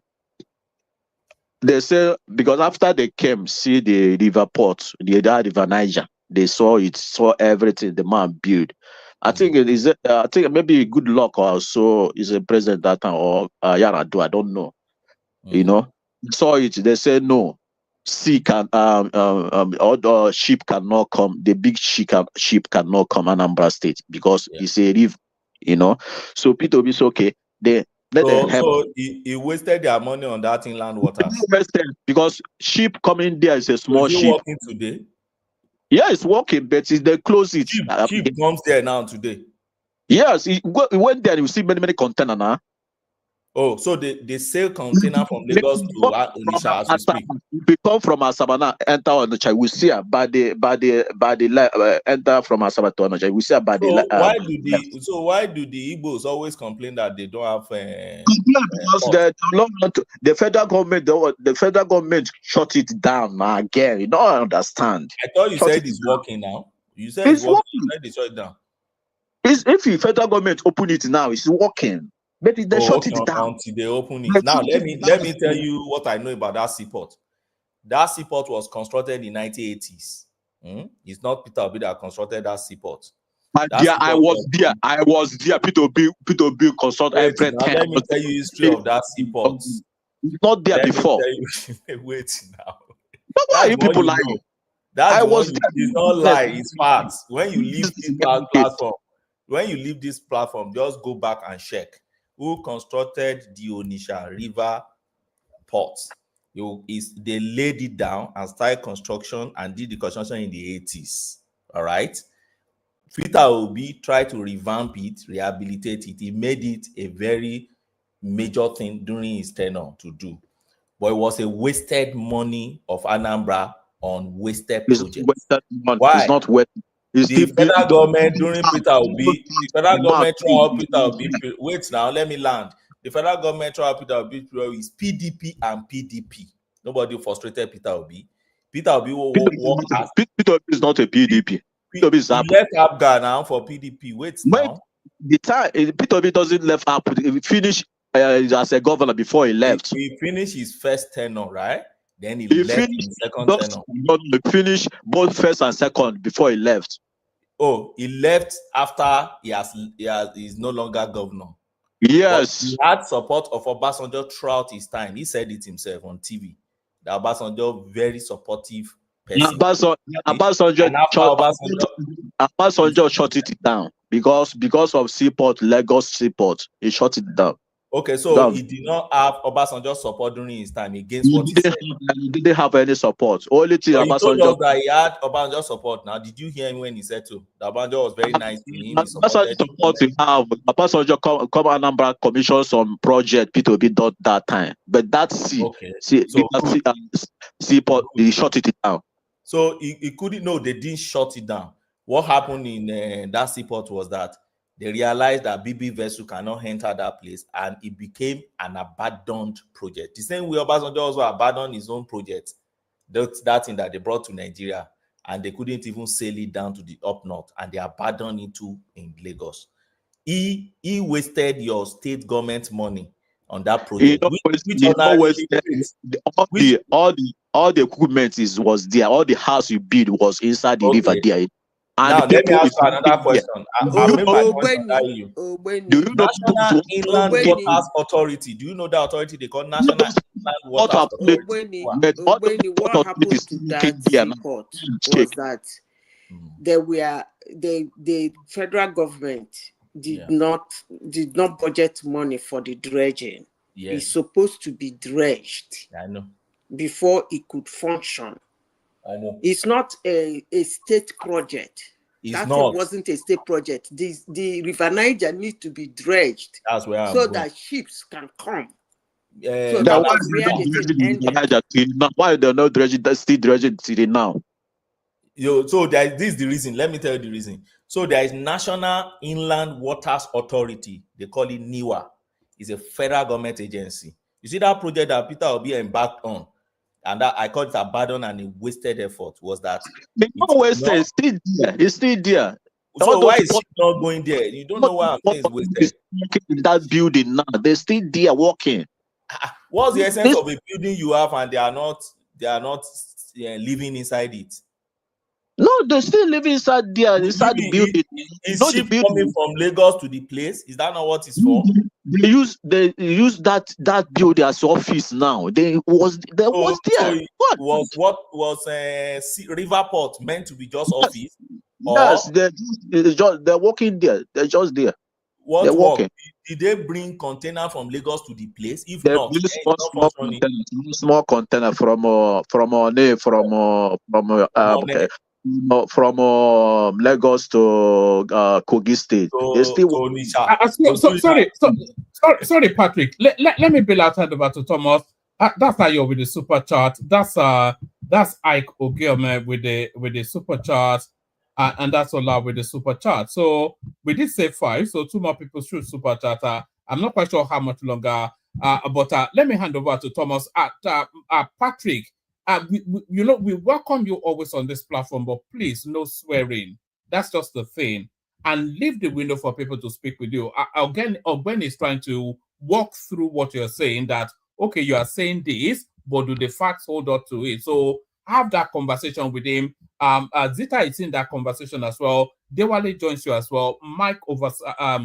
Thomas oversights it, but please let it be a pleasurable experience. You don't have to agree, but you don't have to be disagreeable either. Thank you, everyone. See you tomorrow. General, I'm done. Adewale can talk. So, wait, let me finish. P2B bring foundation to Anambra State since 1991. The same foundation, Obiano follow him. The same foundation, Donna follow him. You know, so don't say P2B, because if P2B does no work in Anambra State, Apuga for die a long time ago. Apuga cannot rule Anambra State if that man does not perform in Anambra State. Apuga, PDP can take power long time ago, but P2B perform the same platform. If enter the same platform now, it can rule Anambra State. Why Absolute don't know win for PDP? Let me tell you why. Let me quickly tell you. Do you know the problem Absolute has? Patrick, do you know the problem of Absolute and P2B? Do you know? Do you know the problem of? Yeah, hold on. Let him say something. Let it be conversation. Thank you. Let me tell you why Peter Obi was even able to get to office. Peter Obi was able to get to office not because the Nigerian judiciary or court really see this thing in his case. What happened was that the Uba brothers, the Ubas, and the Ingiges, they've had issues. Then the episode of Ingige resignation letter came in. Then after that, the episode of Ingige being kidnapped came in. Then after that, the interim injunction they went to Enugu to collect, and the one they got from Anambra, and then contradictory decision on Ngige came in. Ngige was able to muzzle himself back to the office, while Obi case was pending. When Ngige muzzled himself back to the office, Ngige was not on the side, Obanjo was not on the side of Ngige, he was on the side of the Ubas. But because they've lost out, so they needed a scapegoat. So they scapegoat Ngige, okay, to blind themselves from whatever Obi is doing, and Obi was able to emerge. To say that there's unity in their house, Obi wouldn't have emerged. And Okay, let me clear you. Let me clear. I was there. And that is why you see Obi coming out when you've denied it. Wait, let me make mistake. Obi, you make mistake. Wait, let me. It's a local policy. You may know more. You make mistake. I'm coming. Let me mistake. You correct my mistake. Let me land. I beg.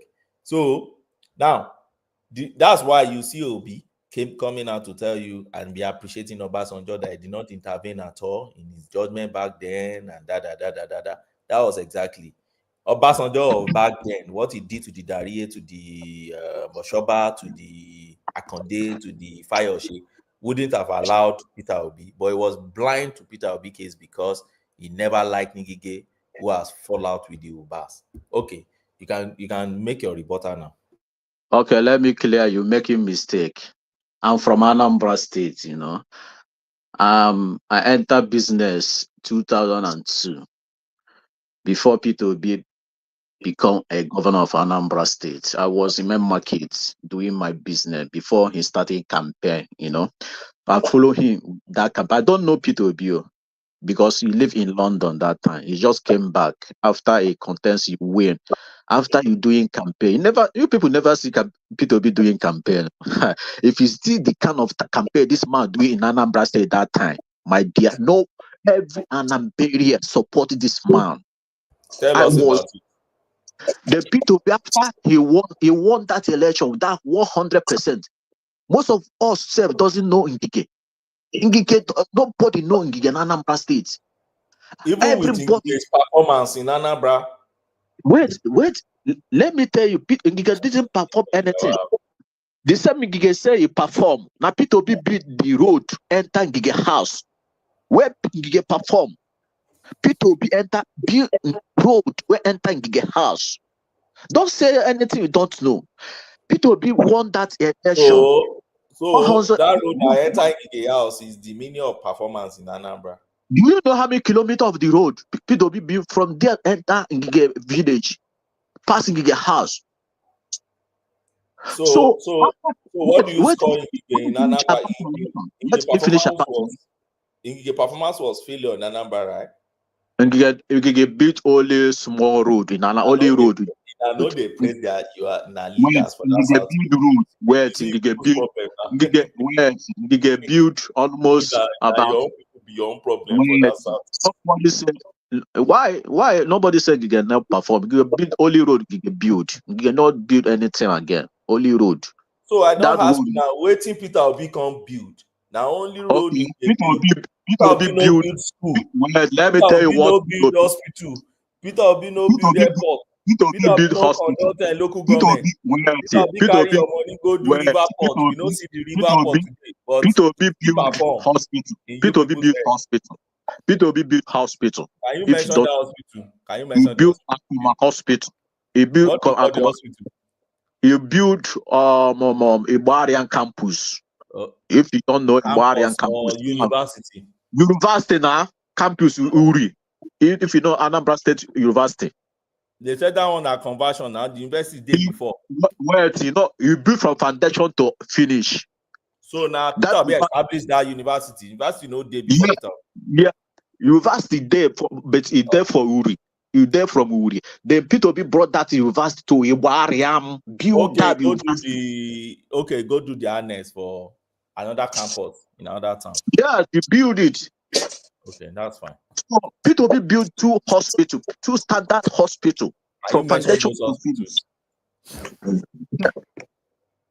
I was talking about let me finish that election self. Peter Obi won that election. Tell us about the election. 100%. After he won, Nobody know Ngige. The ANEC and the Abasanjo use ANEC declare Ngige because they promise Oba family they will give Anambra State money, half of the money for Oba family. They promise them. They change that election, declare Ngige winner as that election. So after they declare, Anambra State said no, nobody know Ngige. Who is this man? Who is this man? ANEC officer declare winner. That thing caused problem in Anambra State that period. They begin to riot everywhere. After everything, that man stayed there almost 3 years. P2B went to court. Since that they declared the man, the P2B went to court. After the agreement fell, Ngige said no. After Ngige entered there, he noticed Anambra State doesn't have any money. Because Anambra State doesn't have any money. Ngige said no, he cannot pay that amount for them. If he paid them, that means Anambra cannot do anything. He as a governor cannot do anything. They say agreement is agreement. You must pay us that money. That thing is problem. Ngige said no, he cannot. So you know why Ngige do? Ngige begin to build road, build road, make our people like him because people doesn't like Ngige. But that's achievements now. But that a road you build only his local government too. It's not Anambra. Only his now make the local government like him. No be make Anambra people like him again. What you just talk. Yes, only Oga. If you know Oga, only Oga local government. Only Oga there. They build road almost 300 kilometer of road. After everything. Let me tell you this stuff. Someone ask you a question now. Or you also. Patrick. Who is this? You said, it's Oroyo. You said Obi won election in Anambra State. 100. Ask Anambra Beria now. I was there. Just wait now. Just wait. Because as at then, you guys are complaining about bad INEC is corrupt. So as at that time when Obi won the election, is INEC corrupt or not corrupt? INEC corrupt long time ago now, starting from Obasanjo regime. So the one Obi won, INEC still rigged the election for him. Yes. It's not today. It's not safe. It's not today. It's not surprising. Okay. And people will still want 2023. Still INEC rig it again. That means Obi did not win election. That means INEC rigged the election for Obi. Obi won that election. Obi won that election. Everybody know. If you vote somebody, everybody vote somebody. We know so who wins the election. The election that INEC is corrupt. So if somebody wins the election that INEC is corrupt, meaning INEC rigged the election for the person now. He rigged for another person now. He don't get vote for another person. As a man, as a human being, if you vote somebody, if you don't know, if you vote for me or you vote for Ebony, you don't know. Huh? Ask me a reasonable question now. I should ask you a reasonable question. Yes, if you vote now, if election come, everybody vote now. You see, I vote. If this person, I vote for this, but I vote for this guy. After the election, change it. If you don't know who won the election, you will know. Patrick, you will not know one. You will only know who you voted for. Exactly. Let me give Ogbeni one instance. Like in Delta State, when Ogboru was contesting election, those elections, they were just reading results anyway. That is why sometimes when I see Obasanjo come out talk, I kind of wonder people who are clapping for him. The moment they finish election in Ethiopia East, they start jubilating that Ogboru has won election, just with one local government. So that is exactly the same thing you are doing now. So once you just win one region, you will clap and you start shouting, INEC have rigged the election. My brother, let me tell you, That's what happened in that last the election. Anambra vote. Because he won overwhelmingly in the southeast. If Most if you want, southeasterners thought that if he you want has to, won if Nigeria. the election come today, if you want to know person won the election, you will know it from Onocha. You know, Onocha is this thing is many voters is on Onocha. In Onocha, after they declare that election, nobody know Ngige. Everybody can say, who is this man? Who is this man? Aneki declare. I didn't vote this man. Who is this man? Where everybody complain, who is this man? They declare a winner in this election.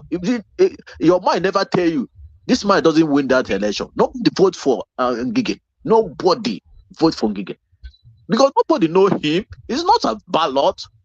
Why he call this man say he winner of the election? Why?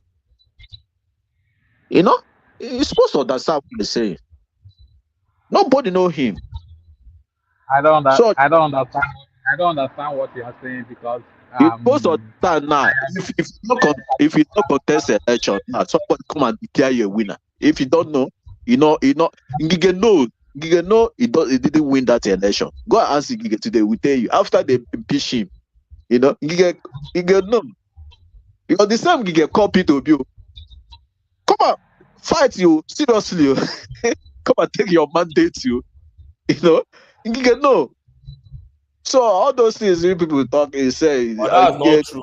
Ngige has granted interviews severally and has re-emphasized severally that the court in Nigeria. He cannot tell you now. He cannot tell you he copied. He cannot Well, tell you. you can't know. You did State House when he I called. was there.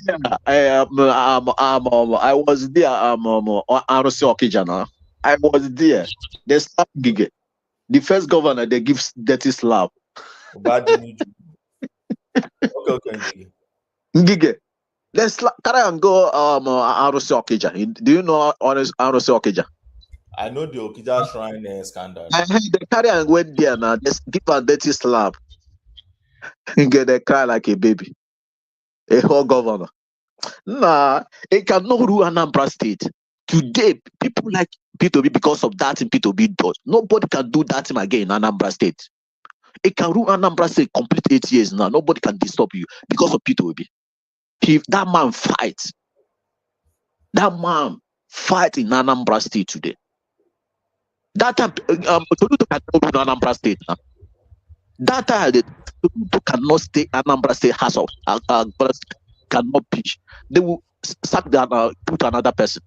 Patrick, you see, I'll soon be going, but there are some things we need to establish today. First, Thomas. Okay. Somebody just came in. Yeah, I'm here. Oroyo, yeah, I'm here. Yeah, when I say people bring democracy in Anambra State, all those people anyone is saying something. Hold on, Patrick. Yeah. No, I just want to round off on my conversation so far with Patrick, and 4 things he has been able to establish. If I had made, I can even summarize to one thing that Peter Obi cannot handle Nigeria as a country, and I can get that from what he has said so far. One, somebody got to office because he has trouble with court, going to court up and down while he was in the office, because the House of Assembly, they belong to another party. He has only few among them to himself. Because of that, is a democracy. It's not a summarize now. He couldn't do some landmark projects. First, for 6 years, if as somebody said it's even 7 years, 10 months, he could not conduct election to local government council. And they called it Democrat. Yes, he wanted to build airport, he couldn't build. Medical doctors were on strike for many months under him. 13 months. So 13 months under him. And then he couldn't coordinate his House of Assembly to be on his side. Then lastly, he now put their money, apart from the burial and all those things. But from where medical doctor is not from he put it in a federal government project. Before P2B becomes Panama State. That river thing that's supposed to belong to to a project that's supposed to belong to the what do you call it, NIWA, National Inland Waterways, and this thing, and federal government project, you put your state money, you put it there, and today that project is a failure. You just sink money there. It's a place that is supposed to be like a seaport. What they now use that place to do now is office, according to him. They now use it as office. So it's just like turning a papa, you turn a papa wharf now to office. And he says an achievement. They are using it now, they are using it as office, but no ship is landing there. No, you see the kind of thing they are selling to Nigeria, and they will sell it so conveniently and so bold, so, and you'll be wondering, where is this boldness coming from? Ogbeni, do you know why I will never follow Peter Obi and their follower? Peter Obi has never done one thing wrong to his followers. Yeah, we know. So if you are somebody that doesn't do anything wrong in life, that means everything about you is wrong. Yes. Peter Obi is a perfect 100% man. Doesn't do anything wrong. He doesn't do anything wrong. Look at I've when I never engage seen them that kind now. of person in my life. Thomas, I didn't want to say anything because I think the guy had a problem with me from day one. He must have been listening at the background. That's true. He doesn't like you. Yeah, he doesn't want to hear for you. not liking Obi. But the thing is that I will keep saying it. I will continue saying it. Anybody in Nigeria who was one-time governor that sat on emergency for 13 months can never get my support.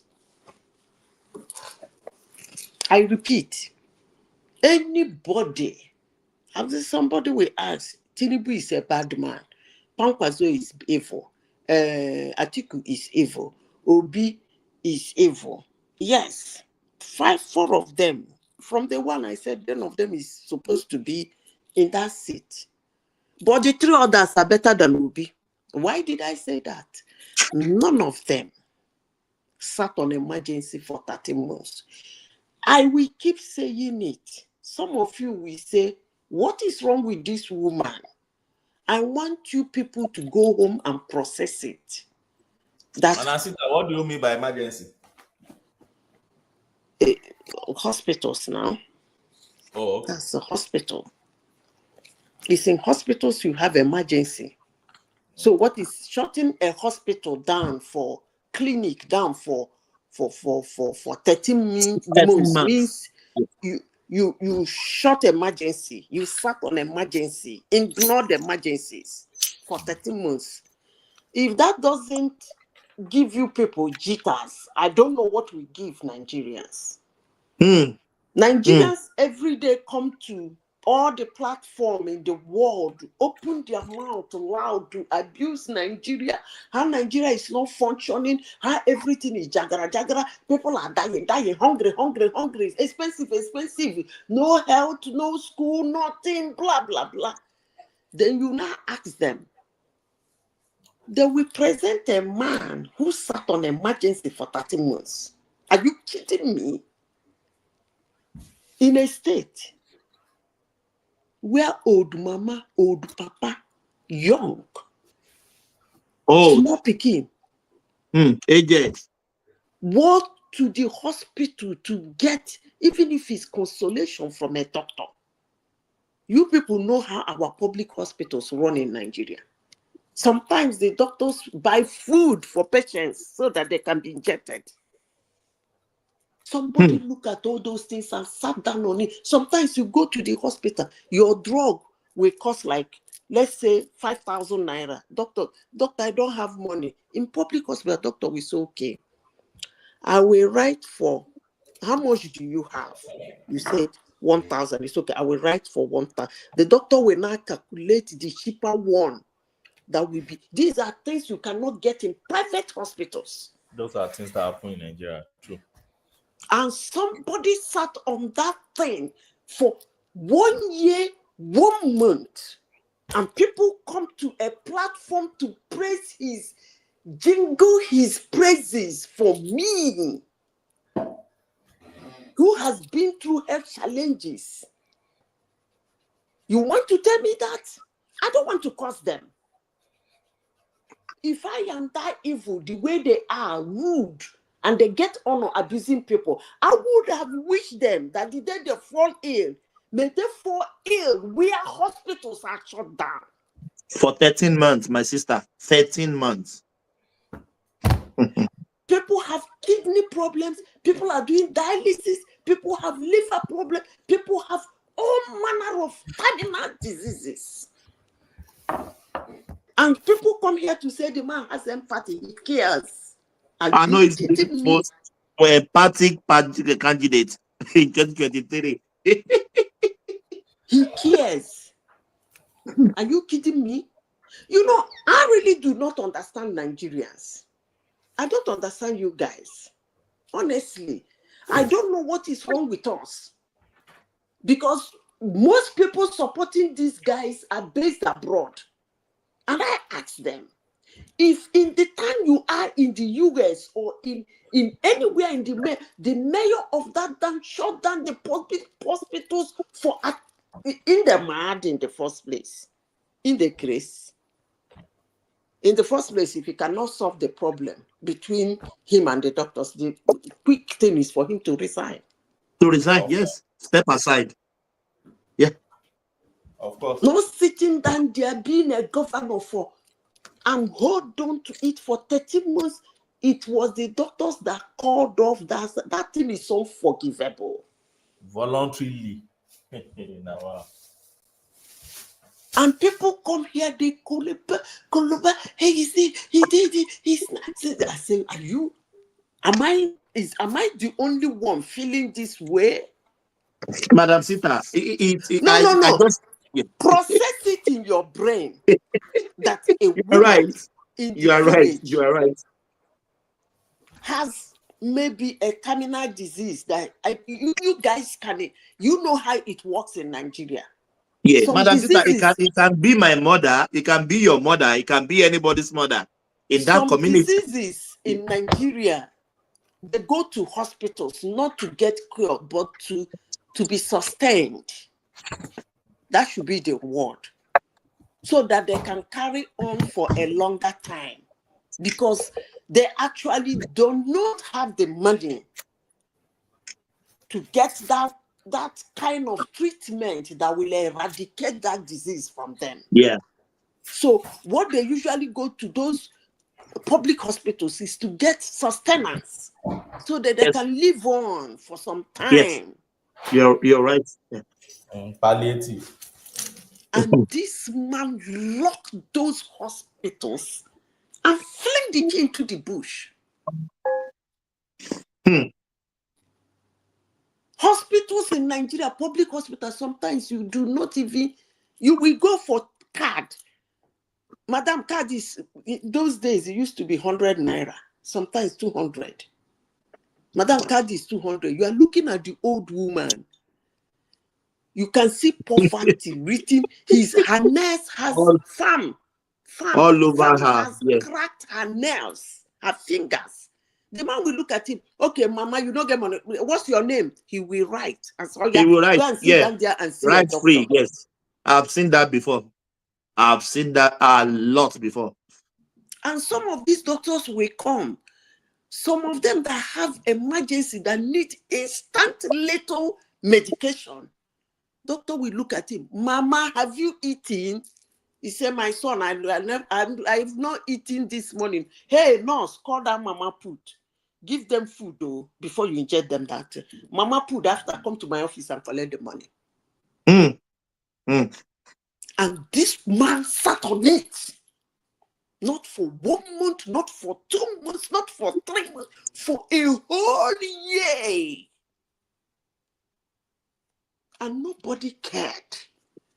And Nigerians look at me with my life, that somebody like me will open the carpet and sweep in that kind of a thing and chant praises of that man. Look, let me tell you, they are really annoying me. they are really annoying me for coming here to attack me because of Obi. I don't really know how they think that they can force me to like such a man. I don't really think what is going through their brain. They imagine that me, Zita, we sit down and watch a man who do that thing, and we sweep that situation, that circumstance, that horrible, unspeakable situation under the carpet to sing that man's praises. You must really be joking. I don't know about any other person. Nigeria, they always forget now. They That always is forget. a no-no to me. And listen to me. Any other governor in Nigeria, I don't think any governor has done it. But any Never. other governor that does that in Nigeria will never have my vote. I don't care who votes him or supports him. I rest my case. Oh, thank you, Madam Sita. You spoken Hello, well. hello, Hello. Yeah. Can I talk? Yeah, you can speak. Yeah, of course. Yeah. Listen, I want to say something now. This thing I want to say, keep it in your mind, everybody here. Is if you see any typical Igbo man or Igbo woman, if you see Sabo Igbo or woman, you will know he want to pull his brother or his sister down to praise himself. If you recall, before Igbo man become senior president in Nigeria, you remember what is happening that time. They maybe three or four of them become senior president of Nigeria. Igbo doesn't like themselves. Mark it down now. I tell you this. Igbo doesn't like his brother progress. He want to pull it down. He want to Are you kidding me? Are you kidding me? This that they tell you now is the reality. I'm Igbo man. I will tell you how Igbo behave. You see this woman talking here? This woman talking here doesn't know. It doesn't meet P2B 1-to-1. But you want to put that man down, cascading that man. P2B, before P2B become governor of Anambra State, doctor, every school have already started in Anambra State many years ago. It's not P2B fault, but P2B came and settled the matter. Today, Anambra State don't have any striker anymore. So it took him 30 months to settle the matter. What are you saying now? 30 months, not 30 months. Before P2B became a governor, they already in strike. Go and verify. But under him, it took them 13 months. That's that 30 months couldn't to engage. No, Wait, let me tell you. Let me tell you. Peter will be severally on it now. Wait, then yes, as he enter, I said, remember what Igige told you. Remember what I before he entered. He has entered office already. You remember what I told you about Ngige say? Anambra does not have any money. Not me say it. Ngige say it. P2B entered there. There's no money. No money to pay this doctor. They tell them wait. Have patience for me. That was not you back then. Don't you wait. Okay, tell us what was the issue. Was the issue about pay or about their welfare and increase? Yes. Wait, let me. You people, tell us the issue as you understand it. About welfare, a salary, you know. Let me tell you. Anambra State is not a Lagos state. Have much money. Anambra State is not. Wait, Anambra State is not Lagos or River State or any state in Nigeria. Anambra State is poor before. Go and shake. When somebody came here to like to push his brother down because after 30 months, what again? The man settled the matter, paid them, settled them. Today, he cannot say Dr. God strike in Anambra State. No. So doctor He just cannot use that. He cannot use that thing. He cannot use that thing. Paint a man or a black and blue all the time. You're talking. So somebody who lost his mom or dad around that time should just say, "Oh, you cannot use that now." Wait. In Just give you an example. the hospital doesn't shut down. All the hospital in Anambra State doesn't shut down. But the problem is, let me tell you, you people is making mistake. You people making mistake. I was there. I was there doing business. I went to hospital that time. Most of doctor in strike. The hospital is open. He can go hospital. He can go and take your medicine. Yes, he can tend. You know, Doctor and that is on strike attended to you. My dear, let me tell you now. Most of them were. Something that's so reasonable like this, we just be looking. My brother, when they tell the hospital is shut down, it's not shut down. It's not shut down. Finished. So what happened? People is doing operation that time, but that will tell you most of doctor is strike. Patrick, give me 1 minute, You know? 1 second. Most of them is strike. Patrick, hold on, please. Ogbeni, are you there? Can you please ask Patrick, please, that can Patrick point to one wrong thing Peter Osbi has done throughout his tenure? Just one wrong thing. The Saints now. Patrick, are you able to Let me answer you. Can I answer? Yeah, you can answer. Yeah. P2B legacy in Anambra State. P2B build. Thomas. Wait. Thomas, please. I won't stay long. I'm doing something, but let me just come in. I won't stay Let's answer that question. Let him answer that question. And then you call it enigmatic. P2B built 10 flyover in Anambra State. I said, my brother, did you hear the question? Yeah. Can you tell us one wrong that Peter Obi did throughout this tenure? One wrong, one bad thing, one. One bad thing P2B. One bad thing P2B done in Anambra State today is bring this man, Obiano, to us. That state, this is that place, you know. Because if that thing you do to bring Obiano in, the same thing you do because of Soludo. He told Soludo, wait, his turn of Alocha.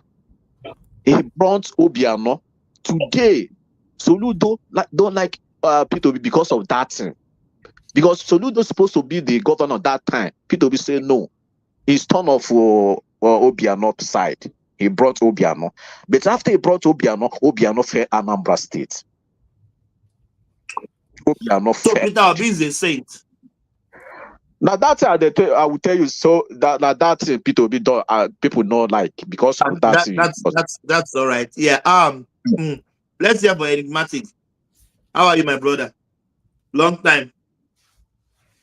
Enigmatic on the. Yeah. How you did? I did, but it did inside cloth, my brother. Let me tell you legacy of P2B in Anambra State before you. No. Let's hear from enigmatic. He had just come in. I know him. He does no wrong. Go on. So are you bothering yourself? They will not want you to. They will not want him to talk. Enigmatic, you have the floor. So this is the fact, right? First of all, I'm even particularly surprised that Ogbeni can drag this guy to have a meaningful, at least somewhat of a civil conversation for the first time on this platform. Ogbeni, I don't know what you use though. We've been trying to make him speak for almost a century. He just comes to disrupt and then run away. So first of all, right, doctors were on strike for 13 good months under Peter Obi, not an annexation of any other administration. Under Peter Obi, governors were on strike, and at a point when they got tired, that people they had to think about their own people, right? They said they had to end the strike by themselves. It was a fact, right? What was the reason for going on strike? If they don't end it themselves, it can continue for 2-3 years. He doesn't. Exactly. So, what was the reason for going on that strike? It wasn't There even was, engaging them at all. yeah, it was this minimum wage palaver, right? It was minimum wage, and this guy was not ready to pay the doctors the new minimum wage, and they were talking That's about the their, man who cares. yeah, they were talking about their arrears and everything, and he didn't even, he did, the medical association chairman then was Dr. Emmanuel Ekwesianya. I know that man very well because some people may be saying I was on ground, as if other people were Togolese or they came from Lesotho, right? So first of all, they went on strike for so long because this guy did not agree to pay the new minimum wage and the arrears, number one. And then do not forget that the water works, those people who are working in the water department of Anambra, they equally went on strike for almost I think 10 months. In fact, that strike action, the case ended up at the industrial court. It was the case overlapped to the time that this guy came to office, Obiano. It was Obiano that agreed to pay them their new minimum wage, to pay them their new structural salaries, to pay them their arrears as agreed by the industrial court. The judgment was given during Peter Obi. Peter Obi did not do anything about it. That's Obasanjo minimum wage. Exactly. God bless you. God bless you.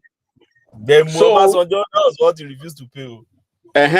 So when I was laughing when you say, what, tell me one wrong that Peter Obi did. He was going back to Ngige. Look, it was very clear to whoever lived in Anambra State, right? It was Ngige that opened somebody's at the background. It was Ngige that opened up the infrastructural development in Anambra State.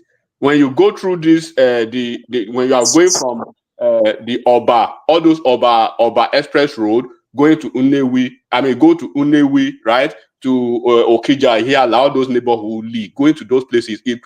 This guy did, I think, over 800 kilometers or more than that within the 3 years, regardless of the fact that he was consistently having issues with the Uba brothers.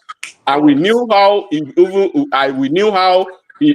Obasanjo, right? This Peter Odili today, how Mary Odili, OBJ, and federal government supported and helped this Obi to reclaim his mandate in the court. The same guy that will be that will be throwing judiciary under the bus. The same guy that's saying democracy is dead in Nigeria. He failed to conduct local government election for 7 years and 10 months, and he was receiving federal government allocation accrued to the local government. Where did he keep the funds? What was he doing with the funds that accrued to the local government for 10 months? For 7 years and 10 months. He did not conduct those elections. He was taking the money. What was he doing with the money? Why did he have Anambra's funds in Fidelity Bank in the year that Fidelity was supposed to capitalize? When Soludo came, those days that banks were supposed to have like minimum of 25 billion naira in their bank. That was the time. And that case was in EFCC. So when you talk about Pandora, what was he doing with the Pandora? What did he open an account in Pandora? They will tell you what of the cash they caught him in Lagos. I don't want to talk about the cash because I could have expected you to say, okay, this is the only wrong that I think he did. They will tell you, this guy, okay, you said I could hear you already. They would be the first person to come on every social media. Southeast, though, they did not have seaport, they did not have this port, they did not, and then he was saying they have port now. And when we started pushing him, he started shifting back and forth, and eventually he landed that it is being used now for offices. What is the purpose of that? So they can sell their dodo, right? And we know we have the social media footprint all over the footprint. When you put it out there now, you will see everything that they said about this guy. And I've said it on this platform, and I will reiterate it again.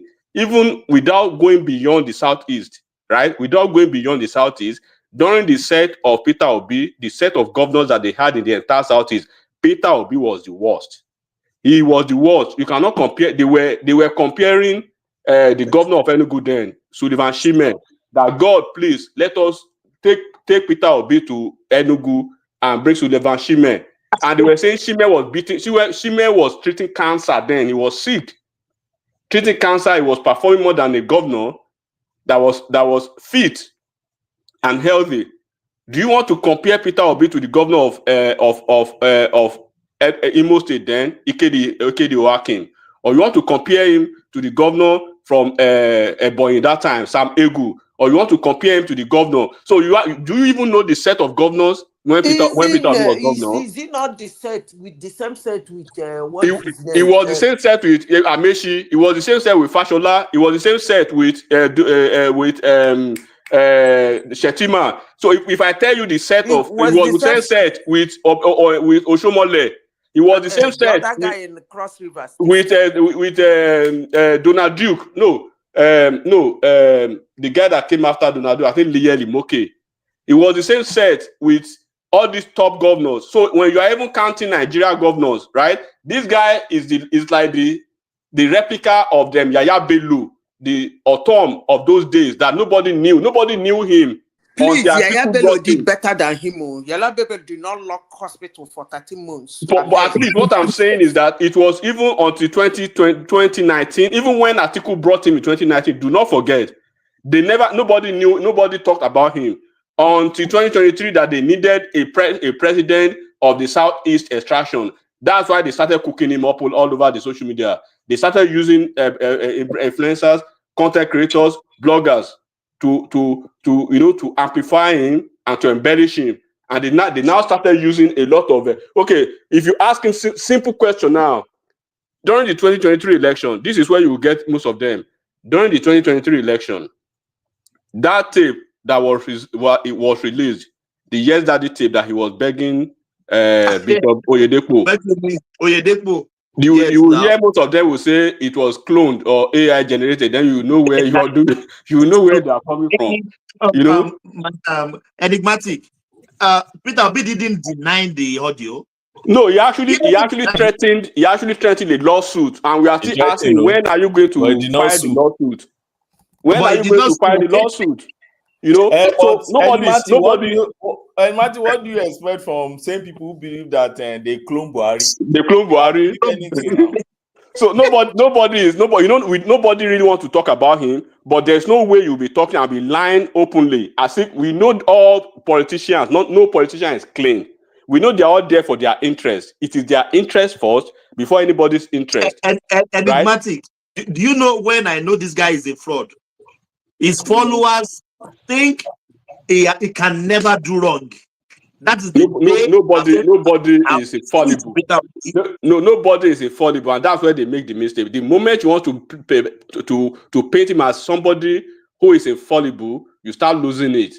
They will say, okay, look, nobody is saying he does not have the right to campaign to be president of Nigeria, but you do not have the same right, to call other politicians derogatory names, or you want to deride the efforts of other politicians. Why you think they cannot talk about this guy? Who is he? Because there's no footprint. When Akpabio will sit, they will tell you, I did this. They are not good. They are not doing go and verify. He does that because he knows when you put 10 people, when you line 10 people up, at least 7 out of that 10 they've been to Lagos. 7 out of that 10 they have relatives in Lagos. 9 out of that 10, if they've traveled through Lagos, they know at least a footprint of how Lagos looks like. But when you put 10 people together, I can bet you 2 out of them they don't even know their way to the southeast, let alone Anambra State. So they can lie and say go and verify. Never been in Southeast before. So they can say go and verify. Even people who live in Edo State, they've not been to Anambra they don't even know what Anambra look like. Right? So when they want to discredit all the governors except him. Ngige did not do anything. Soludo is not doing anything. This one did not do anything. Only him. They keep Umai did not do anything. Okorosha did not do anything. No politician in the Southeast did anything except him. They want to basically throw under all the politicians under the board because of him. How long do they want to keep doing that? Nigerians were not living in mass. Nigerians were not living in Pluto. We all lived in the same Nigeria when all of them were governor. And we know the set of the governors that he was with. Somebody that when you put him side by side with Akpabio, look at Akpabio was his set. I even forgot to say that Akpabio was Peter Obi's set. Performed better than him. So if they say okay, because now that we know that he has come out there to present himself as an Igbo president, good. Look at the way they are even doing obedient now, the obedient movement. They are throwing everybody out because you are not not one of them. When Ozigbo left, when Obaze Oseloka left, when what's his name, Kenneth Okonkwo left, nobody derided them, nobody threw a shout says that then nobody called them anything. But the moment you see somebody that is not able to leave that group, they will tell you are a mole. They never believe you must actually re-identify who you are within them. How long do they want to do that? Nobody say he does not have the right to be the governor, to be the president of Nigeria. He can't stand side by side with Amechi or with El Rufai, with any other of them. They were all ex-governor. They will tell you this is what I did. Amechi was saying even what he was on the TV for 5 minutes. It was really not what he did as a minister. This guy will tell you, go and verify. How many people knows Anambra State that will be traveling to Anambra to go and verify nonsense? Go and verify. And those people that knows Anambra, when they are telling you, they will start lying over here up and down. Can I? They don't have. They are the one that will say they don't have support. They are the one that will say they don't have support. But they are the one that say, hey, he built support. They don't have airport. He built airport. They don't have this. He built this. Built 10 lanes. That 10 lanes that they're always talking about. When you look at the bridge, you was from that bridge that go to Amansi. That one that the border between Enugu and Anambra. That's all he did. And they actually look. I think the conversation should just move on. It's not. I just want to. First of all, Ogbeni, you did very well for even bringing out something from this guy. We've not been able to bring anything out of him for the past. There's no more that he's been coming on this platform. Let me just add to what Ogbeni said earlier. And Babati Kiwa now. General, sorry. General. I apologize. I want to go.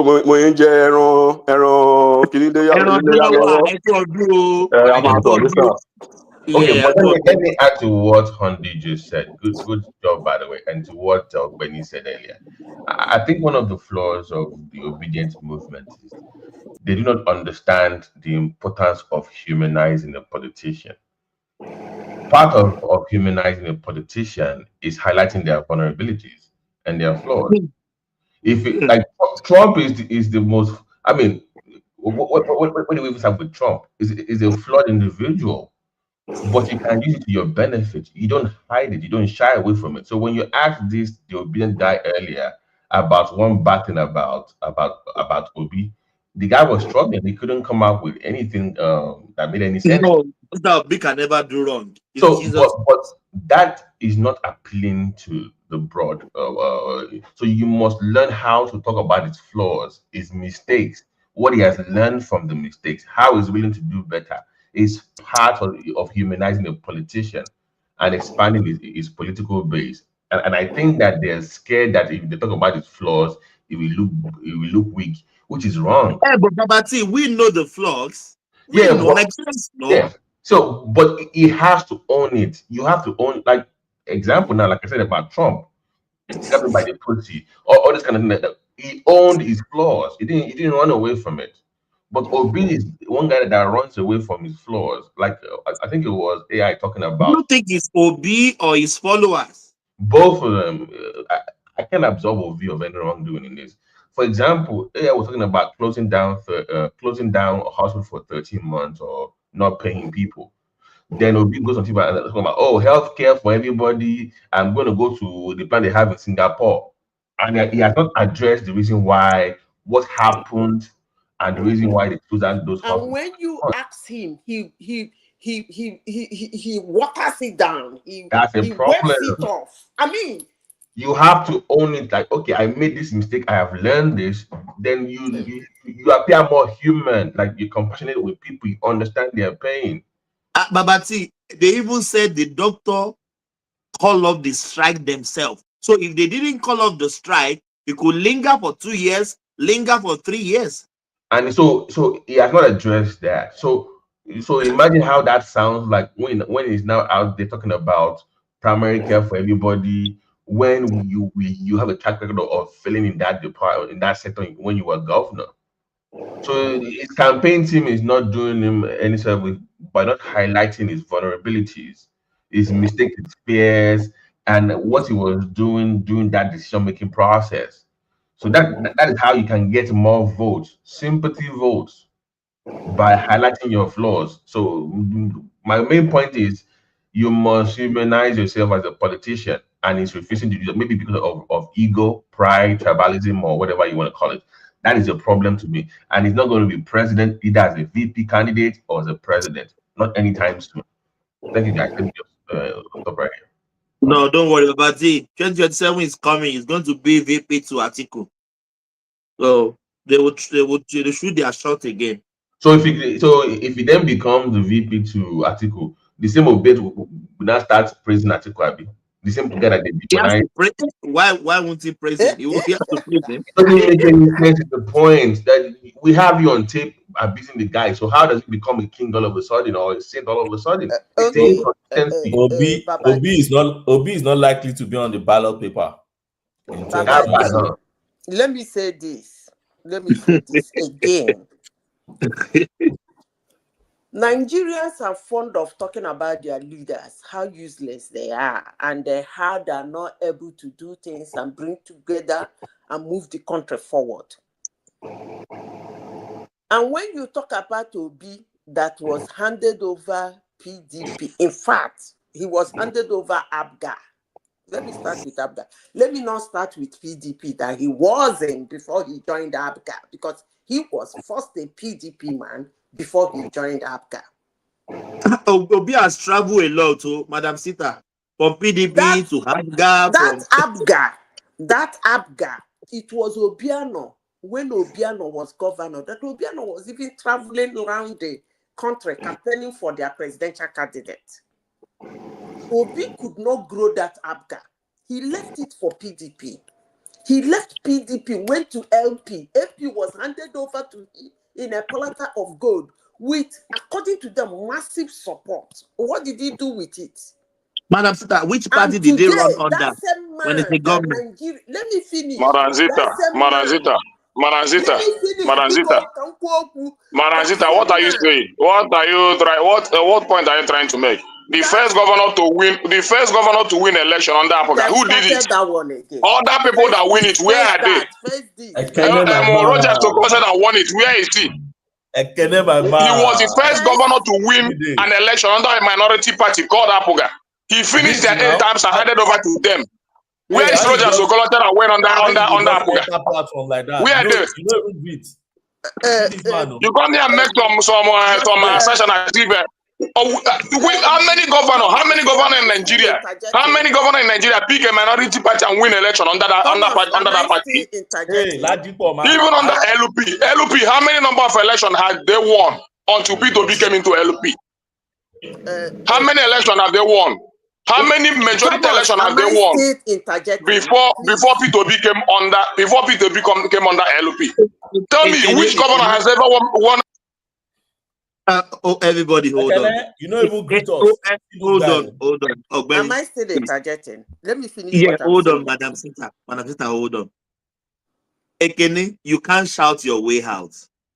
We need to listen to each other. When you're shouting, we know there's nothing.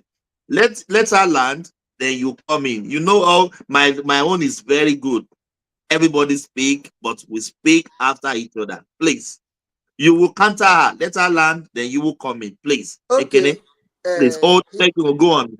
He left ABGA and then went to PDP. Then PDP back to LP. This LP was handed over to him in a platter of gold.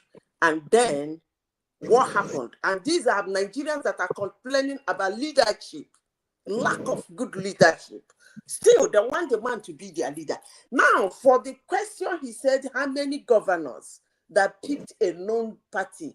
He forgot that Ojo Zokalo, not only that he picked a party, he formed his own party called PPA. He won in that party. And the Hakim of Imo State was a governor under that PPA. Did He was a Labour, governor in yeah, Imo State under did that PPA. Labour So where are win those with, party now? Where are those party now? Where are they? And where is Peter Obi and Abga? Is Apoga not functioning today in Anambra State? Is Apoga still not in function? Where are those PPA? That's what I want to know. Today. Listen to me. LP he's using today.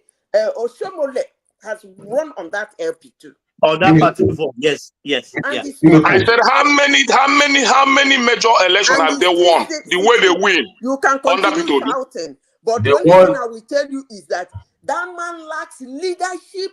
He is very insensitive to human pain. He locked up hospitals for 30 months. As long as I'm concerned, that is a no. I will never support that kind of person. Then you can shout for all you care. Okay, I'm not begging you to support. I'm not begging you to support P2B, and I'm not expecting you to support him. But when you want to say things, you say it the way they are. You understand? I ask you, P2B picks Apoga, won under Apoga for the first time in the history of Anambra State. And the legacy he created in that Apoga is still existing today. And Apoga is still existing in Anambra State. There are many governors that won after him under Apoga that couldn't maintain Apoga in their state. But Just like is Peter Obi still in Halfgati now? I'm not saying that P2B is an Apoga. Listen to me very well, because I don't. If you have not interjected other people, I don't expect you to interject me in that manner. Because I was there when I was there when I was there when anybody was talking. You did not say anything. Madam, I was talking. You did, but now that I want to speak, you will not give me the time to flow in my own speech. So, Ekene, you know I'll have the power to mute you, take you out. You know, I am the moderator, so I can interject you anytime. Please get that straight, brother. I am the moderator. I can interject you anytime. Thank you. Go on, please. I did not say you cannot interject me, but I said you would have allowed me at least to say something before you start to interject me. I am not stopping you. I can interject you anytime. I want you to get that straight, brother. You have the what floor. I'm saying is this. What I'm saying is this. P2B picked up Apoga, won election under Apoga, finished their 8 years, handed over Apoga before he left to PDP. Then Roger Sokolacha won under Apoga. He couldn't even finish under Apoga and decamped to APC. And you want to use him to compare to other to P2B? You say somebody won under him. I ask you, where are those parties today? Before P2B came under Labour Party, I ask you, how many elections have the Labour Party win? Major election have they win? The way they won it under him. And today there is still Labour Party and still their House of Assembly members and their senators booming in this country. You cannot comment that. You only say, he destroyed. He cannot be a leader. You cannot support such a man. Who is begging you to support such a man? How many years was how many months and years was workers being owed in Anambra State before he became a governor? Ask yourself if you don't know those things. Governors was owed more than 2 years. Teachers was owed more than 2 years in Anambra State before he became governor. Doctors was owed more than 2 years in Anambra State before he became governor. Who cleared those debts? Was those debts not cleared? All your concern is that he was the doctors went on strike. Do you know the fought and battles that went on even within those strike? Even as that, he built more. He gave Anambra State one of the most. He gave them the major health cares in the state existing today. After those health cares that he built, both in my community and in every state, which other governors? The one in my community has closed down. Obiano couldn't maintain it. Soludo couldn't maintain it.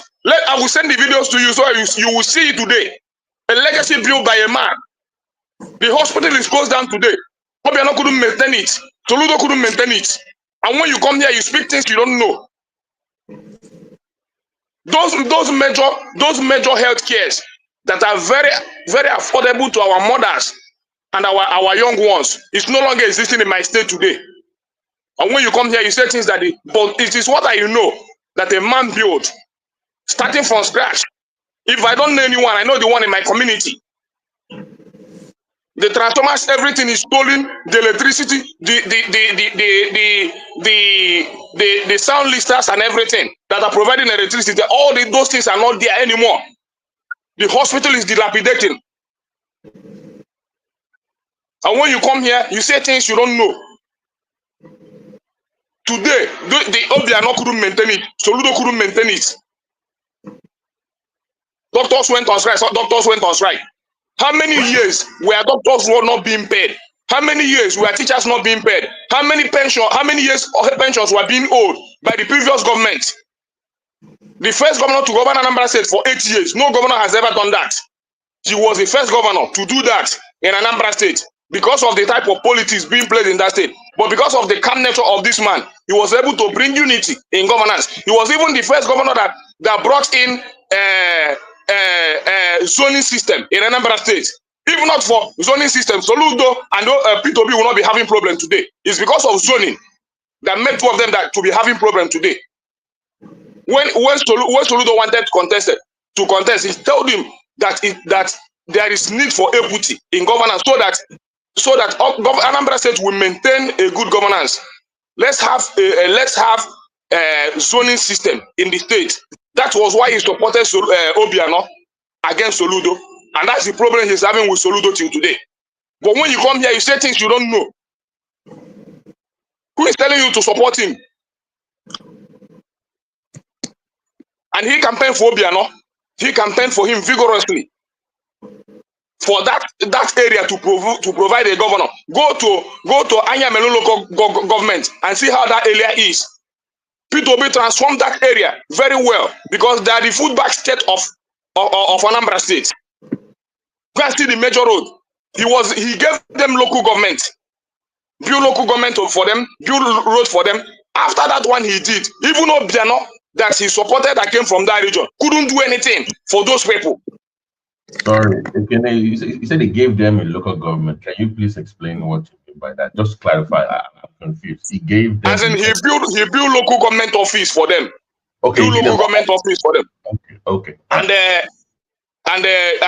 he provided healthcare.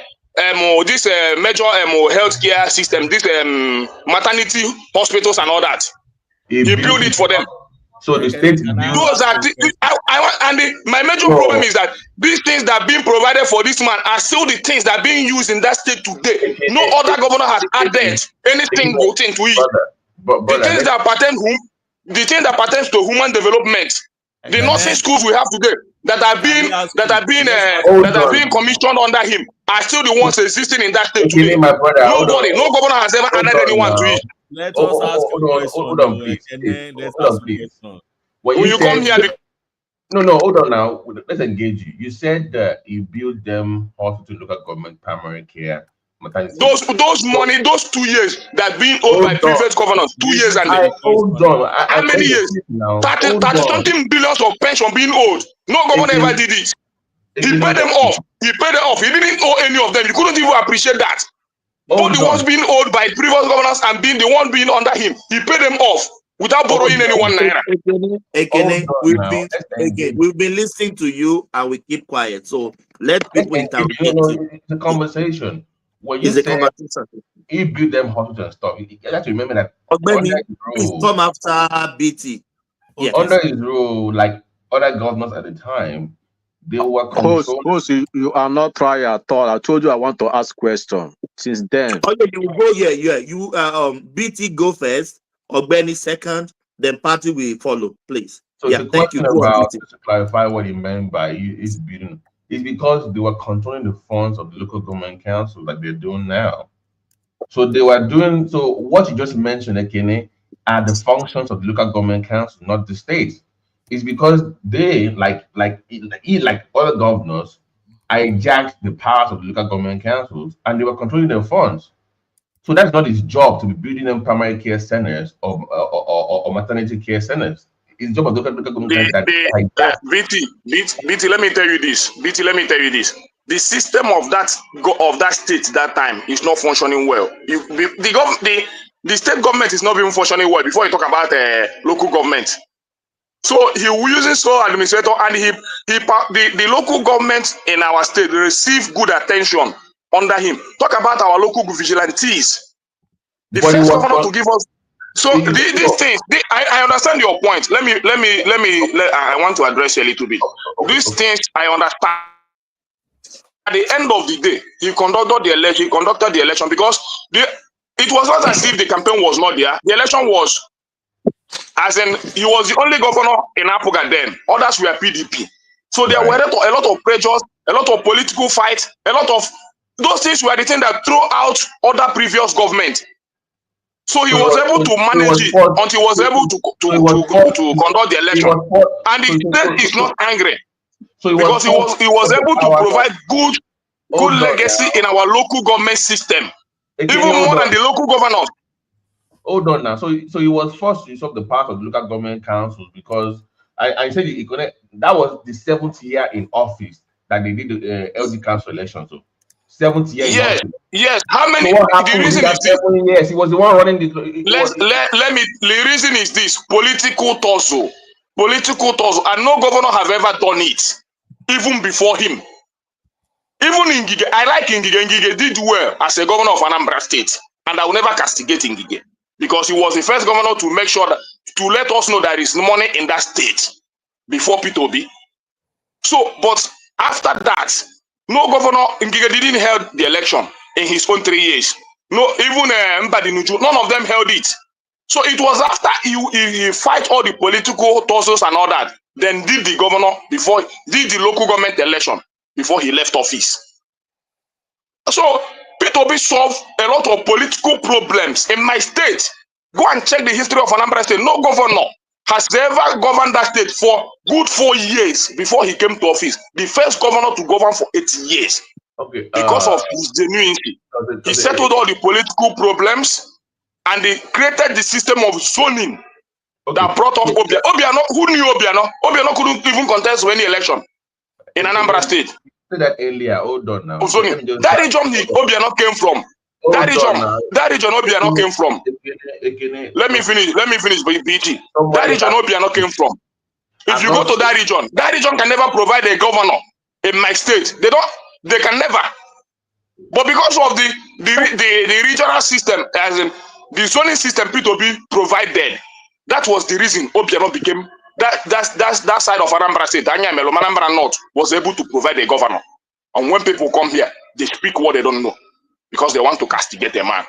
Okay, okay? Sorry. Okay, but sorry. And here's the problem I have with the obedience space I spoke about earlier on, humanizing a politician. It's like the way you speak of Obi, like the man is like a deity or something. No, he's human. Humanize him a little bit more. And to the issue of zoning, this is what no man can actually say that or control that. What really happened is all the political leaders in your state came together and came to an agreement, not just P2B. Let's make that very, very clear. It was just not him winning the power to control that narrative. So that is wrong. No, it was him. Hold on, it was the political distance. Go and check the Uba brothers. The people control. See, BT. I'm not trying to interject you, but listen to this. Go and check before he became a governor. The 3 people that is controlling that state are the Uba brothers. Go and check it. It's well written. Those are the people that if they say you will be governor, they will bring out their money and make you a governor. You will be giving them either 80 or 90% of the revenue of that state.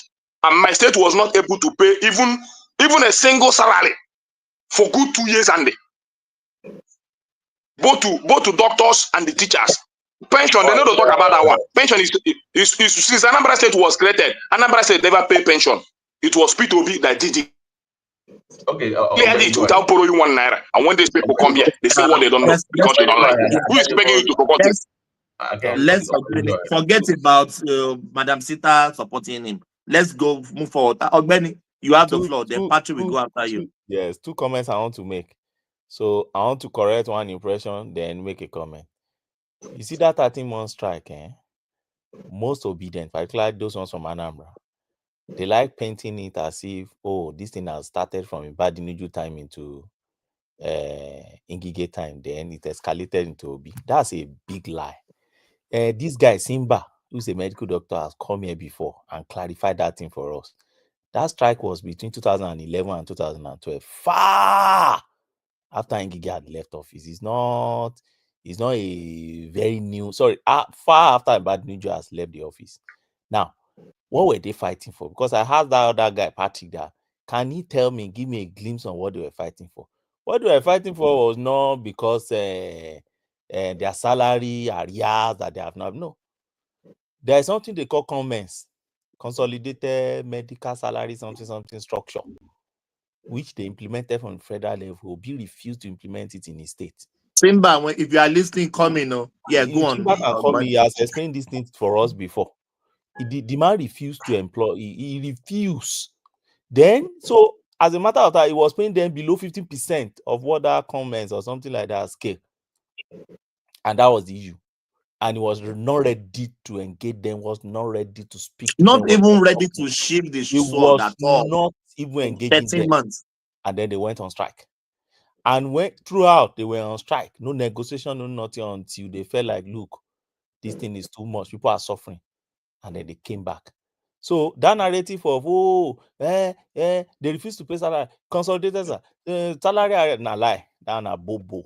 Now, bobo, that one is only for Nigerians that don't follow history. That's one. Now, the question I want to ask you, let me ask you the question. Obone, I want to come into the narration you gave. Okay, go explain and check. Even though I'm not a doctor, but go and check their head that time, the chief doctor said that time, why he was being changed. It was because Obi came that time. Obi was begging them, let's settle this thing amicably. Let's know how to sort it out because there is no money in the state. This is what I can offer. And I cannot go beyond that, because if I go beyond that, I will not do other things that I'm supposed to do. Then because it's not as if he has not provided the money the first time. When he provided the money, the fund was diverted. I think two or twice when he was giving the direction, the fund was diverted. Then he went directly diverted by the system.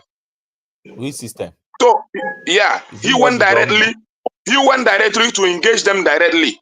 After he engaged them directly, they did not accept it, because you know how our system works.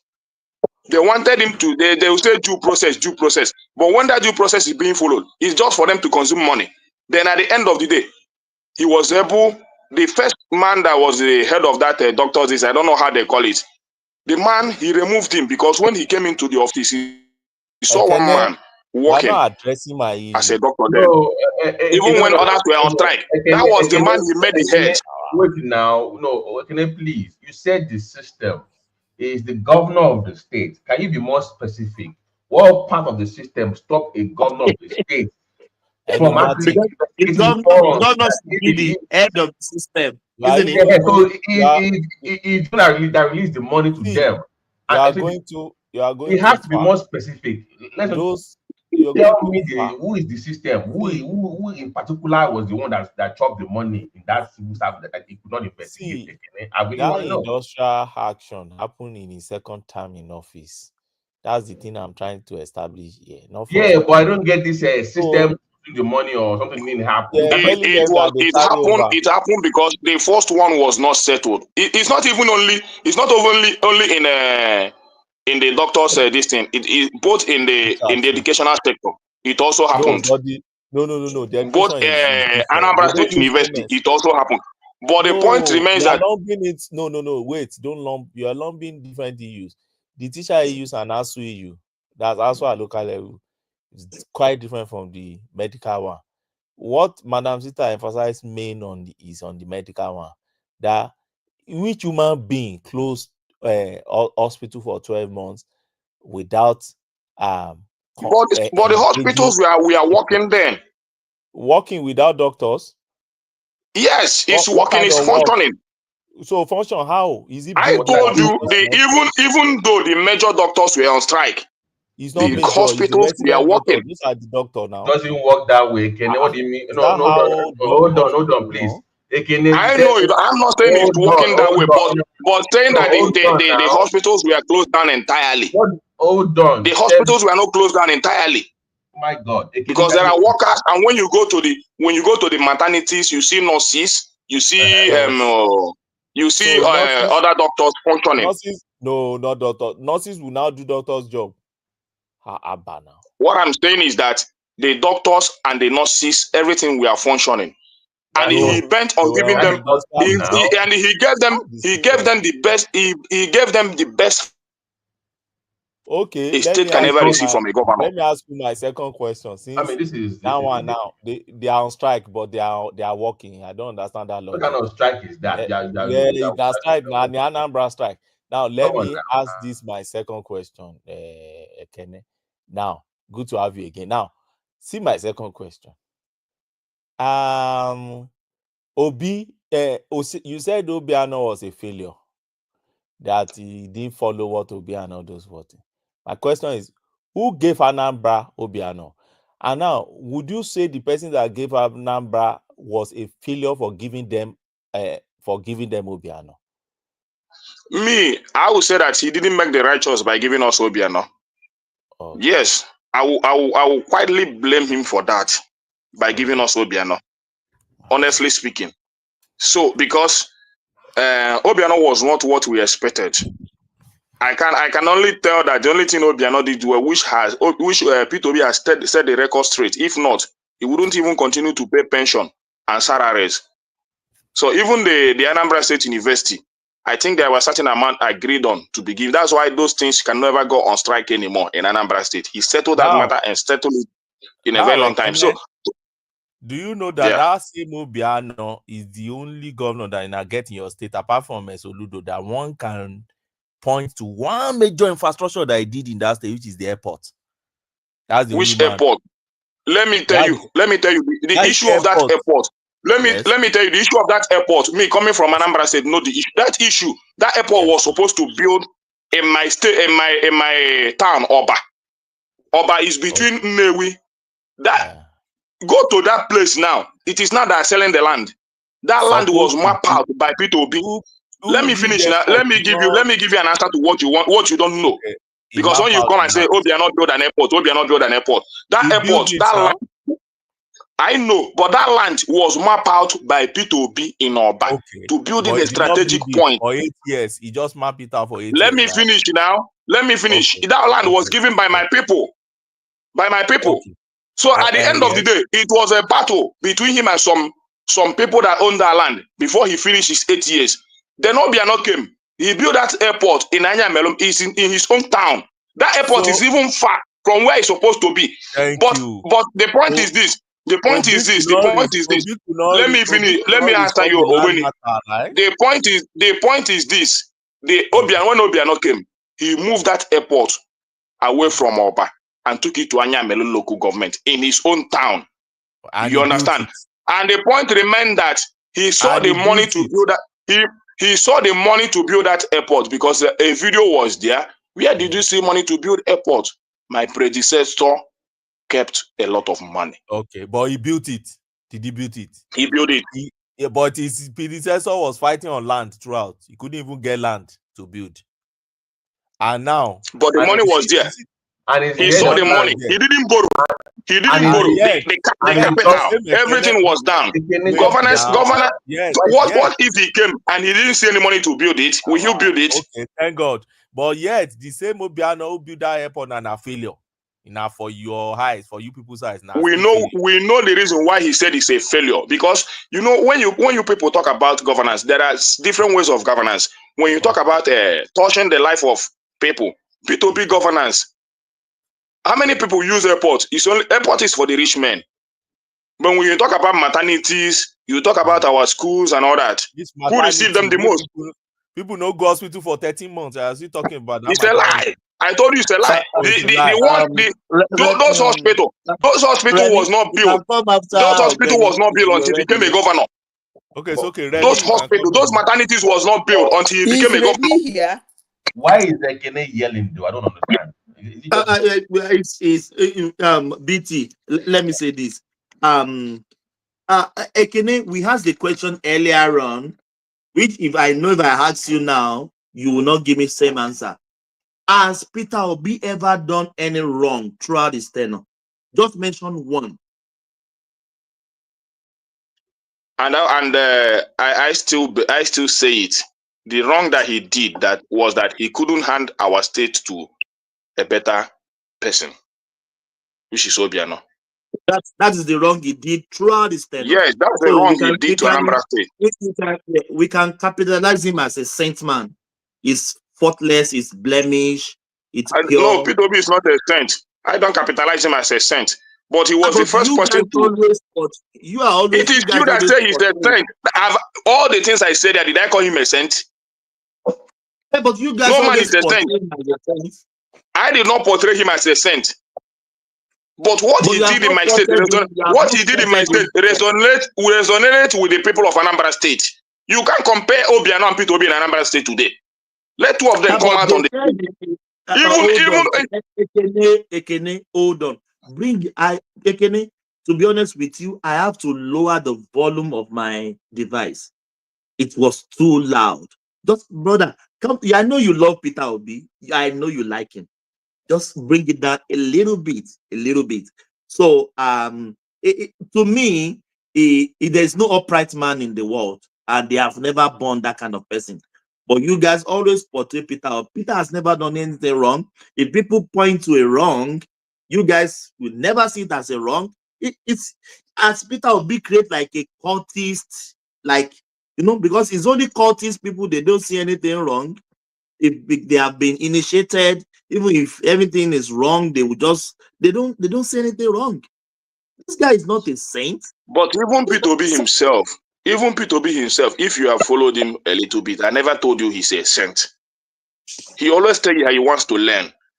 So you cannot blame people supporting him. So if you understand the point that people are supporting him to make him a saint, I'm not making him a saint. But my point is that everybody that comes from Anambra State will tell you that P2B governance in Anambra State was different from every other governor we ever had in that state. Yeah, and there are examples of that. He received many governors award and everything. The best governor. Patrick.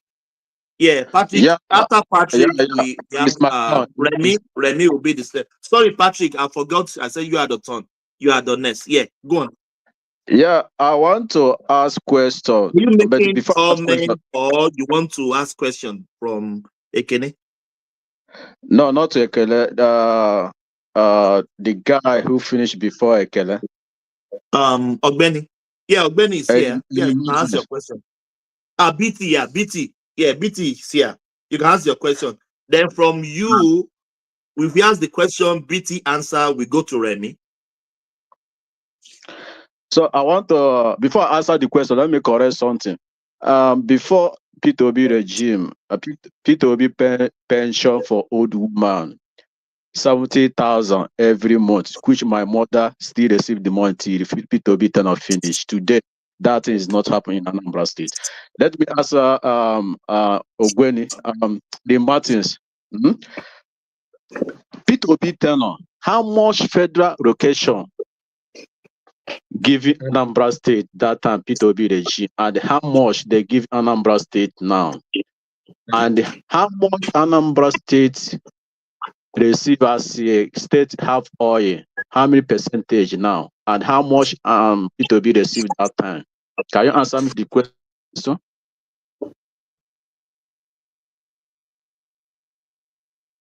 Hello? Hello? Merry Christmas. Hello? We can hear you. Can you hear me?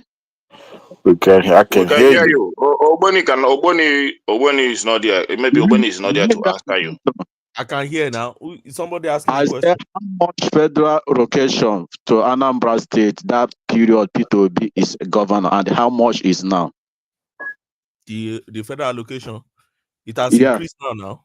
Federal allocation how has much increased under this present government. Did P2B receive anything at all that time?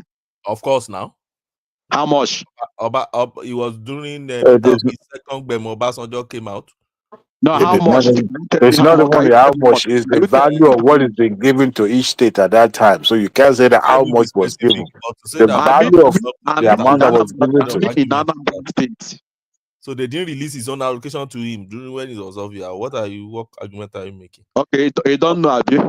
But how much federal government to locate in Anambra State 2024? It was 75 billion, which is equal to 155 million US dollars. That's what he was getting then. When? 2024? No, when he was the governor. I say 2024. How much federal government allocation I'm in no longer Anambra? in Nigeria now, so I don't know. I'm talking about during You the see, time of where you people talking? I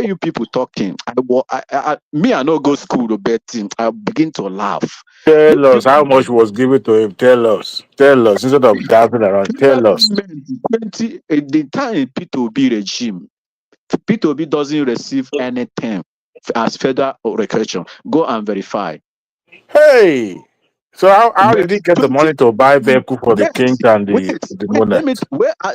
Let me tell you. Go and check now. When P2B finish as a governor, from 2015, Anambra State begin to receive 13% of state of half oil. You know, Anambra State begin to receive 13% for it. Then 2025, 2024, federal government will get from Anambra State 1.48 trillion as a location. P2B doesn't receive all those, but P2B give instruction of all those things. Which Soludo benefit today. And Thomas. Obiano benefit today. Thomas. P2B doesn't benefit 13% of oil. Do you know that? Thomas, are you still there?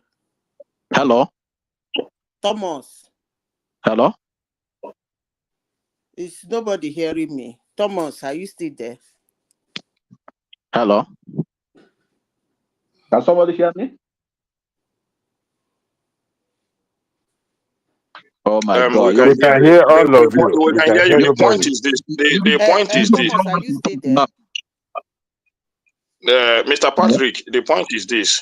I cannot say that P2B didn't receive any state allocation because it's their duty. Can you tell me federal allocation? Is their monthly this thing. It's a must for every state governor to receive that amount every year. How much federal government locate from him that time as a governor? But I will tell you from that time you finish from now, how much Anambra State benefits of federal allocation.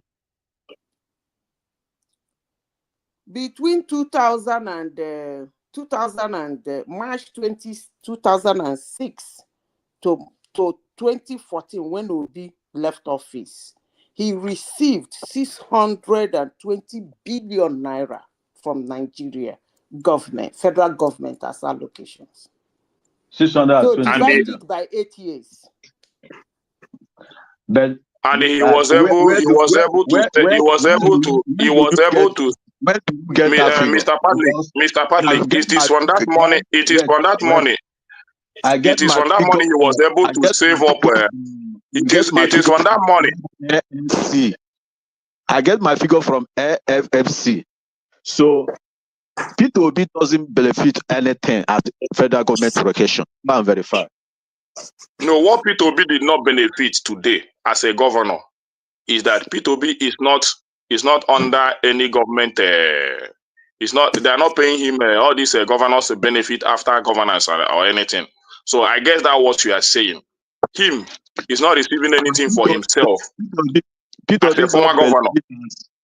P2B don't benefit 13% federal government give Anambra State today. What are you talking about? 13% federal government give all the states.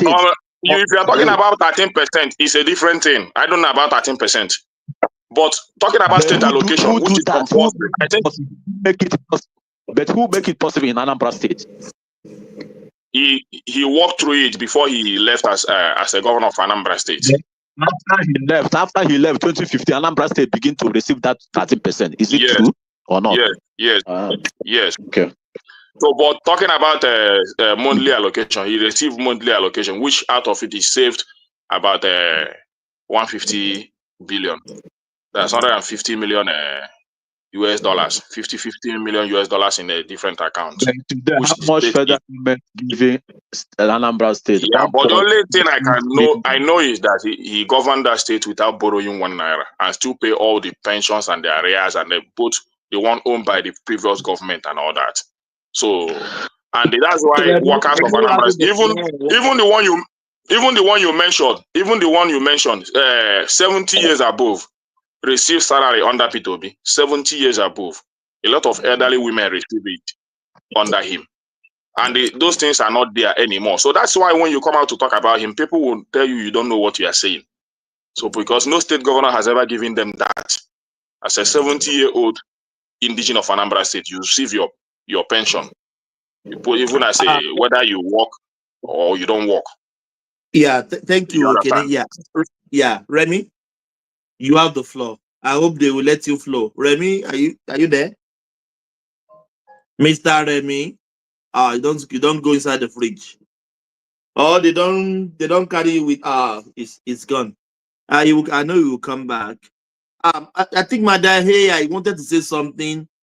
You unmute yourself some minutes ago, but I think the house is not letting you. Yeah. I was calling you now. I was. Oh yes, I step out. Back. Can you hear me now, Thomas? I can hear you loud and clear, brother. Okay, let me start. Okay, thank you for the opportunity. We have had both sides, but I will start from godfatherism, because when they package this man, they say it's not a godfather. But this morning, I had somebody say it is him that put Obiano there. That also makes him that makes him a godfather. Why are you laughing now? So that makes him a godfather, but unfortunately, he does not have the liver to control his Obiano, so he chicken out. So, to be frank with you, during his time, Obi was not known as a governor that was performing compared to his peers. But to be frank, I think you guys did a wonderful job to package him very well for Nigeria. I think he's a candidate that rode on sentiment, opportunism, and also a lot of other factors. He was so lucky that a lot of young Nigeria were against the establishment, and some middle-aged people and some elderly people also against the establishment. I'm talking about APC. He capitalized on that so that these young people, they package him very well. That is one aspect. He also used the religion very well. Everybody knows the truth. Muslim ticket. Then he went to the churches, and the churches received it with both hands. That is how you see all those votes majority from Christians that voted for him. And luckily for him, the other governor in the Southeast, they folded their hands. He had a fit day, and everybody was voting Labour Party head to toe, 80-90%. That is how he got that vote. Now, the beauty of democracy is this: 2027 is not too far. I hope he can contest as a presidential candidate under a party, whether Labour Party or whatever party. This is now when we now see the true color of his own work, not those opportunity tendencies that he embarked upon to make him have those votes.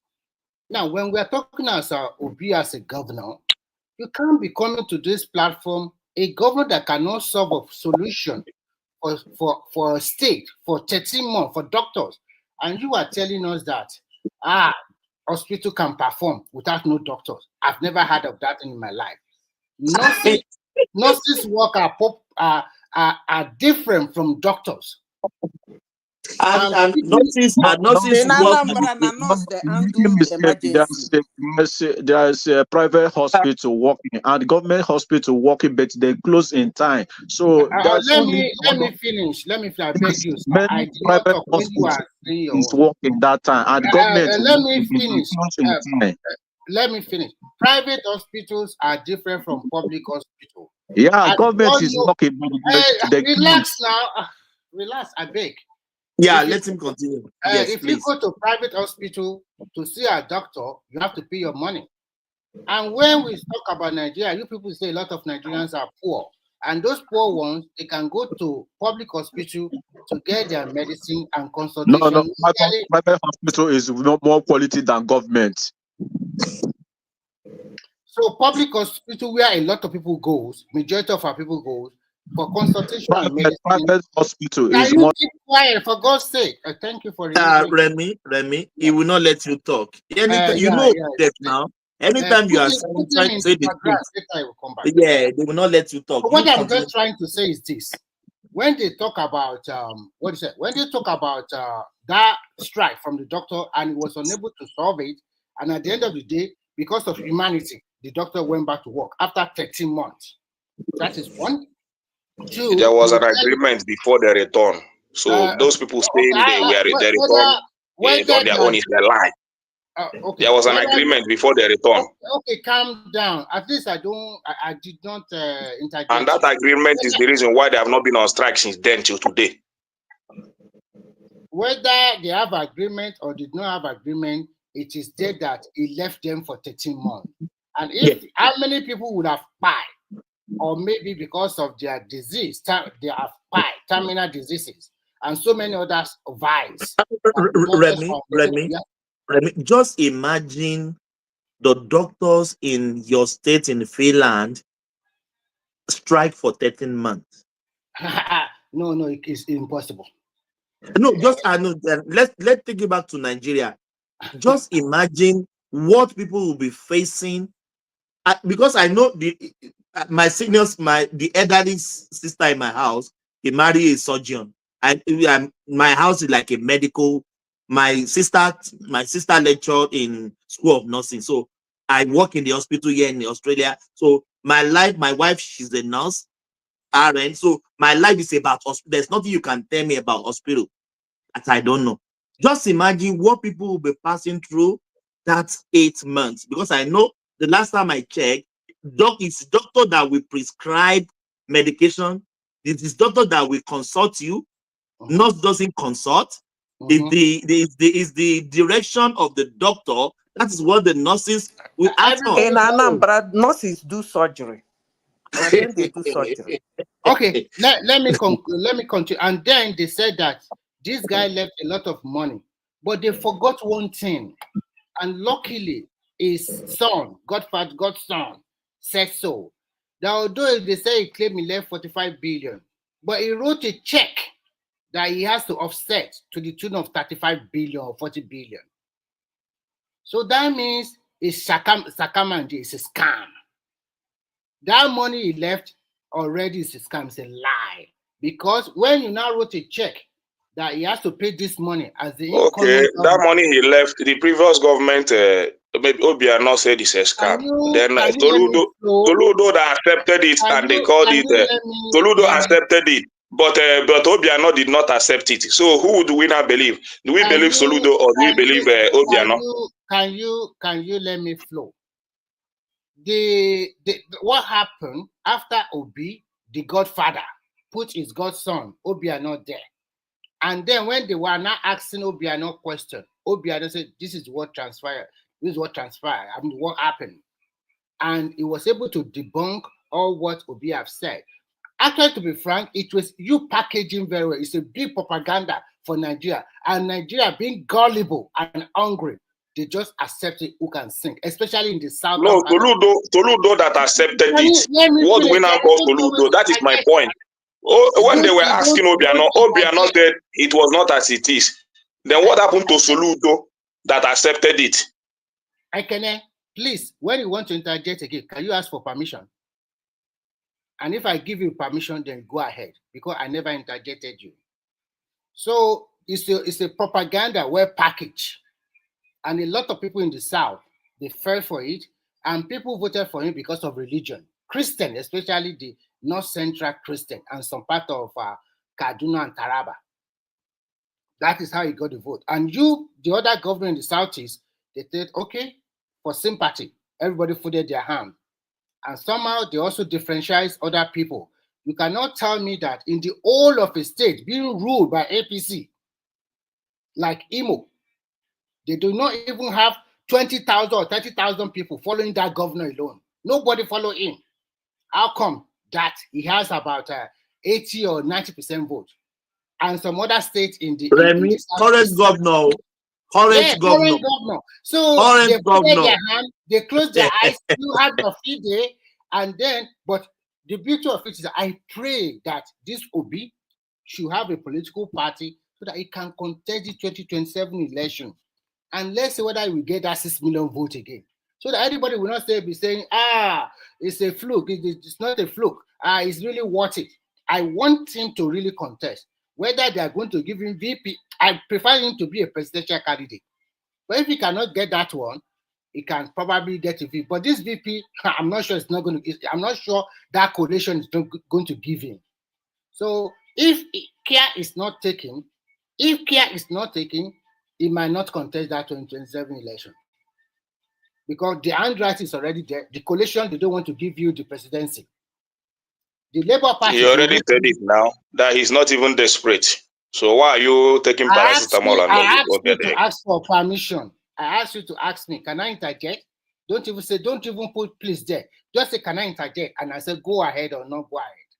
So in conclusion, it's a well-packaged propaganda for Nigeria in 2023. And it's when you now compare him with all his peers during his search in 2024, we never hear of his name when people like Tinubu, Andres, and all of them are Fashola were ruling. At least Godfather Tinubu put Fashola there. If Fashola have not performed, all over Nigeria will not be trooping into Lagos. Even including but Fashola was there when he received the best governor in Nigeria then, the award. Where was Fashola? Sometimes you know that you can make someone angry unnecessarily. I asked you to ask for permission and you are just jumping in like that. It's unfair. When you are doing your own, I don't jump in like that.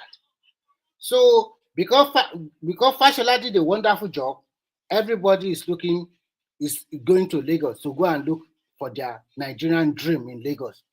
If Anambra was super good during Isobi, why are all Nigerians not trooping to Anambra to go and look for Nigerian dream in Anambra? Why is it only Lagos or probably maybe Rivers that all Nigerians always trooping to look for their Nigerian dream with no one becoming somebody? Tell me another state in Nigeria that you can troop it. If Anambra is super good today, can I interject you? Can I interject you on that? No, I don't give you the chance. No, I'm not giving you the chance. I said please, no, because you said something. Remy, he has asked for permission. Yeah, let him interject. Yeah, Remy, okay, you said that so that I can conclude, so that another person can talk. Okay, go ahead. Yeah, no, I just want to interject you on this because there are very few here. Okay. Yeah, let him interject. Then Okay, you said there is no other state.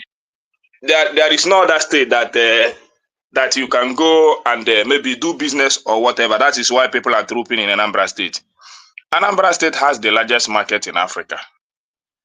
Go and Google it on its main market, and it's even way bigger than what you see here in Nigeria. Anambra State has the major spare part market in the whole of Africa, which is in Kwanewi, and it's bubbling. Go and check the population, the hood or the of Anambra State. So don't come here and say because people come to Lagos, that means people are not in Anambra. Anambra State has had the major market before they decide, Igbo people start to decide to shift their businesses in other states, especially in Lagos. So we are visionary. We are visionaries. We travel a lot. We make Nigerian great. Let me respond to you. Little men think little. Intelligent people think ahead. I'm not talking about traders, for God's sake. When I talk about opportunity, we are not talking about opportunity of trading in Nigeria. We are talking about opportunity in every facet of human endeavor, maybe in education, in shipping, in insurance, in banking, in so many facets. Life is not all about buying and selling. Life is more than that. So people that come to Lagos, It cut across both in education. No verse you. It cut across both in education. Go and check the educational record of Anambra State. When even the time of Obi till today, Lagos State cannot beat him in education. During the time he was a governor, till today, Anambra State is still making wave in education. Ever since, starting from the time he left office. Even in Lagos State cannot beat him. I think you do not understand me. If you understand me very well, people that understand me, they know what I'm trying to say. You are just looking at it from the little angle. I'm sorry. What I'm looking out of is so many opportunities. When you talk about Lagos State today, they have a private school, a charter school that people are paying about 42 million per year. And the rich people are sending their children there. Lekki was not like that 15 or 20 years ago. Look at those places today. And they continue to expand the frontier. They continue to open up more for more opportunity in logistics, in big businesses. 24 years ago, there was no refinery like Dangote refinery. Now, there is a Dangote refinery there now, bringing more opportunity to that sector. So this is the state that planned very well. This is a state that knows what they want. 20 years ago, there is no light rail in Lagos State. I mean subway. I'll call it light rail because it's not underground now. But today, they have 2 lines. Maybe in the next 4 years, they are going to have 2 or 3 more lines. This is a state that have a plan for what to do in the next 20, 30 years. That's what we are talking about. And when we now compare a visionary leader with a clueless leader, and people, how can you compare? It's like you are comparing day and night. And when you talk about achievement, you talk about people that build institutions, and people will now compare with someone that pay 10,000 for this, 5,000 for that. God, I think the problem of Nigeria is that because probably our literacy level is too low, that we cannot even see between those ones that can really do the wonderful thing and those ones that are just pretenders. I will rest my case here. It's a propaganda well packaged for Nigeria, but in 2027, let's see how it's going to work again. Thank you, everybody. Mr. Thomas, I just want to respond for just a minute. Mr. Remy, thank you for your wonderful submission. But for me, a state that owes more than its allocation is not an example. You cannot compare it to a man that governed a state for 8 years without borrowing. Than a man that borrows more than what he earns. That's not a good calculation. Lagos State is the highest indebted state in Nigeria today. With what they are receiving as an allocation or what they are generating as a revenue, Lagos State is not supposed to be owing if you have a visionary leaders. If you have a visionary leaders, the amount Lagos State is generating as a revenue, they are not supposed to be borrowing. 1 naira. But a state that you think is not receiving or generating any revenue, compare or half of what Lagos State is receiving, is not owing quarter of what Lagos State is owing. And the man governed that state for 8 years without borrowing shishi and still pay pensions owed by the previous administration, salaries owed by the previous administration, including his own administration of 8 years. You cannot, that's a visionary man, and still left and still left a lot of money in the state coffers that even his predecessors, Obiano, was boasting that the money I used to build my airport was saved. My predecessors left a lot of money. So, including that, can I ask you a question? Let me finish. I think you have finished your submission. Let me finish. I asked for permission. Okay, can I just as a businessman, do you sometimes borrow money from the bank or borrow money from your friend for your business? Okay. I don't borrow money when I don't need it. But you sometimes borrow money. And I cannot borrow more than 20%. My question is very simple. Do you sometimes borrow money when you need it? Do you borrow? Yes, I sometimes borrow money when I need it. Okay, thank you. That has already answered it. Go ahead. It does not answer it because you borrow more than what you have as an allocation. As a sensible businessman, or you don't borrow more than 20% of your capital if you know what you are doing in business. So when you're borrowing supersede your capital, you are a failure. Go and check it. When Lagos State is borrowing more than what they generate as a revenue, it's a failed state completely. So the point I'm trying to make is this. But somebody who came as a governor, you think he's not generating revenue or whatever, did not still borrow and govern a state and still left much in the coffers of that state. It's a superhero to me, as thinking from the side of a businessman. Then talking about education, go and check the Lagos State record during the time of Fashola and Peter Obi as a governor. Know who did well in terms of education. Even till today, Lagos State still come lowest in JAMB. Why Anambra State still go higher in education? So, and that record was started during the time he became governor of the state. Go and check for record straight. The best government school in Nigeria today, most of them are in Anambra State. Go and check all of them. CKC, DMGS, everything. And those schools was renovated, refurbished by Mr. Peter Obi. The nature of that school today, if you enter into it as a secondary school, you will think it's even you are entering into a high institution, but you don't know you are entering into a secondary school environment. Very classic, well organized, built very well by Mr. Peter Obi. That state is that school is set in a very high standard among many schools in Nigeria. Go and check because you have not traveled. The reason why you are talking, so you can just take a bus, go and ask them a school called CKC and DMGS, and not just these two schools, but there are many of them. Then they will direct you. When you go there, you will see the beauty of education yourself. The internet, the system is working very perfectly. And the standard was set by Peter Obi. And the schools are doing perfectly well today. Go and check those things. And I don't see such in Lagos State. You can only boast of Dangote. You can only boast of which are private investment. But these are the things that makes the education of Anambra State moving very fast than every other state in Nigeria. Apart from Abia State, that is doing very well now. The things, all the people you are comparing to, both in the southeast and in every state of this country, Anambra State stand very high when it comes to education. Go and check the record. The records are there.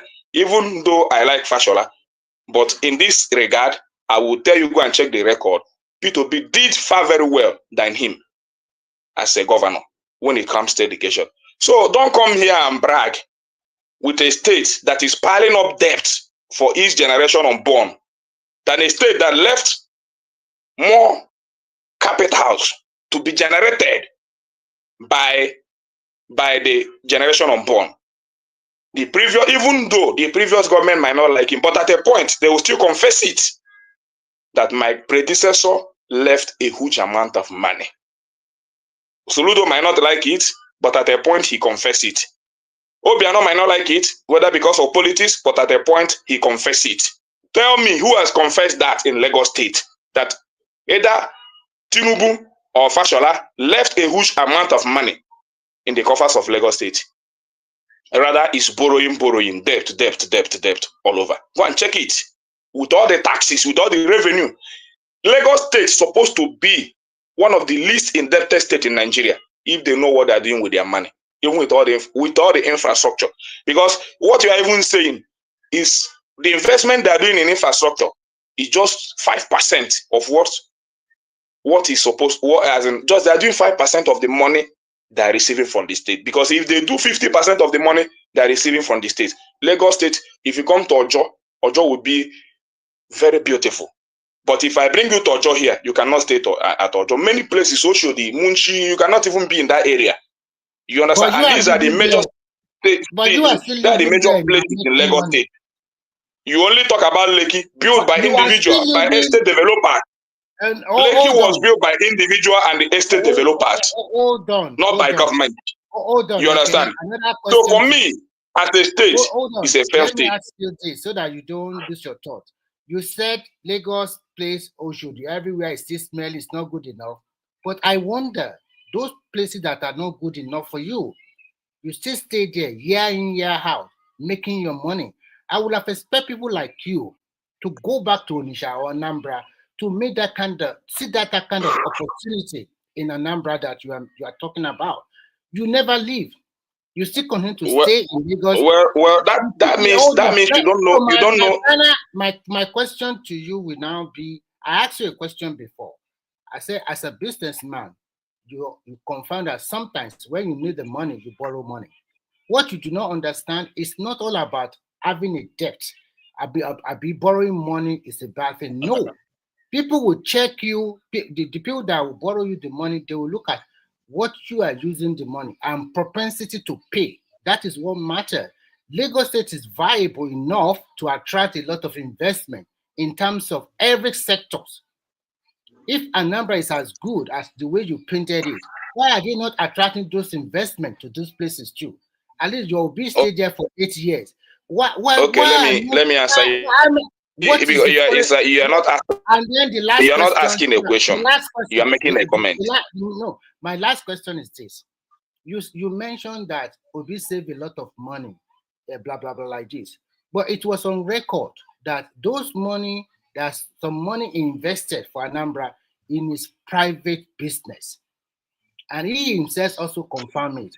So as a right-thinking person, how can do you think Fashola or any one of them or any other governor in Nigeria can come out boldly and say, oh, your money is from your state and I invested in my own private business to yield investment. Till today, you never see the result.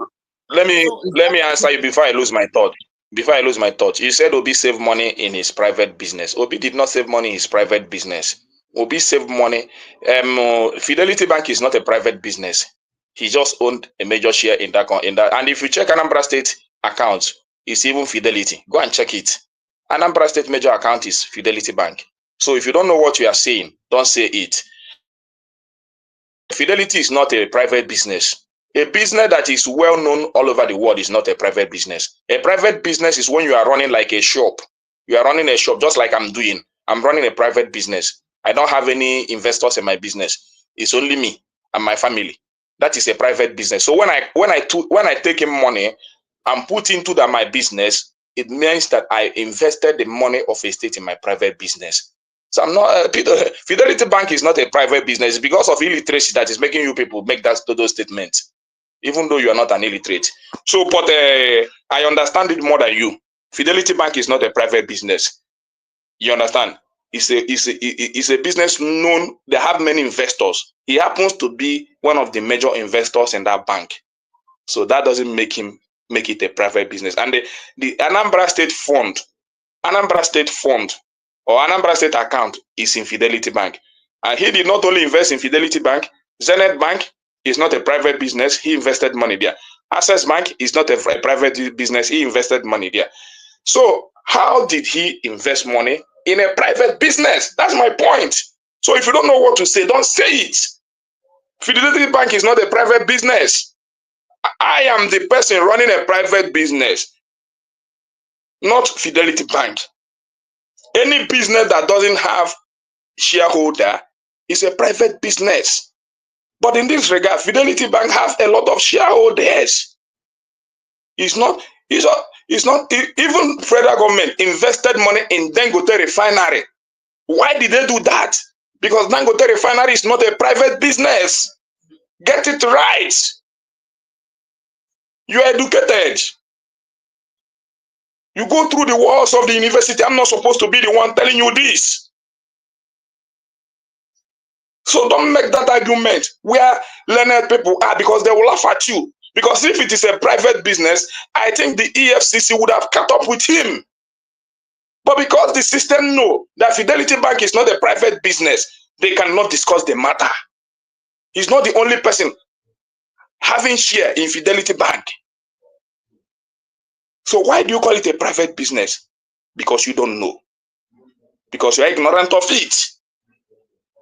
You understand? So he invested Anambra State money in the companies that he's supposed to invest it. And the states are accessible to those funds. Anambra State is very, very accessible to those funds. Both the one in Fidelity, Anambra State haven't gone there to say that this is the maturity date of our fund. and P2B say, don't give them that money. Oh, I'm using it for business. I want to run a business. Maybe next month you release it. It never happened. So it can only happen when maybe if P2B is the sole owner of Fidelity Bank, then when they come to maybe when their investment mature and they want to receive their investment, P2B will call them and say, please don't remove that money. It will affect, I have so consignment. And if you remove that, if Anambra say remove that money, it will affect my consignment. Let them leave it maybe next month or next 2 months, they will come for it. It now becomes a private business. So, but whenever they come there, whenever the money is matured and they want to receive their dividends, they go there without any questioning, with nothing. As far as their documents are well filled, they receive the money. P2B cannot even stop them. The management of that bank cannot even stop Anambra State from receiving those funds. So how is it a private business? Go and educate yourself. Don't be ignorant because of politics. Don't be. You understand? If you don't know, let me teach you. Don't come here and say things to say things you don't know, and you think everybody is ignorant. That's why I said it's not about speaking English, it's about understanding things the way they are. So you don't go as a state, you borrow more than what you generate as a revenue. It's a fair state. Even as a businessman, it's being advised both in business schools and in everywhere. Don't borrow more than 20% of your capital. That's how it is. But the state borrows more than 200% of their capital.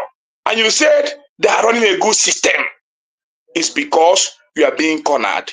You are being manipulated to feel that the system is going. But people like us that understand business and knows how business works know that it is a failure to borrow more than you can generate. As simple as ABCD. Whether you pay it in 50 years or whether you are meeting up with your obligation monthly, it doesn't matter. As far as what you borrow is more than what you are generating, you are a failure. It means you cannot govern. No matter how little it is. So don't come here and claim literacy when you are not the one, when you are not one of them. But I am telling you from the side of business, even if I become a governor today, there is no way I will borrow more than what I generate from the state. Because I wouldn't want to put the state in a burden that tomorrow the generation unborn will be seeing it very difficult to run that system because of the loan they are paying. Previous loan. The problem you have in Nigeria today is because of the pile-up loan. Look at what your so-called Mr. Strategy is doing with the system. Borrowing 21 billion in a space of few weeks that he said he paid 3.5 billion. And when you come here, you defend him and you say the system is running. That's an indication of an illiteracy being in government. If it is not an illiteracy being in government, how can a state or federal government pay 3.5 billion and going ahead to borrow 21.5 billion? It's a fair system. The man is ignorant of governance. Madam Sita, if you don't know. I said, what's going on? Nothing. Why do you say that? We've been screaming for some time. I don't. I was okay. here. I just sometimes you just let people vent. No, You know? it's not that. Ekene was talking about projection. So Yes. it's not. I think it's conflicting the way you get in government than that is public sector. It's from the way you look at it from the private sector. Government is not because if I'm a governor now, it's not really about making profits, right? When you invest in projects, as opposed to those in private sector. So I think it's conflicting those two. Those it's not really. But yeah, I can go ahead. I don't know why. Maybe just me. Kene's voice seems to be very high pitched tonight. I know. No. It's you know now. In any time they talk against Peter Obi, in management, Madam Sita, wait. When are you going to support Peter Obi so that people can love you back? Oh, dear go. Even in my dreams, I won't support you. Anyway, what I'm saying in management is actually really wrong that you are giving money for a project and you have excess. You can be fired. At the end of the day, you did not use that money. You have excess. But in Nigeria, we say everything to suit our understanding. It's either you meet to the amount or you have a little left. For people like us who have worked in project, if you say you are worth so allocation for a particular thing and they give it to you, at the end of the day, there is a percentage, very narrow percentage that you can leave. They can ignore. But if you leave a large portion of that money, the managers will be fired. Because you are making the money, because cash does not really, it's handy, but the value is not always the same. So for you to make them to budget that amount of cash for a work, and then you did not use it, the leftover is not what it is when they gave it to you. So I don't understand all these P2B left money. The money he left, as at the time he saved it, and that at the time he left it, it's not the same value. It's even more value. It's even more value. Go and check the value of the naira when you left it, and the value of the naira. And when they gave him the money, the naira was low. I mean, I don't get this. So what you are saying is that go and check the rate of the because the money was saved in dollars, not even in naira. So go and check the value. Go and check the value of, because let me respond to you. It's the man that understands the system that is operating. So he now used the intelligence to save the money. Go and check Alex Oti comments when they wanted to save those money. Alex Oti told him save this money in dollar because of the kind of economy we are running in Nigeria. So that's why the money was converted in dollar. So the value of dollar then, I think, was about 100 and something naira then. What is the value of dollar today? 1,650. So if you have left $50 million then in 3 different banks, $50 million in 3 different banks. So go and check the value of $150 million today. You see, just punch your calculator. 1,650 times $150 million. Punch your calculator. Okay, hold on. You contradict yourself a lot. If you will listen, we will learn. Value of money is different from amount of money. There are 2 different things. There was a time you came to this platform and you fought everybody. You disagreed that they did not make any increment in allocation because the money does not really mean anything. Yes.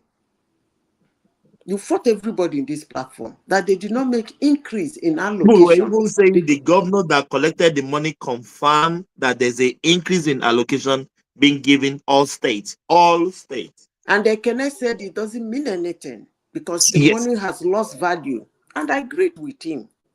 But I told him that the something I'm saying now, that yes, there was an increment in the amount, but the value might be different. And this morning again, you are saying a different thing.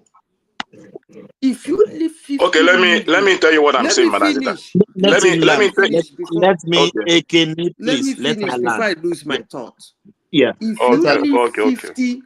If you leave $50 million in an account in the form of cash as at 2014, I don't think it will be up to 10 million today in value.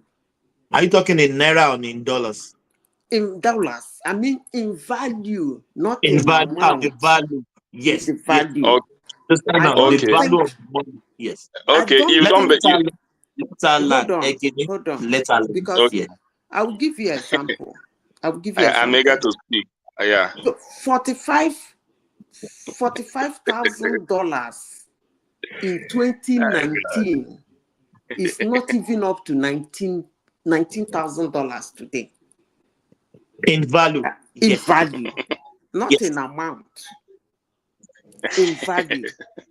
So if $50 million can buy a car in 2014, a particular type of car, that car today, $50 million will not buy it. Yeah, we will never buy it. Hold on. No. That doesn't mean that if, okay, let's do the conversion. Let's forget about the dollar.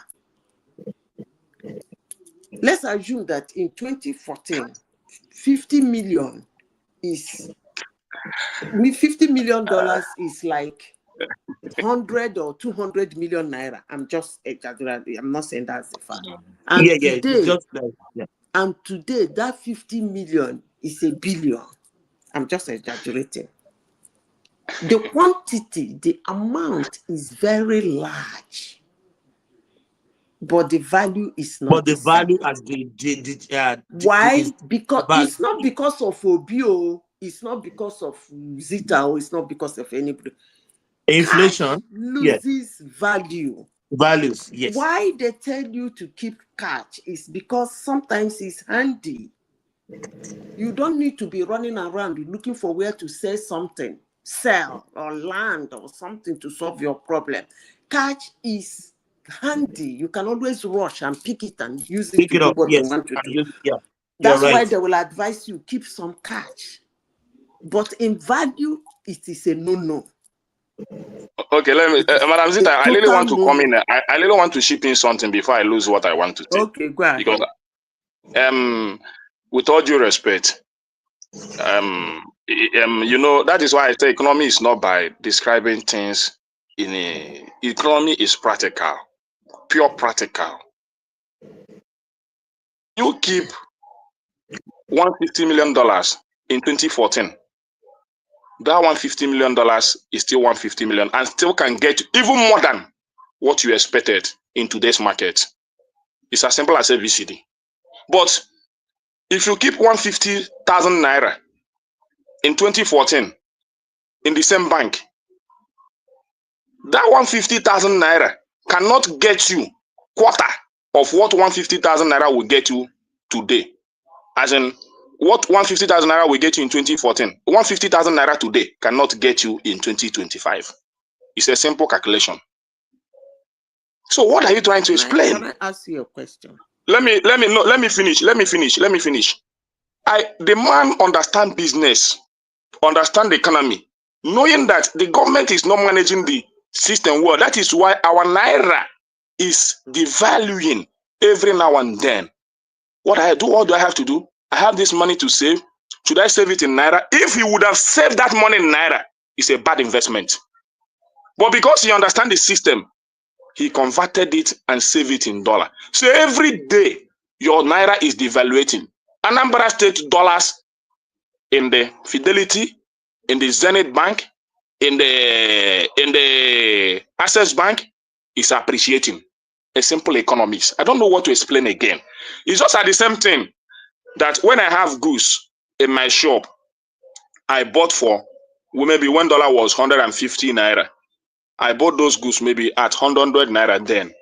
Then dollar is increasing and I have those stock with me. Dollar is increasing to maybe 1,015.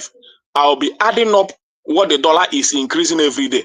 That goods that I bought for 100 naira, I will not sell it for 100 naira. I'll be selling it for 1,000 something.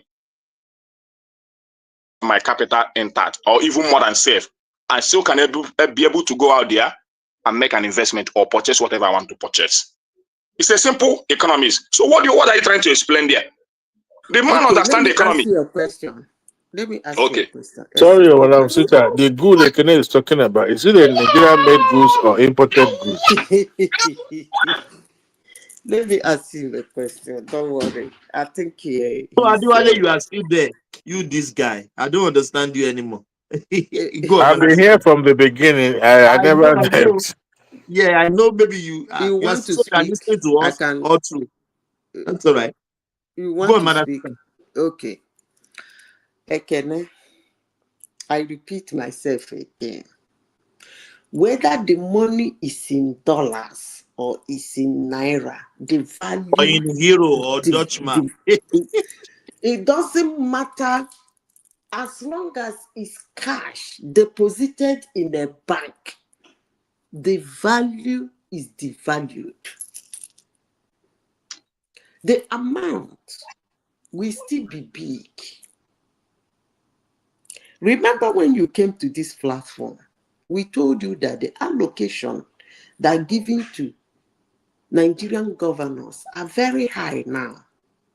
You started comparing it to dollar in those days. And I told you that it's the same. It's still the same thing that I stand with. Hold on now. I said, even the quantity in dollar has increased too.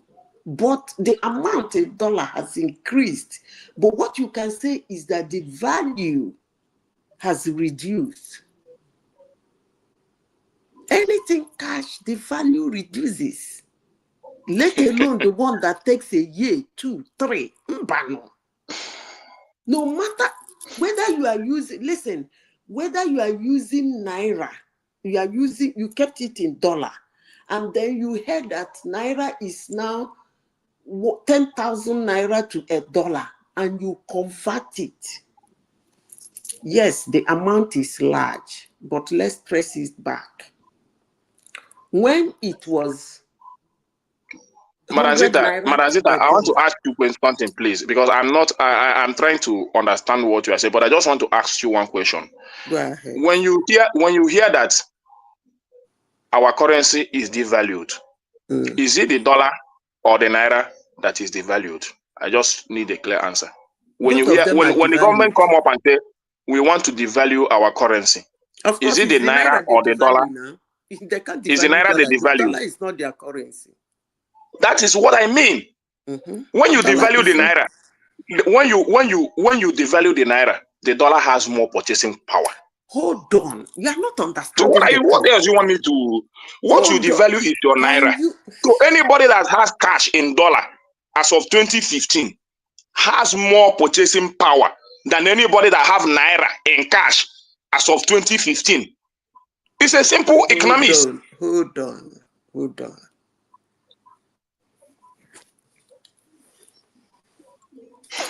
The purchasing power of 1 million naira. Let's do naira now. The purchasing power of 1 million naira in 2014 is not the purchasing power of 1 million naira in 2023. In 2025, I go back to dollar. The purchasing you power. mean the purchasing power? Hold on. Now I want to understand you now. When you said the purchasing power of 1 million naira in 2015, it's not the same thing as 2025. The value has gone down. Well agreed. Well agreed. Okay. Yes, I agree with you. Okay, we go back to dollar. The purchasing power of dollar anywhere in the world, including Nigeria, in 2015 is not the same purchasing power anywhere in the world, including Nigeria today. Okay, the purchasing power of the now have you understood it? I understand that of the naira. I still want to understand that of the dollar. You mean the purchasing power of the dollar in 2015 or 2014? Because we are talking about Nigerian, because the money is not invested in the world. Hold dollar in one of your hands and hold naira in one of your hands. Then process it, retraced back to 2015. Land between two money in 2015 in your two hands. Then you imagine. No, I'm trying. Hold on. I want you to imagine. Imagine what you could buy with Naira in 2015, that amount, let's call it 10 Naira in 2015. And then you imagine what you would have bought with dollar. Let's assume you, even if you convert it to Naira then, what you could buy with it. There are two different money. Hold on. There are two different.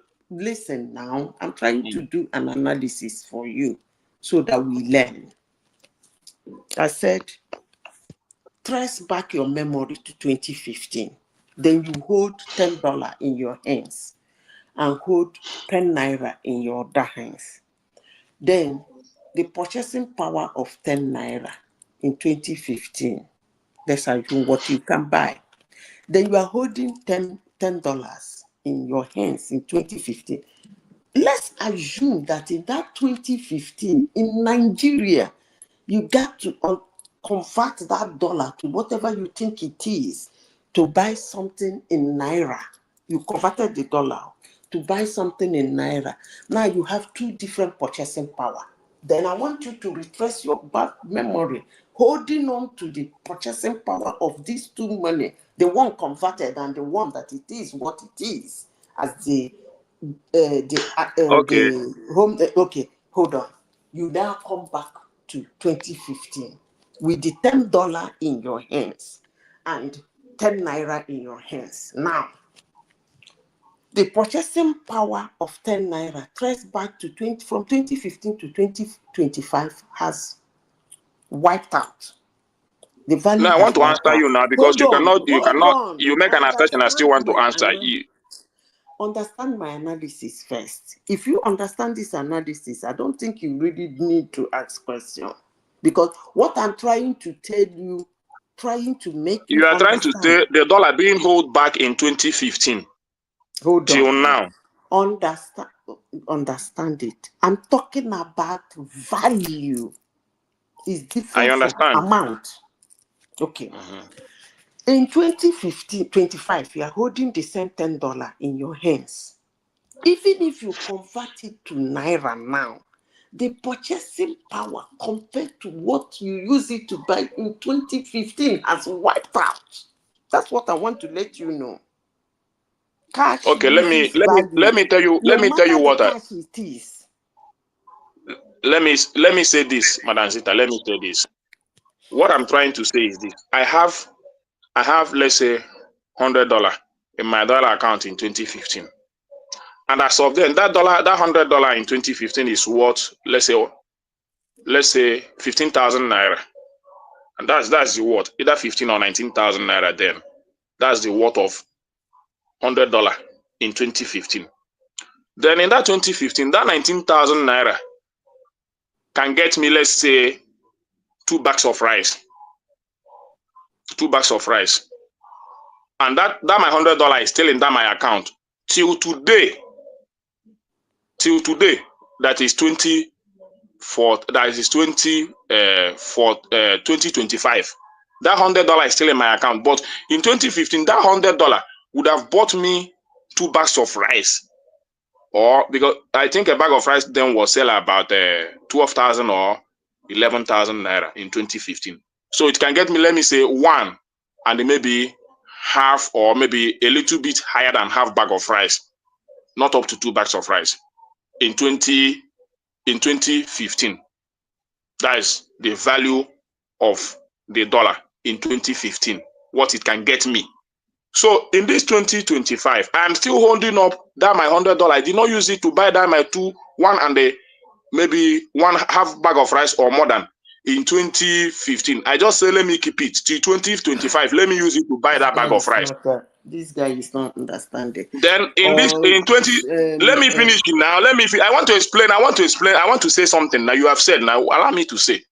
So that my $100, I'm still holding on to it to this 2025. I want to make use of it to buy that my rice. It can still get me that bag of rice of 85,000 naira today, and still get me either half or higher than that half bag of rice. Let's say a bag of rice and the more than.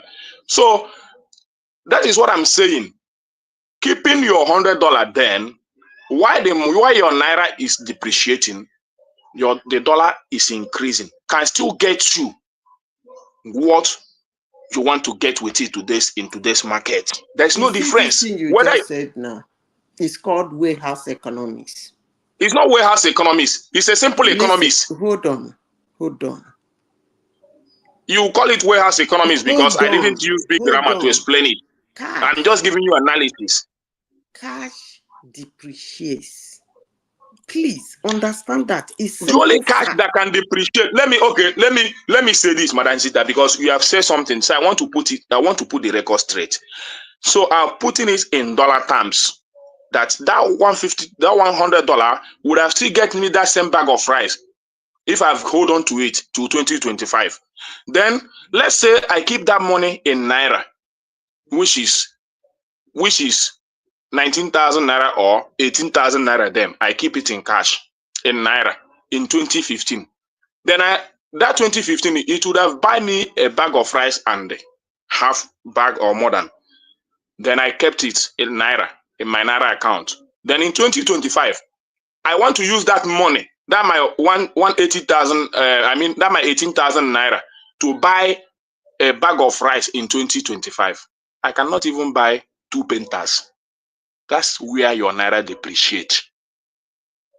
But if I hold on to it in dollar in 2015, I would have still buy that my bag of rice there. But because what I will need to do is go and withdraw my dollar, change it in the exchange rate of today, which is 1,650 naira. Then I would have gotten 165,000 naira instead of 18,000 naira as of 2015.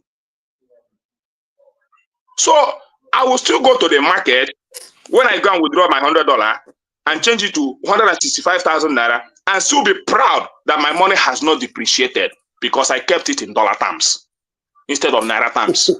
It's a simple economy. Ekene.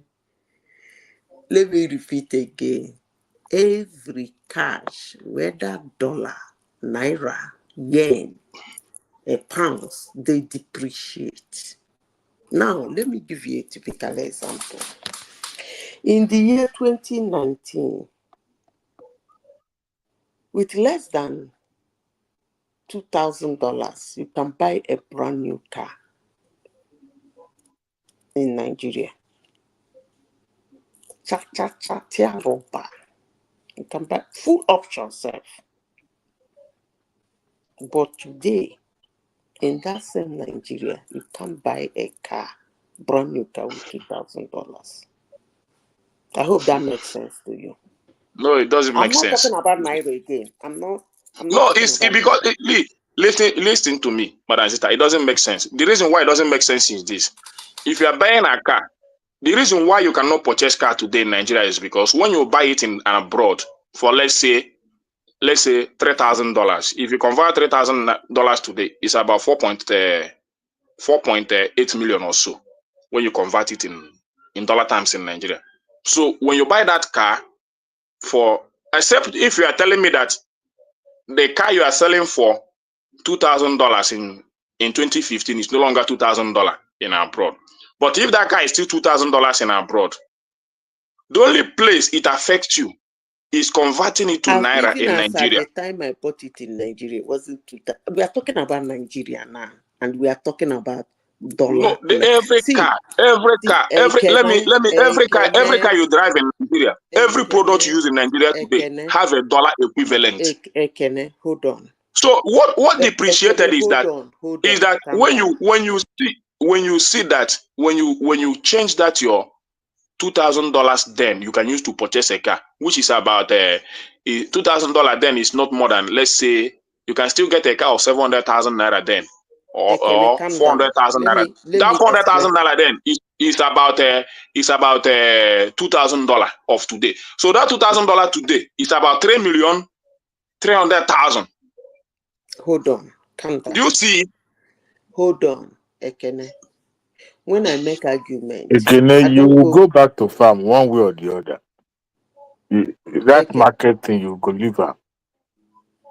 when I make argument, I There is don't nothing go. like marketing. It just the only thing I will believe what Mazanzita is saying is if you are telling me that the product you sell $2,000 in abroad, which I know that even the product I buy in China today, like what I used to buy for like 1.8 in China as of 2015, I'm buying it 1.2 today. So it's even more cheaper today in China than going up. You know the reason. So, but the problem is when I convert the currency and I want to purchase it in naira, instead of me using, let's say, 500,000 naira to buy that product, I will be using 1.5 million to buy that product in China. That's the difference. Hold on. But the price still remain and still going down in China. So I buy it cheaper in China, and then converting it in Nigeria, it becomes expensive. Okay, hold on. Because the naira doesn't have any value anymore. Can calm down. When I make argument or conversation, I don't like being on about everywhere. This argument, we are talking about Nigeria, dollar and naira and savings in Nigeria. I don't want us to go on about the whole place. And I am telling you that money,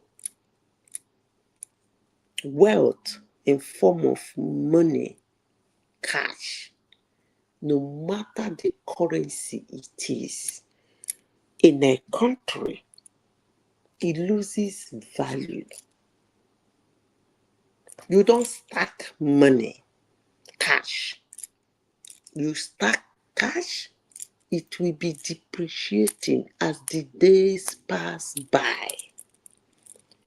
Believe it, don't believe it, but we are learning. Well, I don't believe what I believe. All morning. What I believe is that when you keep money in naira, can you imagine this guy? So this guy yes, only when maybe you that is living abroad. Let me you that is living abroad that depreciates, right? Yes, because today in our today market is naira that is naira that is depreciating. Tell me how many. Tell me. Okay, tell me how many times. Tell me how many times. Tell me how many Why times that would dollar you has not depreciated. appreciate when you would not stop buying China made? Go and buy Aba made and sell. Hold on. Let me ask him one simple question and I will end this discussion. I won't go far. I'll leave you to continue. Do you believe that it's only naira that is depreciating? I don't believe that it's only naira that is depreciating. Thank you. But in Nigeria, the only currency that is depreciating is the naira. Why the dollar is keep on going high in Nigeria? You understand? So, as a Nigerian, as a trader, if you want to keep your money, you keep it in dollars because it will still maintain its value or even more than when the naira. The only time that this investment will not worth anything is when the dollar start to depreciate in Nigeria. Maybe from 1,006 is coming down to 1,500, 1,400, 1,000. Then that investment will now means nothing anymore. So you have to run to the bank, withdraw that currency, and change it to naira back to maintain the standard of that currency. And mind you, there is an interest rate. You cannot just keep money without bank adding up interest to it, and it's a huge amount of money. And what the state government is taking is the dividend of that money, what the interest of that money.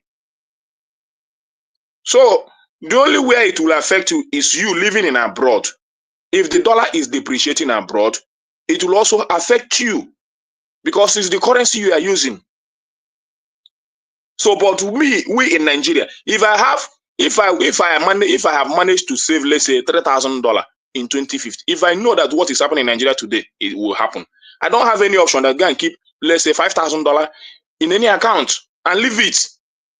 Today I will be smiling. I will not be crying that the economy is affecting me or in any way.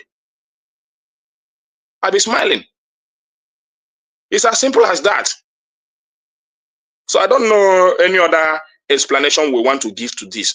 That a governor came out and said, "This is what I want to keep for my state." Then an advice was given to him from the chairman of the bank. Then don't do it in naira, do it in dollar.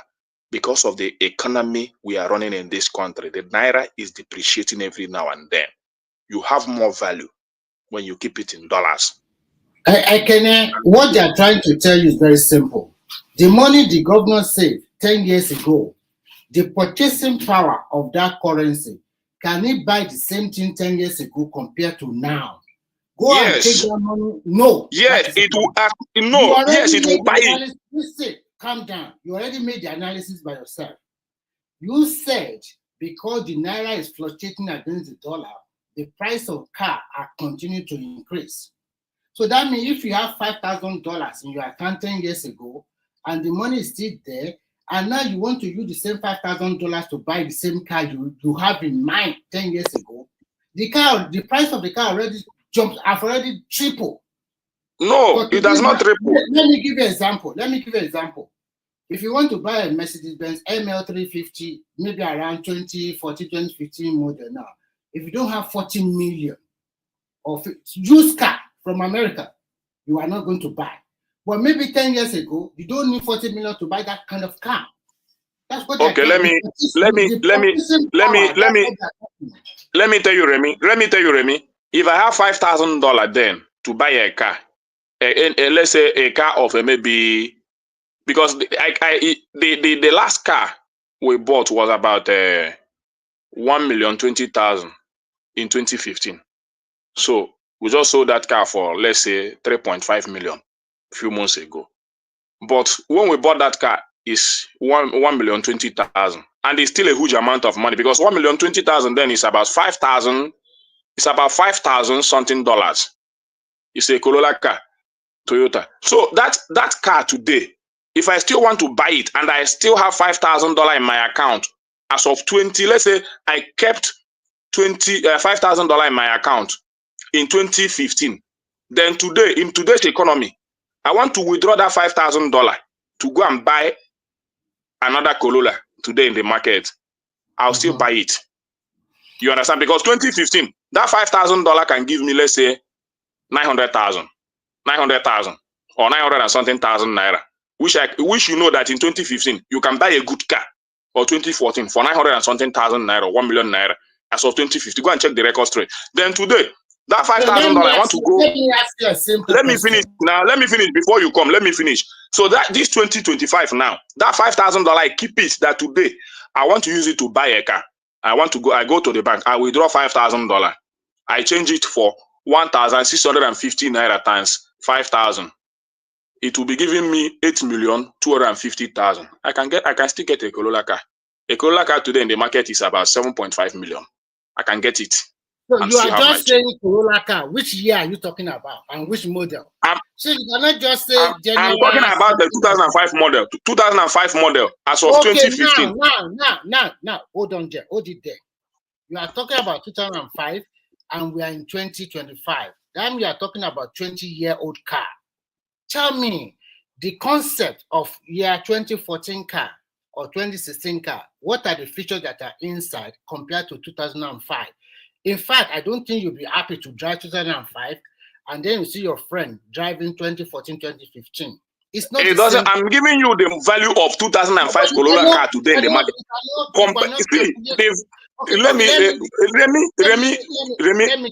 Let me tell you this. Okay. Like now we are in foreign land here. If you come here. Ekemi, let's make it conversational, please. Yeah, Remy, you have to be quiet. Yeah, because I don't want to. So, for example, here now, you cannot see a lot of people driving a car of 2005. Some of them, they can have concept car like Mercedes-Benz. They put it in their yard. They polish it every summer. That would be a vintage car for maybe once in a month. Yeah, but if you come here, majority of people will not drive 2004, 2003 car. That's not the conversation. Remy, that's not the conversation. The conversation is the value of that car as of 2015. I'm not trying to compare the type of car people drive or whatever. I'm telling you the value of 2005 Corolla Toyota as of 2015 and the value of today. Not whether you drive this or you don't drive this. That's not the conversation. We are saying the same thing. If you're in 2005 and you buy a Corolla 2005, you are in town. You buy it at that price you are talking about. But this is year Even 2025. today, 2000, even to that Relax first. 2005. Relax Okay, first. finish what you are saying. Relax. In 2005, if you get a car of 2000, 2005, you are in town. But this 2025, and you still want to use your 2005 car, you miss people. I'm not talking about. That is not the point of the conversation. I know it's not the point. I just go, okay, you guys go ahead. I listen because so I listen. Continue. So look, if you okay, what Ekene is saying is not wrong in a way that you can say the dollar holds its value. Okay, it holds its value because it's competing against the naira. But it's not like That's you get not more true. money. Hold on one sec. It's not like you get more money because you have to factor inflation and everything into it. All it does is just it maintain its value. Whereas if you save that money in naira, you will lose value because of inflation in the market space. But because you make those savings in dollar, it holds its value. But the question is this, right? When Soludo was interviewed and he said there was no money there, that what it meant was just some investment, and those investments are worth nothing now. So he said they were just like, they are like scraps. That was what Soludo said. So if that is the case, it means that Anambra has not made anything from those savings or investment that Peter Obi made. That is where you should look at it from.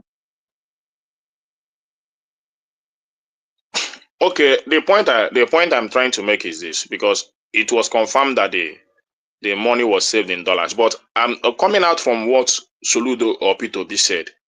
I still trying to want Remy to understand that if you maintain your money in dollars as of 2015, your money still have the same value as of today in 2025.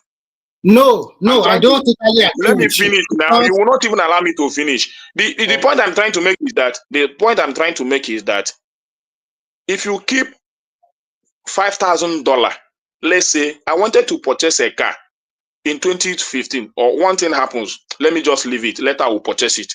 I now convert the money in dollars and go and keep it in my dollar account. That time, the worth of that $5,000 in 2015 is about 900 and something thousand naira, or 900,000, or 800 and something thousand. That's the value of the $5,000 then, which I can use to purchase a Corolla car or 2005 model then for, let's say, 850 or 900,000. That's the price of 2005 model Corolla car in 2015. You can go and check it. It's the Okay, price. the question I will ask is very simple. Let me finish now. Let Let me me put this question to you so that you can take it along.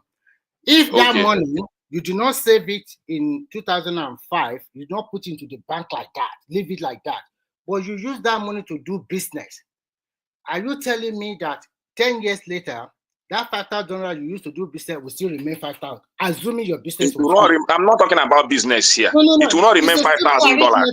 I'm trying to tell you that putting money in the bank sometimes does not mean, like economy, like it does not mean that you will lose everything. That I know the dollar remain against the dollar, the dollar remain firm, but that money itself, if you also use it in activity, business activity, you have even made more in today. The point you are making is even different from what I'm saying. If you want us to come to that point, I will still come to that point. I But already what I'm agree saying, with you that the dollar remains firm against the naira. You are right. But telling me that that money you have in 2005, the purchasing power, is it the same thing in 2025? I do not agree with you. That's what I'm saying. it's still the same thing. It's still the same thing in 2025. Once when you convert it, it can still purchase you that thing you wanted to purchase in 2025, in 2015. It's still the same. It's a simple thing. If you can purchase a Corolla or $5,000 then, which worth 900,000 naira then, and today you convert it to, even Corolla today is, that 2005 Corolla is today is about 5 million. So if you convert it to that and still want to buy that 2005, if you want to buy upgraded one, you can still buy it, because upgraded one, let's say 2018 model or so, is still about 8 million something. Which if you convert the $5,000 today, you can still buy it. If you have had $5,000 kept in your bank account in 2015, you can still buy upgraded Corolla 2008 model today in the market for 8 million. When you convert the 5,000 naira you kept in 2015, $5,000 you kept in 2015. So it's a very simple analysis. So coming in terms of business, you want to say, yes, if you invested it in business, there is no way if you're a good businessman, that $5,000 will remain $5,000. Today, it might be up to $15,000 or $20,000 in today's value. You understand? If you are a good businessman. So it's different thing. And when it comes to investment, so you invested. From your example, you said that 2005 Corolla, if you want to buy it today, is 8.5 million, right? No, that 2005 Corolla today, if you want to buy it today, it's about 5 million something, which you even get it cheaper. How much are you buying it in 2005? No, in 2015, not 2005. 2015, you can get it for 900,000. But now which is about still that $5,000. So now it's about 5 million, right? Yeah, you can get it for 5 million today. Yeah, but that your $5,000 today would be 8 million something in today's exchange rate. But you can still get that 2005 model Corolla for 5 million something in the market of today. So you said you even have more value. So the power of your dollar still remains, but you also spend more. Yes, the power of your dollar is still remain same. But the naira keeps the only way you will lose. The only way you will lose is that if you kept 900,000 naira in 2015 and say you want to use it to buy car Corolla in 2025, then you want to go today to withdraw 900,000 naira. Both of you are saying the same thing. Hold on. You are Oh, not good morning. Both of you are saying the same thing. Can I Both of you explain to you, Ekene? Let me explain. Corolla has a model. In 2015, the value of the money you use in buying Corolla in 2015, Corolla as a car, that is 2015 Corolla. Today, they have 2025 Corolla. That money cannot buy it. It depends on nobody drives 2025 Corolla in Nigeria. Madam Sita, I'm telling you, the model we are buying here. Madam Sita, Ekene is not talking about Corolla. He's talking about the value of naira and dollar. Yes. That's what it's You are not about. understanding what I'm trying to explain to him. Ekene will No, you are trying to debate it because if we are talking about 2025 model Corolla, you cannot see it in Nigerian market today. You know what? You people don't understand what Ekene is saying. Ekene always want to complain about Nigeria. That's all. Just to complain. I said Peter Obi for us. That's the only thing we want to do. And Peter Obi is nothing. That's all I tell you, Ekene. You can start from today till 2020. Obi can never be president of Nigeria. Fact. You understand? No matter what you like, the market Nigeria from today, we love Nigeria. By the time you are tired of Nigeria, you go to Burkina Faso. You would Burkina Faso. Okay? Or to your bed. You even know that no explanation. You've never seen anything good in Nigeria. And you are living in Lagos. I promise you. Myself, I will drive you away from Lagos. You can bet me. If I didn't drive you away, because I've captured your picture.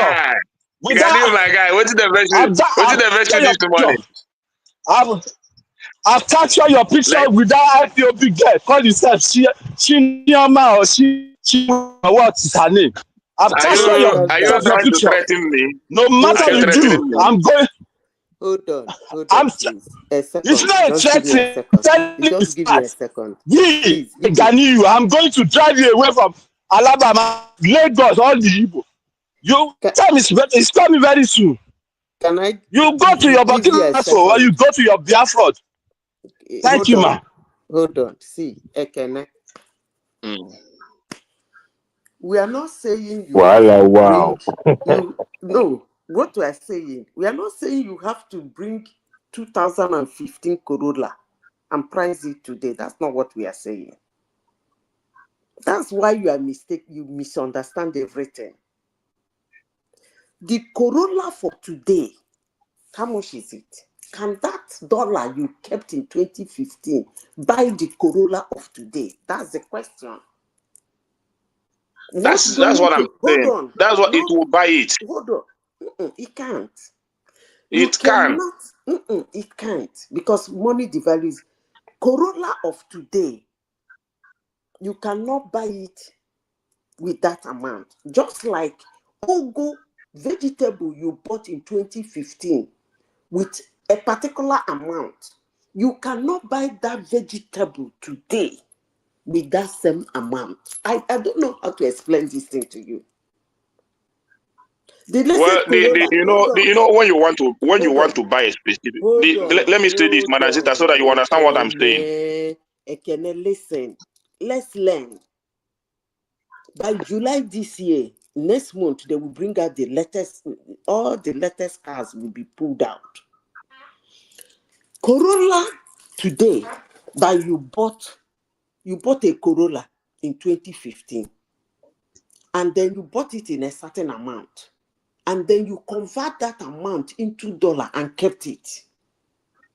I'm giving you an example. What model of Corolla do you want to buy? That's the point. In 20, no, so that you understand where I'm going to. What model of Corolla? Just make. No, now let's say, Madam Zita, I want to understand something. You want to buy a Corolla in 2015. What model of Corolla do you want to buy? Is it 2005 model, or 2006 model, or 2007 model? Hold on. So that's so that we will make the argument where you understand where I'm heading. You don't go buy a Corolla. You have a model you have a heart to buy. Okay. Can we learn? Let's assume you are buying 2015 Corolla. Model. Sorry, 2015 model of Corolla in 2015. Because they move it out. Yes, they move it out every July, I think. I don't know if they. You know why you talk about this moving out? This moving out. It's because you are living in a foreign land. But I'm telling you, in Nigeria, there is nothing like moving out. Hold on. Okay, let's assume you are buying 2014 in 2015. Whatever model it is, let's assume that that's what you are buying. And that is a brand new car for that time. That is the latest of the Corolla in 2015 you are buying. Corolla drive brand new here na Tokumbo with the drive. I'm not even talking about brand new. Tokumbo they talk about. Wait, we have to use something to give an example, please. We are not saying you buy brand new or anybody buys, but I'm just giving you an example to let you understand how money goes down, how cash devalues. Then you bought that 2015 Corolla with a certain amount of money. And then you said, okay, what is the conversion in dollar? The conversion is so amount in dollar. You put it in the bank. And then in 2025, they have pulled out another model for 2025. You pull that money that you saved, that you used to buy a Corolla brand new in 2015. You put that dollar and convert it to Naira. You cannot buy that 2025 Corolla. That is what I'm trying to make you understand. I understand what you mean. I cannot buy 2025 model Corolla of the same price of 2015, maybe the same dollar. I know where you are heading to, but I'm not heading in that direction, because what I'm heading based on what we use here and what we drive here. Because that place that you people are, you can always go by model by model, maybe every year. Bicycle your grandfather drive in that's what we drive. 2025 model. Let me clarify you. Let me clarify you. You go and buy a car, 25 years old car.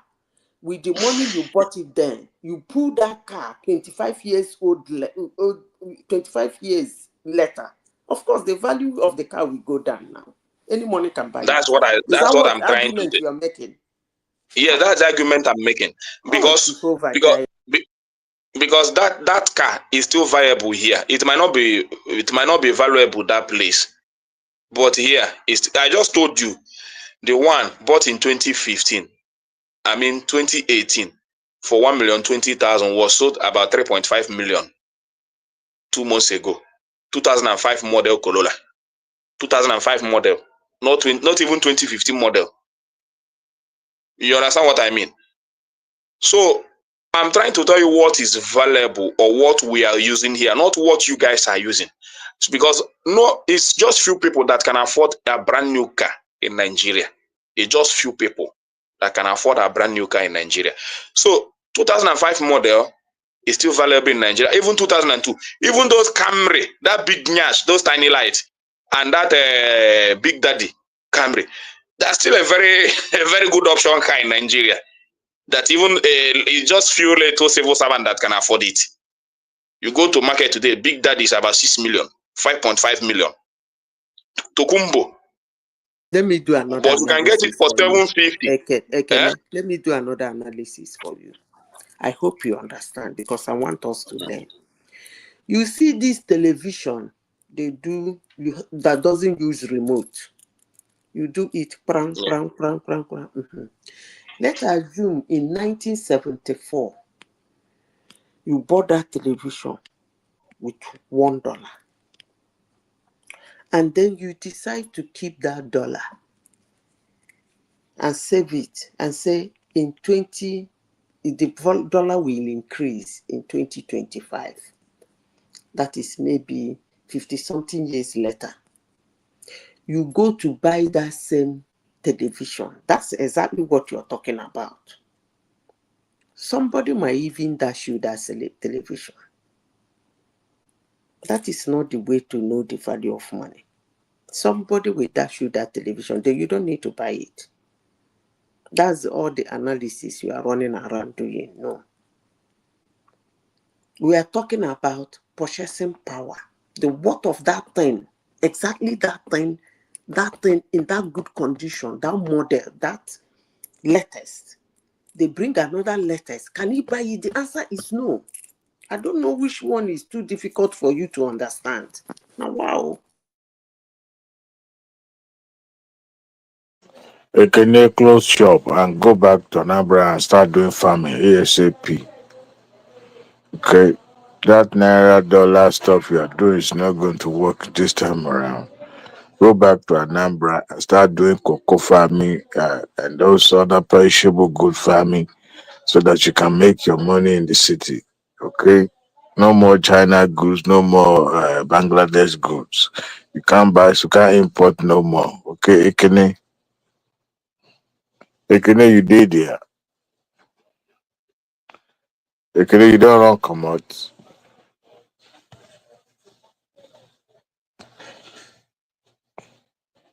All of them don't keep quiet. I All can right, make chest out to everybody. Ekene don't come out. Go, good for him. Ekene don't import no more. Exporting is no longer working.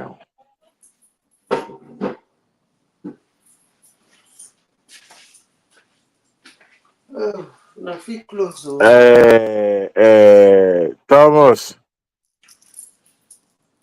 Thomas, Thomas, Is Thomas stay there?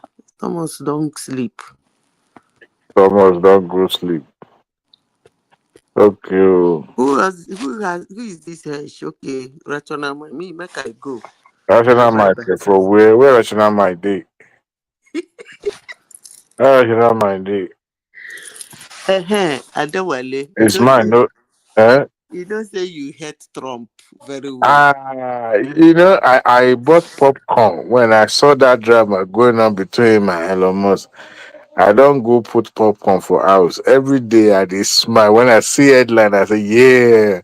You see, I know it's just a matter of time. And they happy well, eh? Eh? Two crazy people jam each other. The divorce is not good thing. I think Trump handled it very well. I was surprised actually. Elon will lose out. Huh? Elon will lose. Elon will lose out. Elon will lose. The guy is unstable, man. Yeah, he's unstable. And you see, we Democrats who were saying is that this person that Trump is romancing, But you people were romancing him before. no, you see, we So were romancing it. We took his money, but we never let no, him get close to power. no. Listen to me. You see, this is one of the reasons I don't like Democrats. Why? We didn't let him get to power now. Hold on. That guy used to be Democrats, you people's darling. He spends money for you people, do everything for you people. Darling, gave him free, what do you call it, tax cuts for his EV cars and blah, blah, blah. But he met this guy. You people never took him to White House. Even the other Bima was complaining. He met this guy. This guy brought him in like a brother. Although he recognized that the guy, he's autistic. So you have to handle such a person carefully. You understand? There was a day he said he doesn't mean any offense, that this guy is a big baby. He understands that. The bottom line is all that of a sudden, the moment he changes party, support another person, you people started abusing. Now you Madam people Sita. want him. No, Madam Sita is not. You see, with the headline today, what is they it? said Supreme Court allow DOJ people to have access to government information. Why not? That's a win for him, because this is a guy that shouldn't even be, near government. What is wrong? Do you know? Hold on. God of mercy. See, there are what they called security clearance. Okay? Individuals in a country is being given security clearance according to their status. Or the job function they handle. It's not job. It has nothing to do with job. It has nothing to do with the government. Somebody like Elon Musk, who is the richest man in the world, has all the security clearance. All. The only person, hold on, we learn every day. Go and find out. The only person his security clearance is greater than his is the President of the United States. Well, so hold on. So whether he comes to White House or he doesn't come to White House, whether he equips himself, he goes into politics or he doesn't go into politics, he knows everything that is happening in the United States. He has access to them. The same thing with Dangote in Nigeria. That's why when people say they sold this one for 3 naira for him, why did they so? I'll start with a laugh. I said those people have what they call security clearance. They're big shots. It's an asset to the country. So they guard such people jealously. There is no step the government is going to take they don't know about. So he has nothing to concern him for coming into politics. Whether he wants to come into politics doesn't matter. He has a security clearance. For them that have private jet, the government also built up a tracker to track them, because they don't have the same tracker with the general flight and everything. So it has nothing to do with him joining politics. So for you to say, it's actually ridiculous, and some Americans don't know. For you to say, how dare him go to our social security, is actually ridiculous, because he has his thing in his palm. So I don't understand. Is bringing in some nitwit, some crazy fellow like him to government, which That makes one it. you can argue. You can argue on that side. But That is the point. That is the point I'm trying to make. Because when you have crazy people like that having access to social securities and other government information that it shouldn't have been to the hands of. Let me ask you a question. Do you think your social security is confidential? No. It's not the number. It is the people that have benefits and all that. That's That what I'm saying. Do you think it's supposed to be confidential. It's supposed to. But you see the way the Trump is going about is saying Will that. you learn? Will you learn? Madam Sita, I'm not disputing that the information is not in the wrong hand. That's not what I'm saying. Okay. Let me explain. I studied cybersecurity. And since then, before now, when somebody tell me, give me your social security, I say, how dare you ask me my social security? They'll get it anyway. That's the world we are in now. So for someone to tell you they're looking at my social security, it's confidential, is this, that's political. There is nothing about you in the today's world that anybody who is in tech cannot lay his or her hands on. That is one. Secondly, can you sue him for seeing it? Yes and no. Yes, if he doesn't have a certificate to see it. No, if he has certificate to see it. For people like Eliomos and those boys that are working with him, they are all ethical hackers and they have license. So you can't say they don't have right to see your information. If the but the government, one that hold is on, let not me finish now. If the government asks them to do that work for them. So I don't know all this agitation and craziness all over the world. I don't understand it. Madam Sida, due to my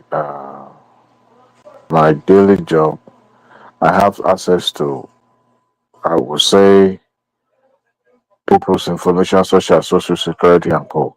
However, I don't have access to details when it comes to the benefit that each individual is qualified. But in terms of the card itself, and I have it every day. However, I'm talking about Elon Musk is the fact that it does not just have access to the number. Well, when it comes to the information, the benefit, and everything that individuals can claim, now he has access to everything. So that data, Hold on. Does he have what you should be asking? Does he have license to have access in that thing? That should be the question. but Trump already gave it to him. Today, the Supreme Court. You see where I did now. So that is, you see, Hold on. You Madam see, as Sita, I did now. because you are If into I hack your cybersecurity. phone, hold on. If I hack your phone now and see information and use it, you cannot sue me for hacking your phone. But you can sue me in the details of what I use your information to do. Why can't you sue me for hacking your phone? Because I'm licensed to hack. So there are two different things. You can't say they don't. They have the authority. Their education gave them the authority to do that job. Then the government again employed them to do that job, because such job, you must be licensed for you to be employed to do such jobs. You see, these lies people lie all over the world is causing a lot of problem. That thing they're doing is hacking. You cannot go and hack when you are not licensed. They dodge people. They don't just have license. Donald Trump. Then you are a cracker. No. You can be sued. You can go to jail if They you don't try have that. this case. They didn't act. Donald Trump willingly granted Elon Musk and his crew to have access to government. No, you can hold on now. Haba, Adewale, we are too big for this. Hold on. Let me tell you something. Donald Trump does not have the code to enter into machine. Those people were not working. They were not working around offices. That's not what they were doing. They walk into the office, the government agencies. That's what I'm saying. They are not walking around in the office or working. They went to look for information. And today's information are in computers. When they got to the one that was not in computer, they almost ran away. That is the cave in Philly. They ran away because they don't know the heck to do with all those papers. Their job was not to walk around and be asking questions. Their job was to go in there, go into that system and get the information. Donald Trump does not have codes to go to the system. If he has codes, they wouldn't be employed. No, he gave them the executive power to go into those government offices? No, that is not executive power. He hired them. He hired them as a government worker to do that job for him, not executive power. And for you to hire those people, they must be licensed to do such a job. It's just like hiring a doctor to go and do a job for you. And the doctor is not a qualified, it's not a licensed doctor. Well, you might not like that they're doing such a job. That's okay. You can argue on that. But saying they shouldn't do it, I mean, that's actually absurd and ridiculous. I don't understand. Well, But listen, one thing I give to Donald Trump is that all he campaigned on, he's doing. So I don't even know why people raise an eyebrow in what he's doing. This Doge, he said he's going to do it. Tariff, he said, he used the word, I am going to tariff the heck out of them. He has not even, he only tariffing, he has not even put the heck.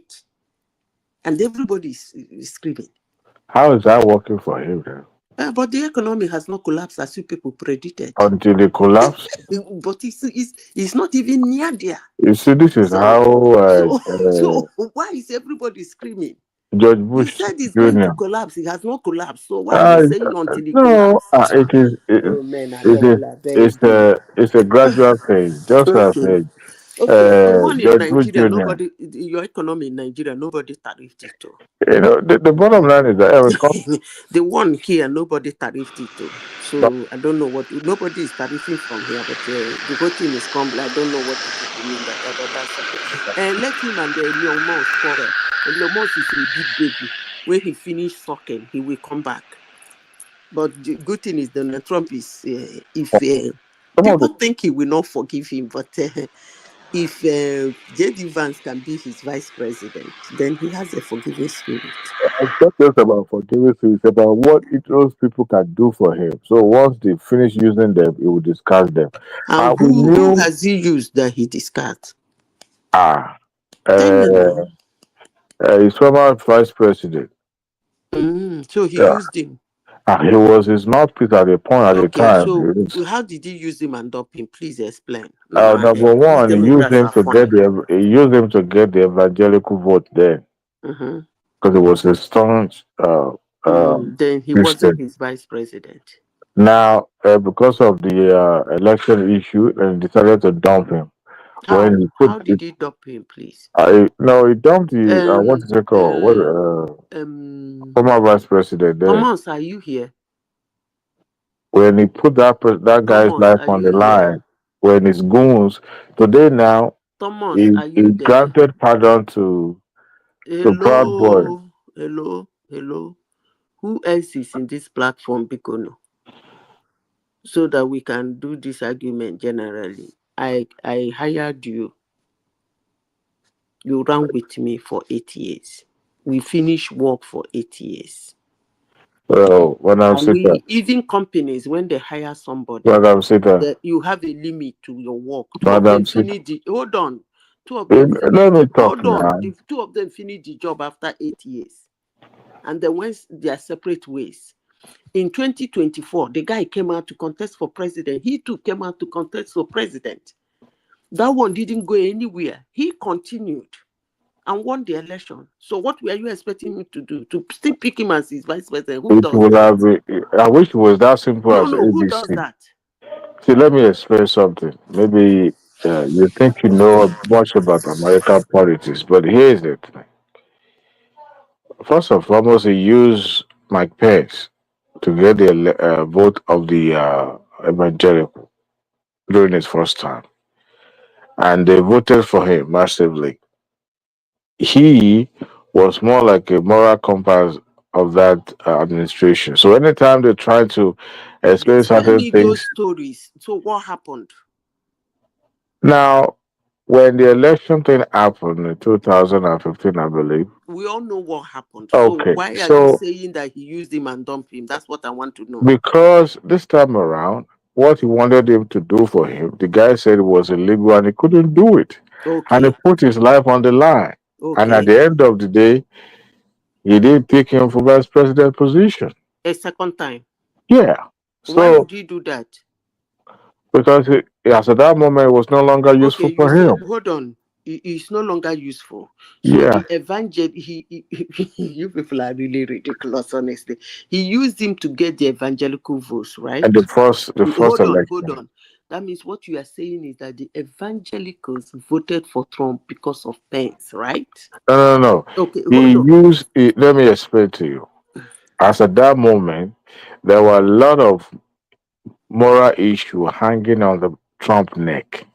Even up till now, you No, forget. that was when it was coming to surface. Okay, And as okay. they were, those events were happening, he needed company that will showcase him as, We know some. all that now. Okay, What I didn't so know is that no, he for the gave him. listeners who do not know that, let me explain it.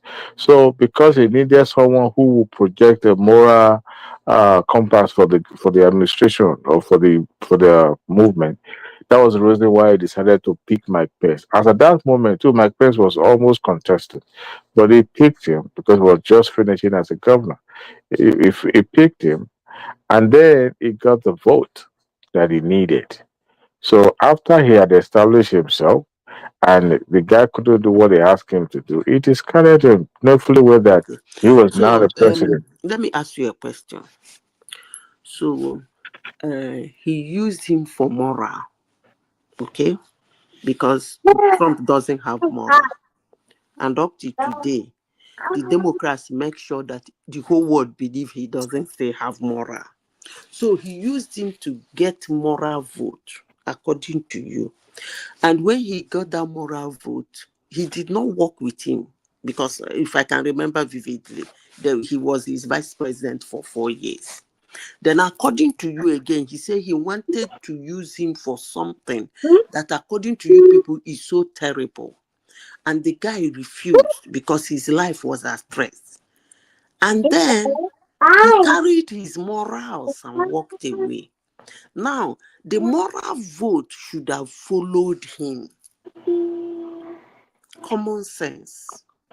If he was the one that brought the moral vote, as he's living or he was discarded, the moral vote would have been so angry, so much angry that they would have followed him.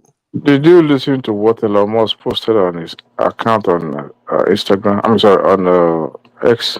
What did he post to Biko? Because they've been tweeting. He X. said, without him, Donald Trump wouldn't have won that election. Okay, fine. As you a supporter of Donald Trump, can you explain what Elon Musk mean by that tweet? Okay, no problem.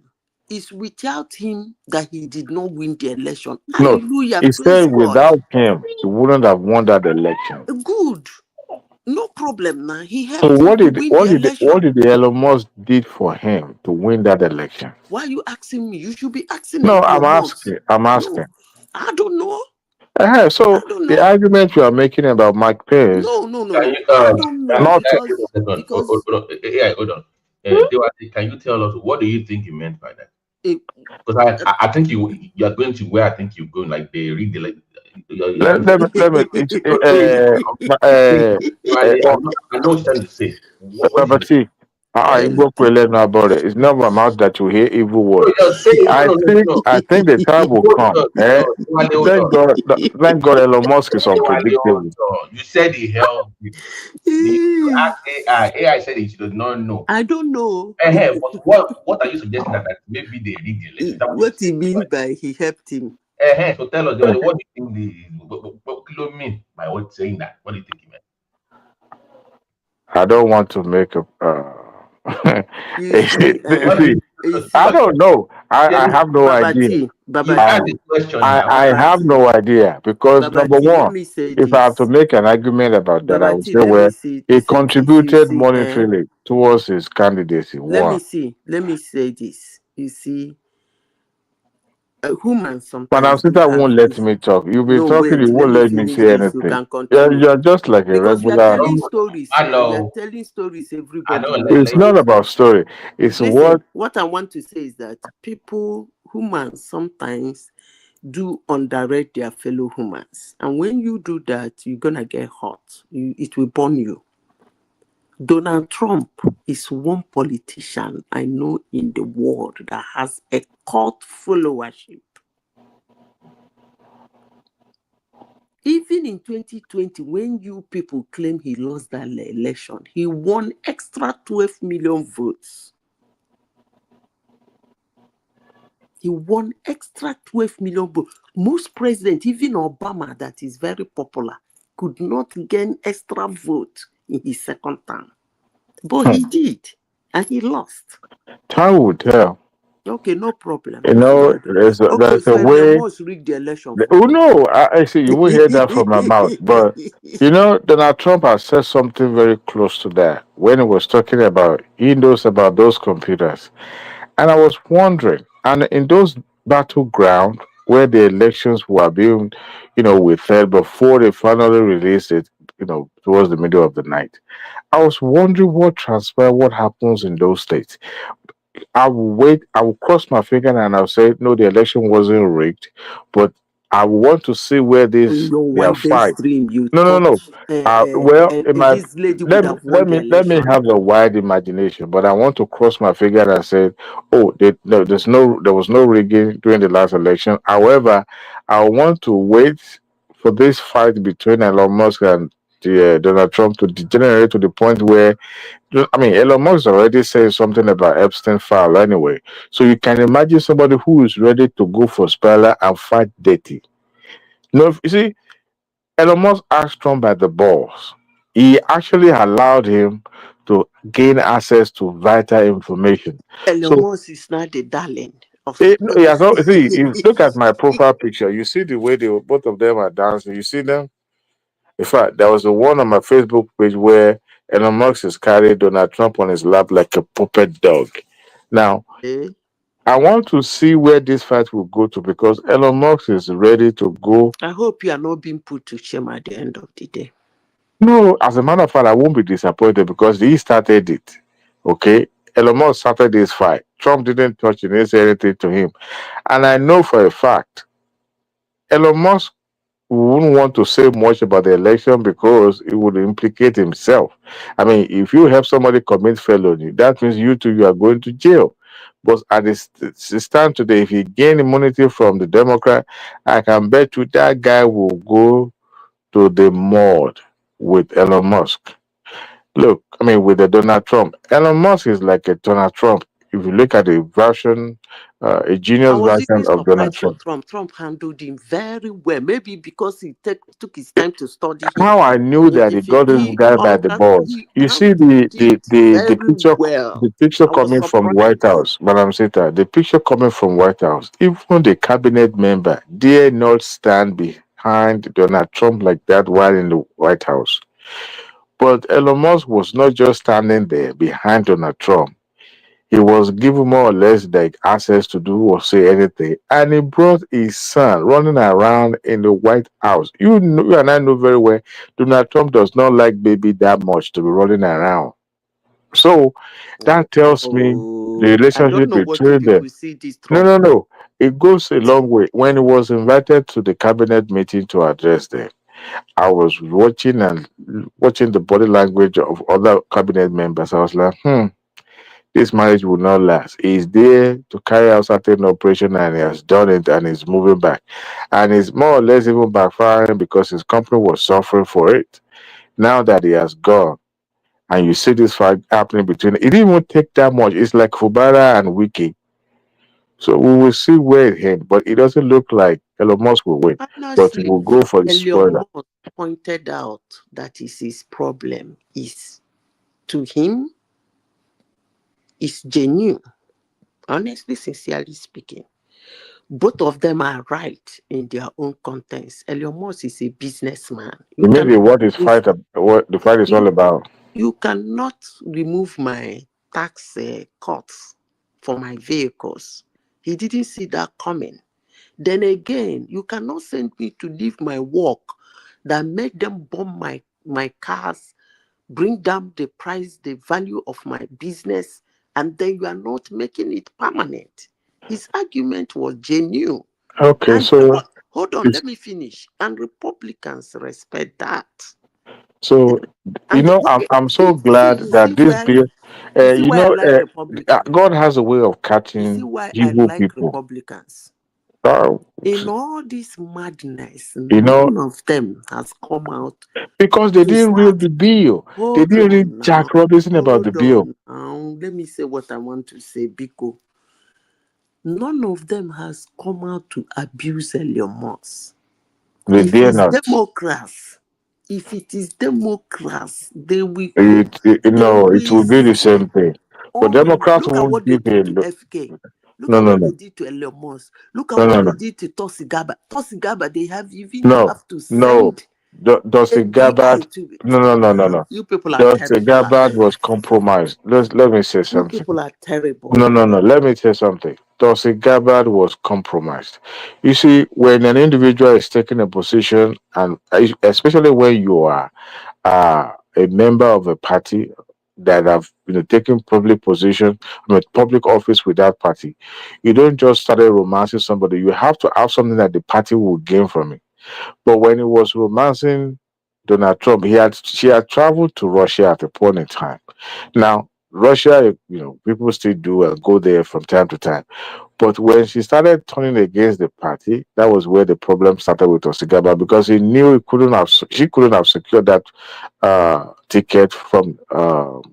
She knew she can't even secure the ticket, but she needed the platform, she needed the recognition so that she can go and get cabinet. But when she didn't get the cabinet position, that was where she went for spoiler. She is the one that dug her own political grave with the Democrat. They didn't push her out, so she was about our interests. And of course, Donald Trump will always take somebody that believe that will pay Democrat. So she decided to give not just a position, a very important intelligence agency, making out to be heading it. So it's more or less handing over the key to the intelligence of America to Russia straight up.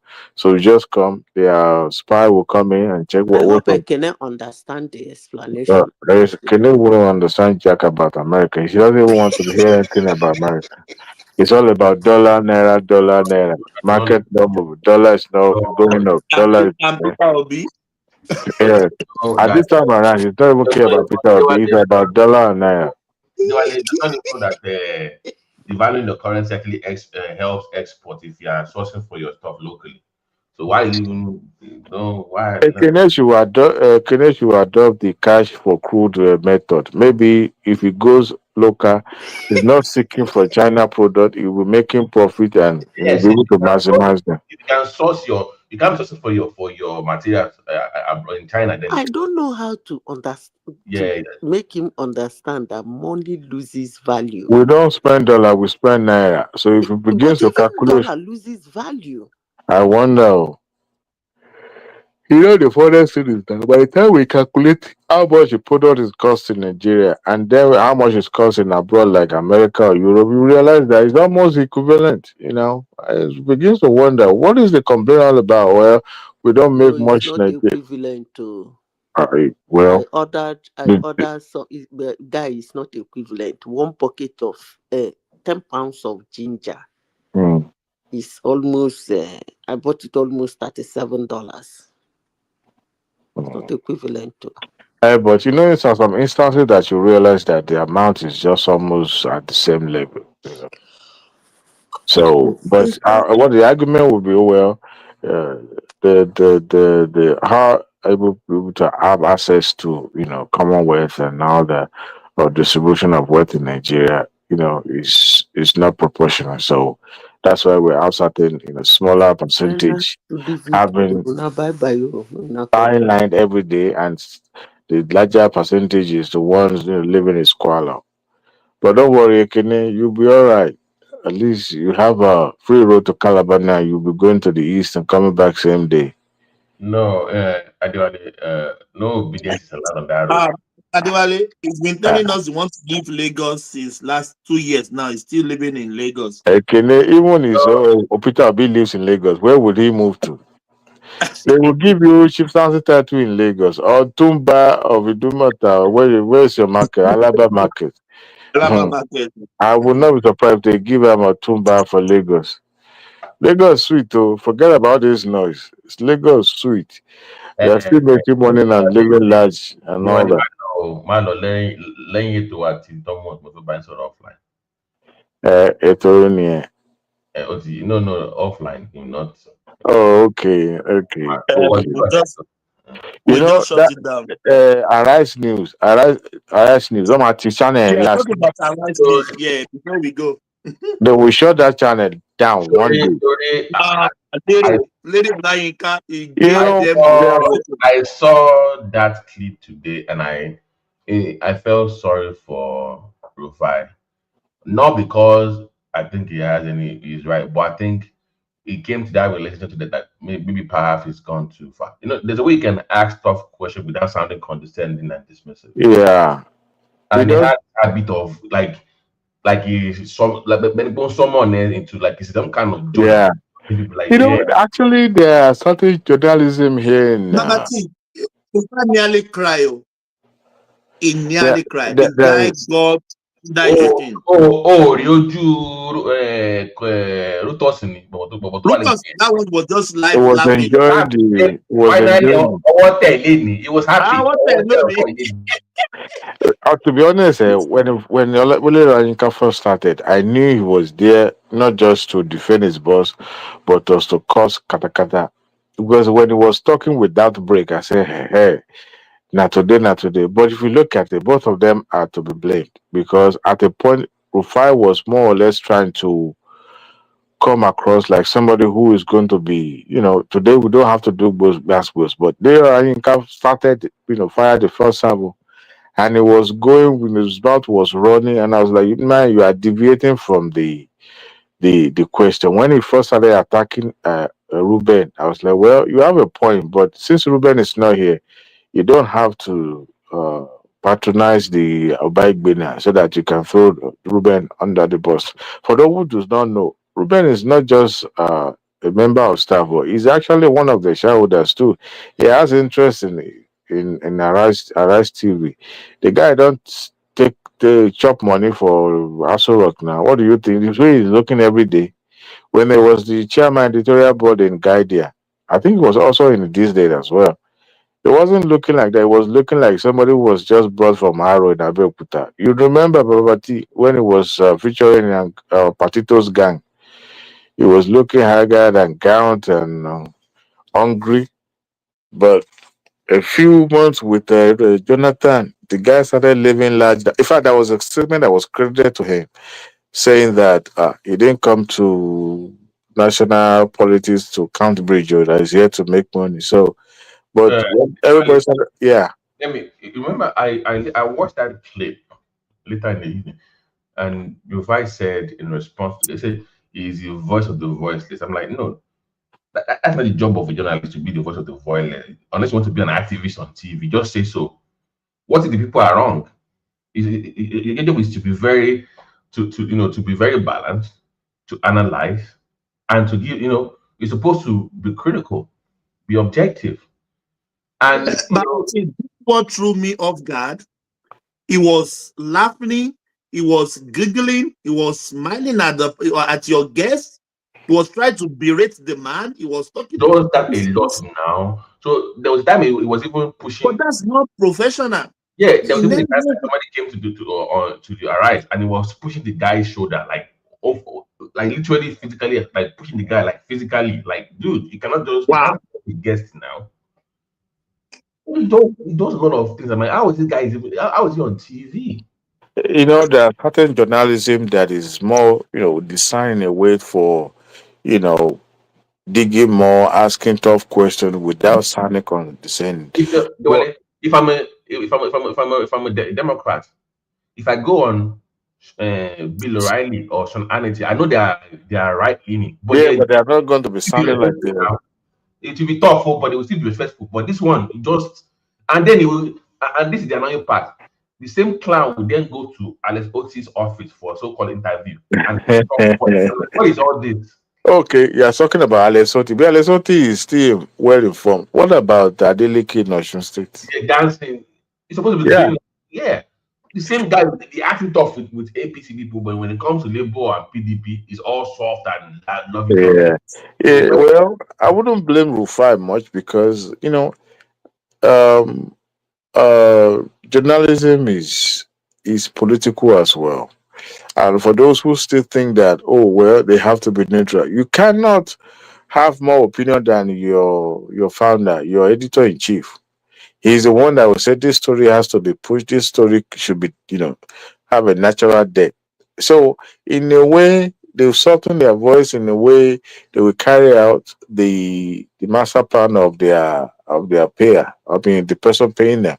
So Onduka Bagbena, I could see his fingers in every segment of that show, because if they don't want those segments, I mean, even the director of the program, I was expecting that he's going to do something, maybe tell them to go to commercial or something like that, but they allowed them to be doing those. That's what I was thinking. If things is getting heated up like that, we just say we have a short break, we'll be back. Mhm. And they will talk to the left, they will talk to the right. Please, let's calm it down. Then they will come back, everything. It got so bad that It came to some point, they muted the man. Thomas, They Yeah. muted him. it got so bad that Rufai even ignored the lady that was talking. He was talking over the lady, ignoring her. Yeah, I because he allowed his emotion to take over, and he couldn't reason properly, in a professional way, the one that compared to the, dear journalism. Hey, all this Bole Kaja. I put it to you like it's in court. Why are you putting it to? Are you in court of law? Who is this? Is it? Even if you have what you call the evidence, it is not in your position to say this is the evidence. Okay, this is the evidence. This is what you came across. That is why, and in politics, just like when you are a lawyer, if you are a criminal defense lawyer, you don't talk in a straight line. You will find one word to cover 10 sentences, and before you know it, you finish talking. And that's why politicians always speak from both sides of the mouth. So you expect the politician to be straightforward. Tell me where you've seen a politician telling the truth without embellishing or distorting it. Tell me around the world. Never. Because people can't handle the truth. What you even say is the truth. It may not even be the truth. You've never had any public office in your life, and yet you want to fight everybody in politics as if you know more than. Rufai never believes somebody knows more than him. He never does. Adewale, the man said it now. The man said, you thought you know everything. You are on an island. You know everything. You can't be an island. No one knows it all. No. Even the man went a little bit extreme, but I love it like that. The man came prepared for them. It should be interviewing animals. The last time it was Mamadou. This time it was Abati. Abati. Only that's what I've been saying. Maybe Rufai should go for like 2 weeks or 3 weeks course. Yeah. No. Yeah. He said, what about the 20 million EFCC case? Okay, what has that got to do with the question you're asking him? That was 2 years ago now. Yeah, that is how you know that when somebody is a professional, you can tell.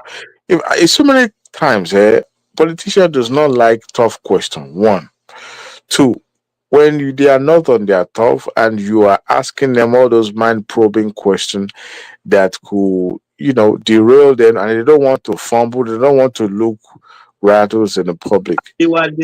Rufai is trying to rile the guy up. Yeah, first of all, patronizing. He always tries to get under your skin. You know him. Yeah. He always do that to degrade you, to undermine you, to do everything. Lere Olayinka too said they do too much self too. Say what you have to say and move on. But I'm sure Wiki will be saying, I will double your salary when he gets back to office. Honestly, you know that Wiki to Rufai, they are not friends as well. It's inconsistency now. You say Wiki is bad, but your Arise still gave you Man of the Year or Minister of the Year. But you shouldn't have said that Wiki was rude. To be honest, no. To be honest, Abati was wrong. It was not his position to adjudge if somebody, these are politicians. It's not your. It's not So your. they will carve it under free speech and opinion. Yeah, That's what but they will carve it under. that show, I'm not so sure whether it's just an opinionated show, or it's a program that is more like a news. Because most of what they. Oga analyzed at the beginning. You know the one Orgy or always do. That Mhm. one should be That's an gossip now. opinionative. That's That gossip should be like now. opinionative somehow. But if you invite a guest, you have to, even the problem I have with them, they even talk more than the guest they interviewed. Before we go all the way, talk. You I'm are like, not. oh God, are you asking a question or are you talk? Are you just giving Are you talking? If it is the one with news trending with audio, you can give your opinion. But if you invite a guest, you're supposed to give them some respect, some decorum. You're supposed to. At the You can't point, I be was even messing them that expecting. they just want him to make a mistake. They just want to bring. They always want to bring anybody that is not on their own side from APC. They just like to bring them down. He was laughing, giggling, smiling. Why are you smiling? You are interviewing a guest. You are laughing. You are you are trying to spite at them. You are trying, just to get under their skin. No. Abati said it won't take much time before Wiki started insulting Tinubu, and I laughed in Greek. Tinubu can take any insult, but once you're useful for him, it won't bother. But the day you cross the boundary, you will know who is the boss. And the example Abati cited wasn't that a big deal when he said if he had knew that Tinubu would proclaim a state of emergency in the river, he would have advised him against it. But come to think of it, does Tinubu have to consult Wiki on every federal decision that he takes? So how does that bring insult into the issue? Abati, when they give them mandate, this is what you should hammer on. They've never criticized for being on that on that. But here's the other different angle to the discussion. If I'm the owner of Arise, I want this to continue because of the ratings now. People are watching. People don't even watch it in Lagos. They are popular on YouTube. Right. The diaspora is the one that watch it the most. The Lagosians don't watch Arise News. No, Really? I tell you, my brother was the first that first told me when I went online and searched the one that popular locally. It was the online presence. The Gotcha always watch The channels. the Lagosians don't watch them. They believe they are more of they are too Antagonistic. political in their news and everything. So in their program, that's why they decided not to watch them, and they are more popular on YouTube on social media than because they have And to the be honest. diaspora that like to hear Yeah, them too, they are not they are watching popular them among the also. diaspora. But Because I'm saying that Diwali, I'm saying that for the business angle, if I'm a business owner and I own a TV station and I'm getting that much traffic, it's good for my business. Are you ever asked the They question don't really about have that why traffic. Arise News was shut down in London, shut down in South Oh, Africa? the five banner death thing. Look, Abagbena, to be honest with you, is a sharp practice guy. I won't call him crook, but you know, for somebody, he too was I arrested like by that. EFCC now. He's a sharp practice guy. Sharp He was practice. when they asked him why he defaulted in paying his staff in the station in London. They said it has to do with government bureaucracy because when the check supposed to have cleared or whatever that it was taken, it was because of the government, regulations and stuff like that. The court fined him and shut down his station. Till today, he can't broadcast from there. They still have studio there, but it's just not functional. And if you look at their studio in the rear, it's not as it's a dignified, it's a dingy room. Have you ever noticed their studio? They have only just two studio. Yeah, I Two remember studios. when Showore went there like years ago, like when it first started, it was like a small tiny room. Like, wow, this It's is. just one room. They have two in Lagos, one in Abuja. That's it. They have That's one. it. No, they used to have one in New York too. That one can never work. Yeah, Yes. they have one. That one would. I don't. They would never give their license to broadcast. You see, they are like like a 419. They try to pretend to be who they are not. That's the reason why the likes of Charles and Young Good or whatever came back to even what's her name, the one with the cat eye. What's her name? In a good way, or not. I'm not trying to make her feel bad. The audio play or whatever. And all those that sound foreign, like a foreigner among them, they were recruited from abroad. They couldn't pay their staff in New York, and they were getting I think political. Oji came from abroad. Yeah. Yeah, it came from US. They were He they came were from getting political in South Africa. They kicked their ass out. You're not gonna come here. You're a foreigner. You're not gonna The guy come here and start. he thinks he's Mudok. You know Mudok, right? That used to own. Murdoch, Yeah, yes. they call himself Duke. You see, government money is sweet, my brother.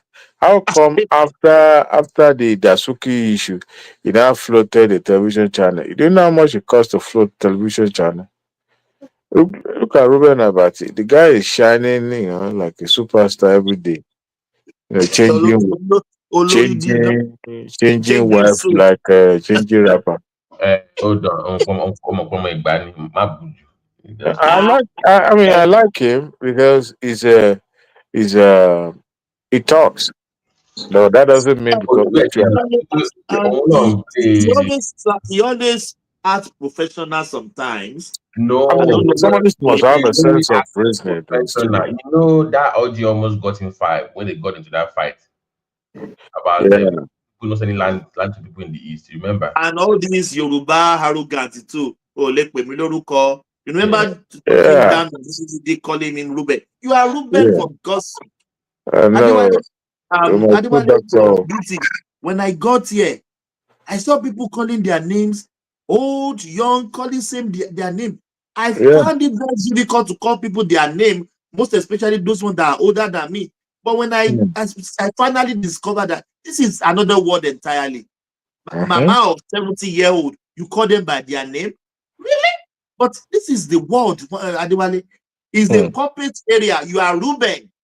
You are Ruben, and Kayode Yeah, and Kayode. You are yeah, Adewale, nobody will put Miss Boda yeah, Adewale. yeah. Oga Rube for television station. Who call people doctor? A lot of PhD holder that are television hosts. You don't call them Doctor John, Doctor. Call them by their name. You'll be all right. It's money. The guy don't chop Jonathan money. What to be a spokesperson? It's not a man, oh. You see Dele Momodu building houses left and right. Who is reading innovation? The same Ruben that ran as the deputy to Kasham, the famous dog baron that was something in America. Till he died. That would never leave. That would never depart from him. The fact that it's always going to be attached to Kashabu for the rest of it. Now Kashabu is not even alive anymore. he's now TV telling us about corruption and I'm like, who is this guy? Come on. Did you see the picture of him in Kirikiri? Is it Kirikiri or where is the AFCCC? Him, I saw this Obanikoro. comparing Yeah. to this to today's picture. The guy chop money now. What are you talking about? I say he chop money from government. Right? What's he about the Oji and Anabati. No, I say about he was in EFCC. Yeah, he was arrested based on the money, a part of the money given to him from Dasuki too. Oh, I didn't know that. I didn't know that. The case is still pending actually. Mm. But I can assure you that case will die a natural death because money don't go. Don't chop money. The guy they live for Ikoyi, according to Rufa, he ousted him. The guy he married a new wife now. Oh, yeah, with the fine. The woman herself not journalist like her. She's changing woman like a rapper. Because if you don't have money, how would you be able to be maintaining wealth and changing You know, when it was in the print, you know, print doesn't really bring much money like when you are on television. You get endorsement, you are popular, you are seen, you are known. Sure, you get. When you're in the print, you will just be writing inside the AC. People will not even recognize who you are. But as a matter of fact, the first day I saw Mr. Mike Awoyinfa, I look at him so there, I say, is this Mr. Mike that I read about in the Sun every week? You know, and his friend there, Mr. Dimba, the less Dimba. So people don't really get to know them, but if you are the one that read that column from time to time, you get to hear about them, but you don't really. If I, Rudolph Okonkwo, I used to read his column in one of those magazines. Then I forgot. That was where I first came across him. You know, so when he started the show, you was like, "Oh, this is the guy." You know, this is funny guy. But you know, Abati himself should be acting. It should belong to Nollywood and acting like Babalawo, just like Amamodu, like Lere Olayinka said. Babalawo, and the other one dissecting rabbit and, and goats. That's His sharp oh mouth. my God. It's from Okemesi. That guy na Chris. You know, they fit each other. Because it's only people like Larry that can work with Wiki. Wiki is crazy too. Well, Adewale, that man get bad mouth. Oh my Larry God. is. Oh Yes, my yes. God. I think I prefer his first appearance to this with the last one. That first appearance was give me, I give you. No, but I think I like to watch. They should work on their transmission. I've noticed there's this lag. In fact, very very uncomfortable. Whenever they're talking to somebody in Abuja studio, it takes time before that person catch up that you know what they said, and it's very bad. I think it's a little bit delay. There Yeah. always be like a little bit delay. Yes. Yeah, you know, it's so common. And that squeaky sound coming from Rufai Hussaini's chair. I was like, you guys are that broke, you can't replace this chair. Eh? The office is so small that it's not like a studio. Have you guys seen the new TVC studio in Kwa Atlantic? Yeah, I saw somebody did a walk on in there. Yeah, Forget about studio. Those are the televisions. Those are media houses that you can walk into and you say, Arise News no get that kind of money to do with it, to go and man, you know how many show, how many Arise is trying to act like channels where they focus mainly on the news, but how many people they don't sell, they don't. If you focus on the news, Nigerians they are not news consumer like that, you know. Who cares about news? People don't. Like they would rather go. This generation that will go to Instagram and go to what's the all those influencers. Man surprised me almost even those of us abroad, we even know more about Nigeria than people in Nigeria sometimes. Like they are like 10 months behind on YouTube, the way they even reason. Oh yeah. Oh man, they don't focus on what they can focus on the video portable and what will make it on mind. That's what they discuss. They don't discuss issues. I don't know what it is. They have no idea. Baba, That's that's why what you they say do. something happens in Oshogbo is the fault of Tinubu. Something happens in Ikeno is Tinubu. Something happens in Damaturu is Tinubu. They have no idea what government is all about. They just don't know. And They will never question their governor. Never. but they rather believe the headline from Today Not to what what is written on the pages of newspaper. We don't read. Nigerians don't have reading culture anymore. Very dark man. That's what they are. That one I don't even know. Where that man is the coming of Savior now to them. Yeah, the rattle. So what did that guy did? What did he work? You know, get work. You know, say now waiting Nigeria won't consume. Now they give them. Hey. Now so now I do what I be. Now Now, waiting wow. Nigeria when they here. Now they Now, give them. wow.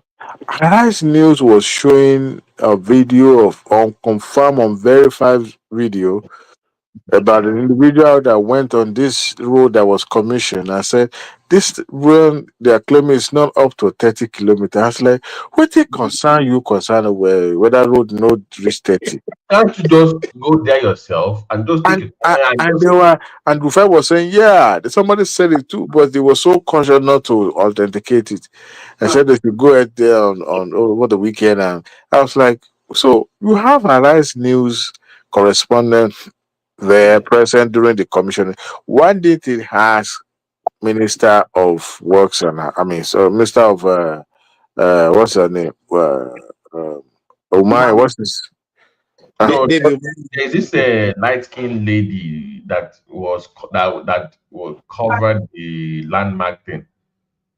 That Yeah, was I was just up and down. I don't know, something with a foreign accent too. yeah, and that one too was recruited from abroad too. It's a Yoruba lady, but all of them sounding like. So they said they are being Lagos Calabar Express Road. The only business that you had time to interview was landmark. So was anybody else on that road anymore? Just one Oh company. my, that one alone, no. I want. I'll go back. Adewale, I love my country. Very interesting story Oh everywhere. my. Okay, let me ask you one thing, Thomas. When was the last time you asked in Nigeria, regardless of their social, financial status? And I ask, okay, how's everything? And they tell you that, oh, everything is going fine. When was the last time Nigeria opened up and tell you everything is fine with them? No, never. Like a default set to say things are bad. Like a default. It's, things always bad to them. Things are always bad. Always. Even the road driving SUV. Adewale, if Even they the tell road you driving everything SUV is one good, lane. Adewale, if they tell you everything is good, how will they ask you for money and you will That's a give them? good question. That's a good No, question. never. Most of Adewale, there are some people in diaspora, they don't have house over their, don't have roof over their, their own personal house. But Nigerians are building. Thomas, that's I have his third hotel in Modesi, and as Third I was sitting hotel. down, Timo shower, Timo jókòó síta, ìtọ́ fún wọn and the people to they were delivered. It was like a night time, about 7 o'clock. On deliver brand new toilet the ship wọlé. On my one Nissan SUV Yeah. Not be wọlé. Is telling me And they will never tell you that they are doing okay. What they know ni uncle what do you mean to the to buy what do you know? Yeah, we thank God though. My brother, things are hard now. Like Ekene, you know how much he's spending on data connecting with this show every day. And Every day. Somebody is spending such money is enough to go and marry second wife. And they will come here and tell us market is not moving. Naira is devalued. Things are not moving. For him to connect on this platform, he's spending a lot. That's how you would know that the starter is not just like a regular person. It's not regular. No. YouTube consume more data than any other app on your phone. So that's in how Nigeria, you know. In Nigeria, YouTube. You know, the funniest thing is that if you know people that are still struggling to buy data, they don't burn them when to go on YouTube. YouTube in Nigeria with your data, it goes like the open tap water. That's why your data will be going. When we graduate from school, then we're expected to get a job and start working. Now, if they don't get a job, it's the fault of the government because government should have given them job. Now, what kind of job government will be giving people? Because not everybody will be in the civil service. What happened to entrepreneurship? People don't want to take risk and do business anymore. So they're waiting for blue collar or white collar job where the risk is shifted to the owner. Ogota, just pay me. So okay, let's talk. I'm saying that even if in those offices People have a business. You should be leveraging those jobs to expand your own private business. But people, Nigeria don't want to take that risk. You know. They believe that the risk should be shifted to the owner while they're just working and getting paid. Just Right? sit down there. Yeah, I got. And that's your problem. If the company fold up, they will move to the next one. You know, in those days where people say, "Oh, people graduate, they get a job." Now, people are not that many in the civil in the service then. The population was not this as big as this. They were doing DEI back then. They needed people now. They didn't have. Yeah. They needed people. That's why they hire you straight to now. In fact, do you know this stupid Obi when he was living his second term? He hired people.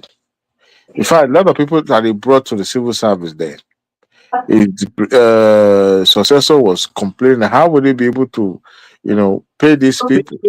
Pay them, yeah. When the government had ended up borrowing money to pay staff, pay salary, it's unheard of. That was what was obtainable before Tinubu became president. And these people, these governors are getting this humongous amount of money, and they are making sure they are clearing all the arrears and paying all the staff and paying gratuities at the same time to build one small roads one time. And some of them are no longer borrowing. And somebody is saying where the subsidy money is going. It's just unfortunate that, just like Bishop said on this show before, Bishop argued that case. I could remember that night where he said this money shouldn't be given to the state governor. But I was wondering if Tinubu had not given this governor this money, in fact, his tenure would have been very tumultuous in a way that he will forget about second term. But no governor is bold enough to come out and criticize him because he's giving them everything that they are due. Oh, sorry, they don't know how to leverage. When you network, it's not for gossip, it's not for fun. But you leverage the access to info. Like I had to tell people, okay, Lewo is the commissioner of Abeokuta. They're having all these businesses access to go to this one, go to this seminar, go to this meeting. You are saying something about that. How do you leverage? My Thomas, you're in a bandit. How do you leverage the cost of the price of producing stuff is very low in Egba? How can I then connect with the Lagos market, which is bigger, to sell over there? Do I ship every week? Do I ship twice a month? How do you get it there on the train or on the there are things you can leverage. So you could be in one place in Egba where nobody knows you, and you bring God will give you money. How? You must link up bigger market now for your product. It's the way. Oh yeah. Oh yeah. How can I get the guys in there to get my clothes? Yeah, I didn't know Sanwó-Olú bẹ̀rẹ̀ bó ṣe Tinubu báyìí. Ìjà ẹ̀ máa pọ̀ gan-an. Owó ni ẹ. Sanwó-Olú ní sáà nílò bá bẹ Tinubu báyìí. Ọ̀dẹ̀ nìyẹn. Sórí Lagos yẹn, they need a conservative leader. Gbogbo liberal way díje tí ń ṣe yìí. Èmi gan Adewale, are they fighting? I saw a video where Tinubu ignored him. So he was sitting down like an orphan, like somebody who is like, you are the timeout. I say, hi, look at Sanwó-Olú looking like. I like the guy, but me don't like a liberal attitude towards other people. I don't like it. Like he's accommodating or stuff. Let me find the name of this guy. Hold on. There's this guy from Lagos local government chairman. Boy, I had to send that guy a private message. Thank God. But boy, it's from one of the local government councils in Lagos. So our shop in the old market, but they gave it to the images of that local government. Tribalism is anti-Igbo. The guy said, no. The guy stood up for Yoruba people, for his people. They come first before everybody else in the local government. If you don't like it, leave. Wow. In that, somebody can actually set up in Lagos and actually reply people without being scared of anything. He said, what do you mean? All those I'm a word of area and all that. Hardly you will see somebody coming out as a Yoruba person contesting for public office. It's very rare. And the Lekki axis is of us coming like that too. If you run for office, if you run for governor, we need you. This one has balls. Let me find his name. Let me find his name on my phone. Sorry. I think the only person that could easily do that, that could easily turn everything upside down. I think that person that I see in Lagos, so maybe Obasa, Oh my God. very, very, conservative in a way, and he won't be shy from showing it. Like, yeah, I don't care what you think of me. This is what I'm going to do. And the thing is, that when the guy stood up, they backed down, and that's the point I've been making. To back show backbone on my feeling, like it, that's who they respect. But if you don't say it and they travel to what they want, they will keep doing more and more of it.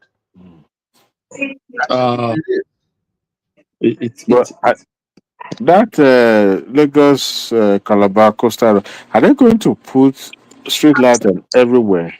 Yes, now no, up to Jakonde. No, Jakonde is going to be street light. So sorry, that Amadu Bello way, yeah. That taking here. Once you get that curve, Abeomi, so you're going to have your first under that Abeomi on my tunnel. So that tunnel will go to that Badagry Sokoto Road. A tunnel. Yeah, under that water near Papa. Need be walk. Like that water goes towards the marina. Omi. Yeah. So that water will go the end of Amadu Bello. Yeah. I lost that being to Snake Island, that island here, then that will open up to Badagry, then so you can just go underwater. Yeah, that's what they are. Somebody said, Rufai said, what is the Lagos? What have they done in Lagos? In your Korokoro, Lagos is changing like this, and you are still saying it's easier for people like you and I, Abati, to say, Lagos is ghetto. After all, it doesn't look like where you and I live. But how can we equate them together? It's just this argument doesn't even make sense. Lagos is Lagos. Those people that said also their villages is as poor as anything. No, some of them do not even have a tar road in their villages. But Lagos is this. The entire road is not even motorable. I found his name. The entire road is not even motorable. I found his name is Mayor Dele Oshinowo of Agboyi Ketu LCDA. Agboyi? Yeah, Agboyi Ketu. The guys only know everything in this local government by the first people that will get top priority are the indigenous of this area. Then everybody else. That's the way it's gonna be. I'm like, wow. And the guys said it, I don't all back down. When your boy run for governor, please. I have to DM me, but please, if you run for governor, I will put money in your campaign. This one has balls. Where is he from? No, it's from that area now, from K2 Agbo. Oh, okay. It's Lagos now. It's Agboyi K2. Agboyi K2.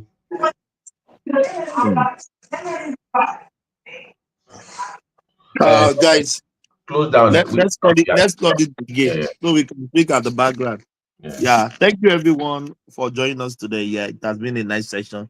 Even we started a little bit very low, but a little bit goes, but it is well. Thank you guys. Carry the conversation in the comment section. I said peace. Thank you.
Ṣe mí ṣòwò ṣèjà náà.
kì í ṣẹ̀ṣẹ̀ ìyàwó mi tí mo fi fẹ́.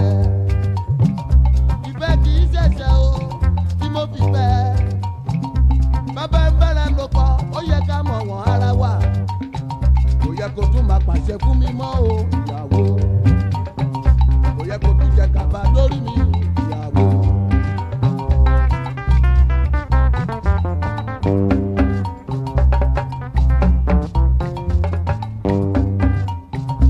Wọ́n rí ẹni Jókòtò, wọ́n rí ẹni Kàlàbà, wọ́n rí ẹ lóyìnbó, wọ́n rí ẹ lágége. Èmi Òṣogbo, Ọ̀túnla Ìjẹ̀bú, wọ́n rí ẹ ní Bìní, wọ́n rí ẹ ní Ìbàdàn. Ìrì wérewère tòmí rì yìí kò máa tẹ́ mi lọ́rùn o. Ìrì wérewère tòmí rì yìí kò máa tẹ́ mi lọ́rùn. Bó bá ń bọ́kọ sọ̀rọ̀ awú bí búrẹ́dì omi. Bó ń bọ́kọ sọ̀rọ̀ awú bí búrẹ́dì omi. A máa mọ́jú táyé bí ojú egbére. Irú eléyìí kò máa tọ́ sí ìyàwó ilé.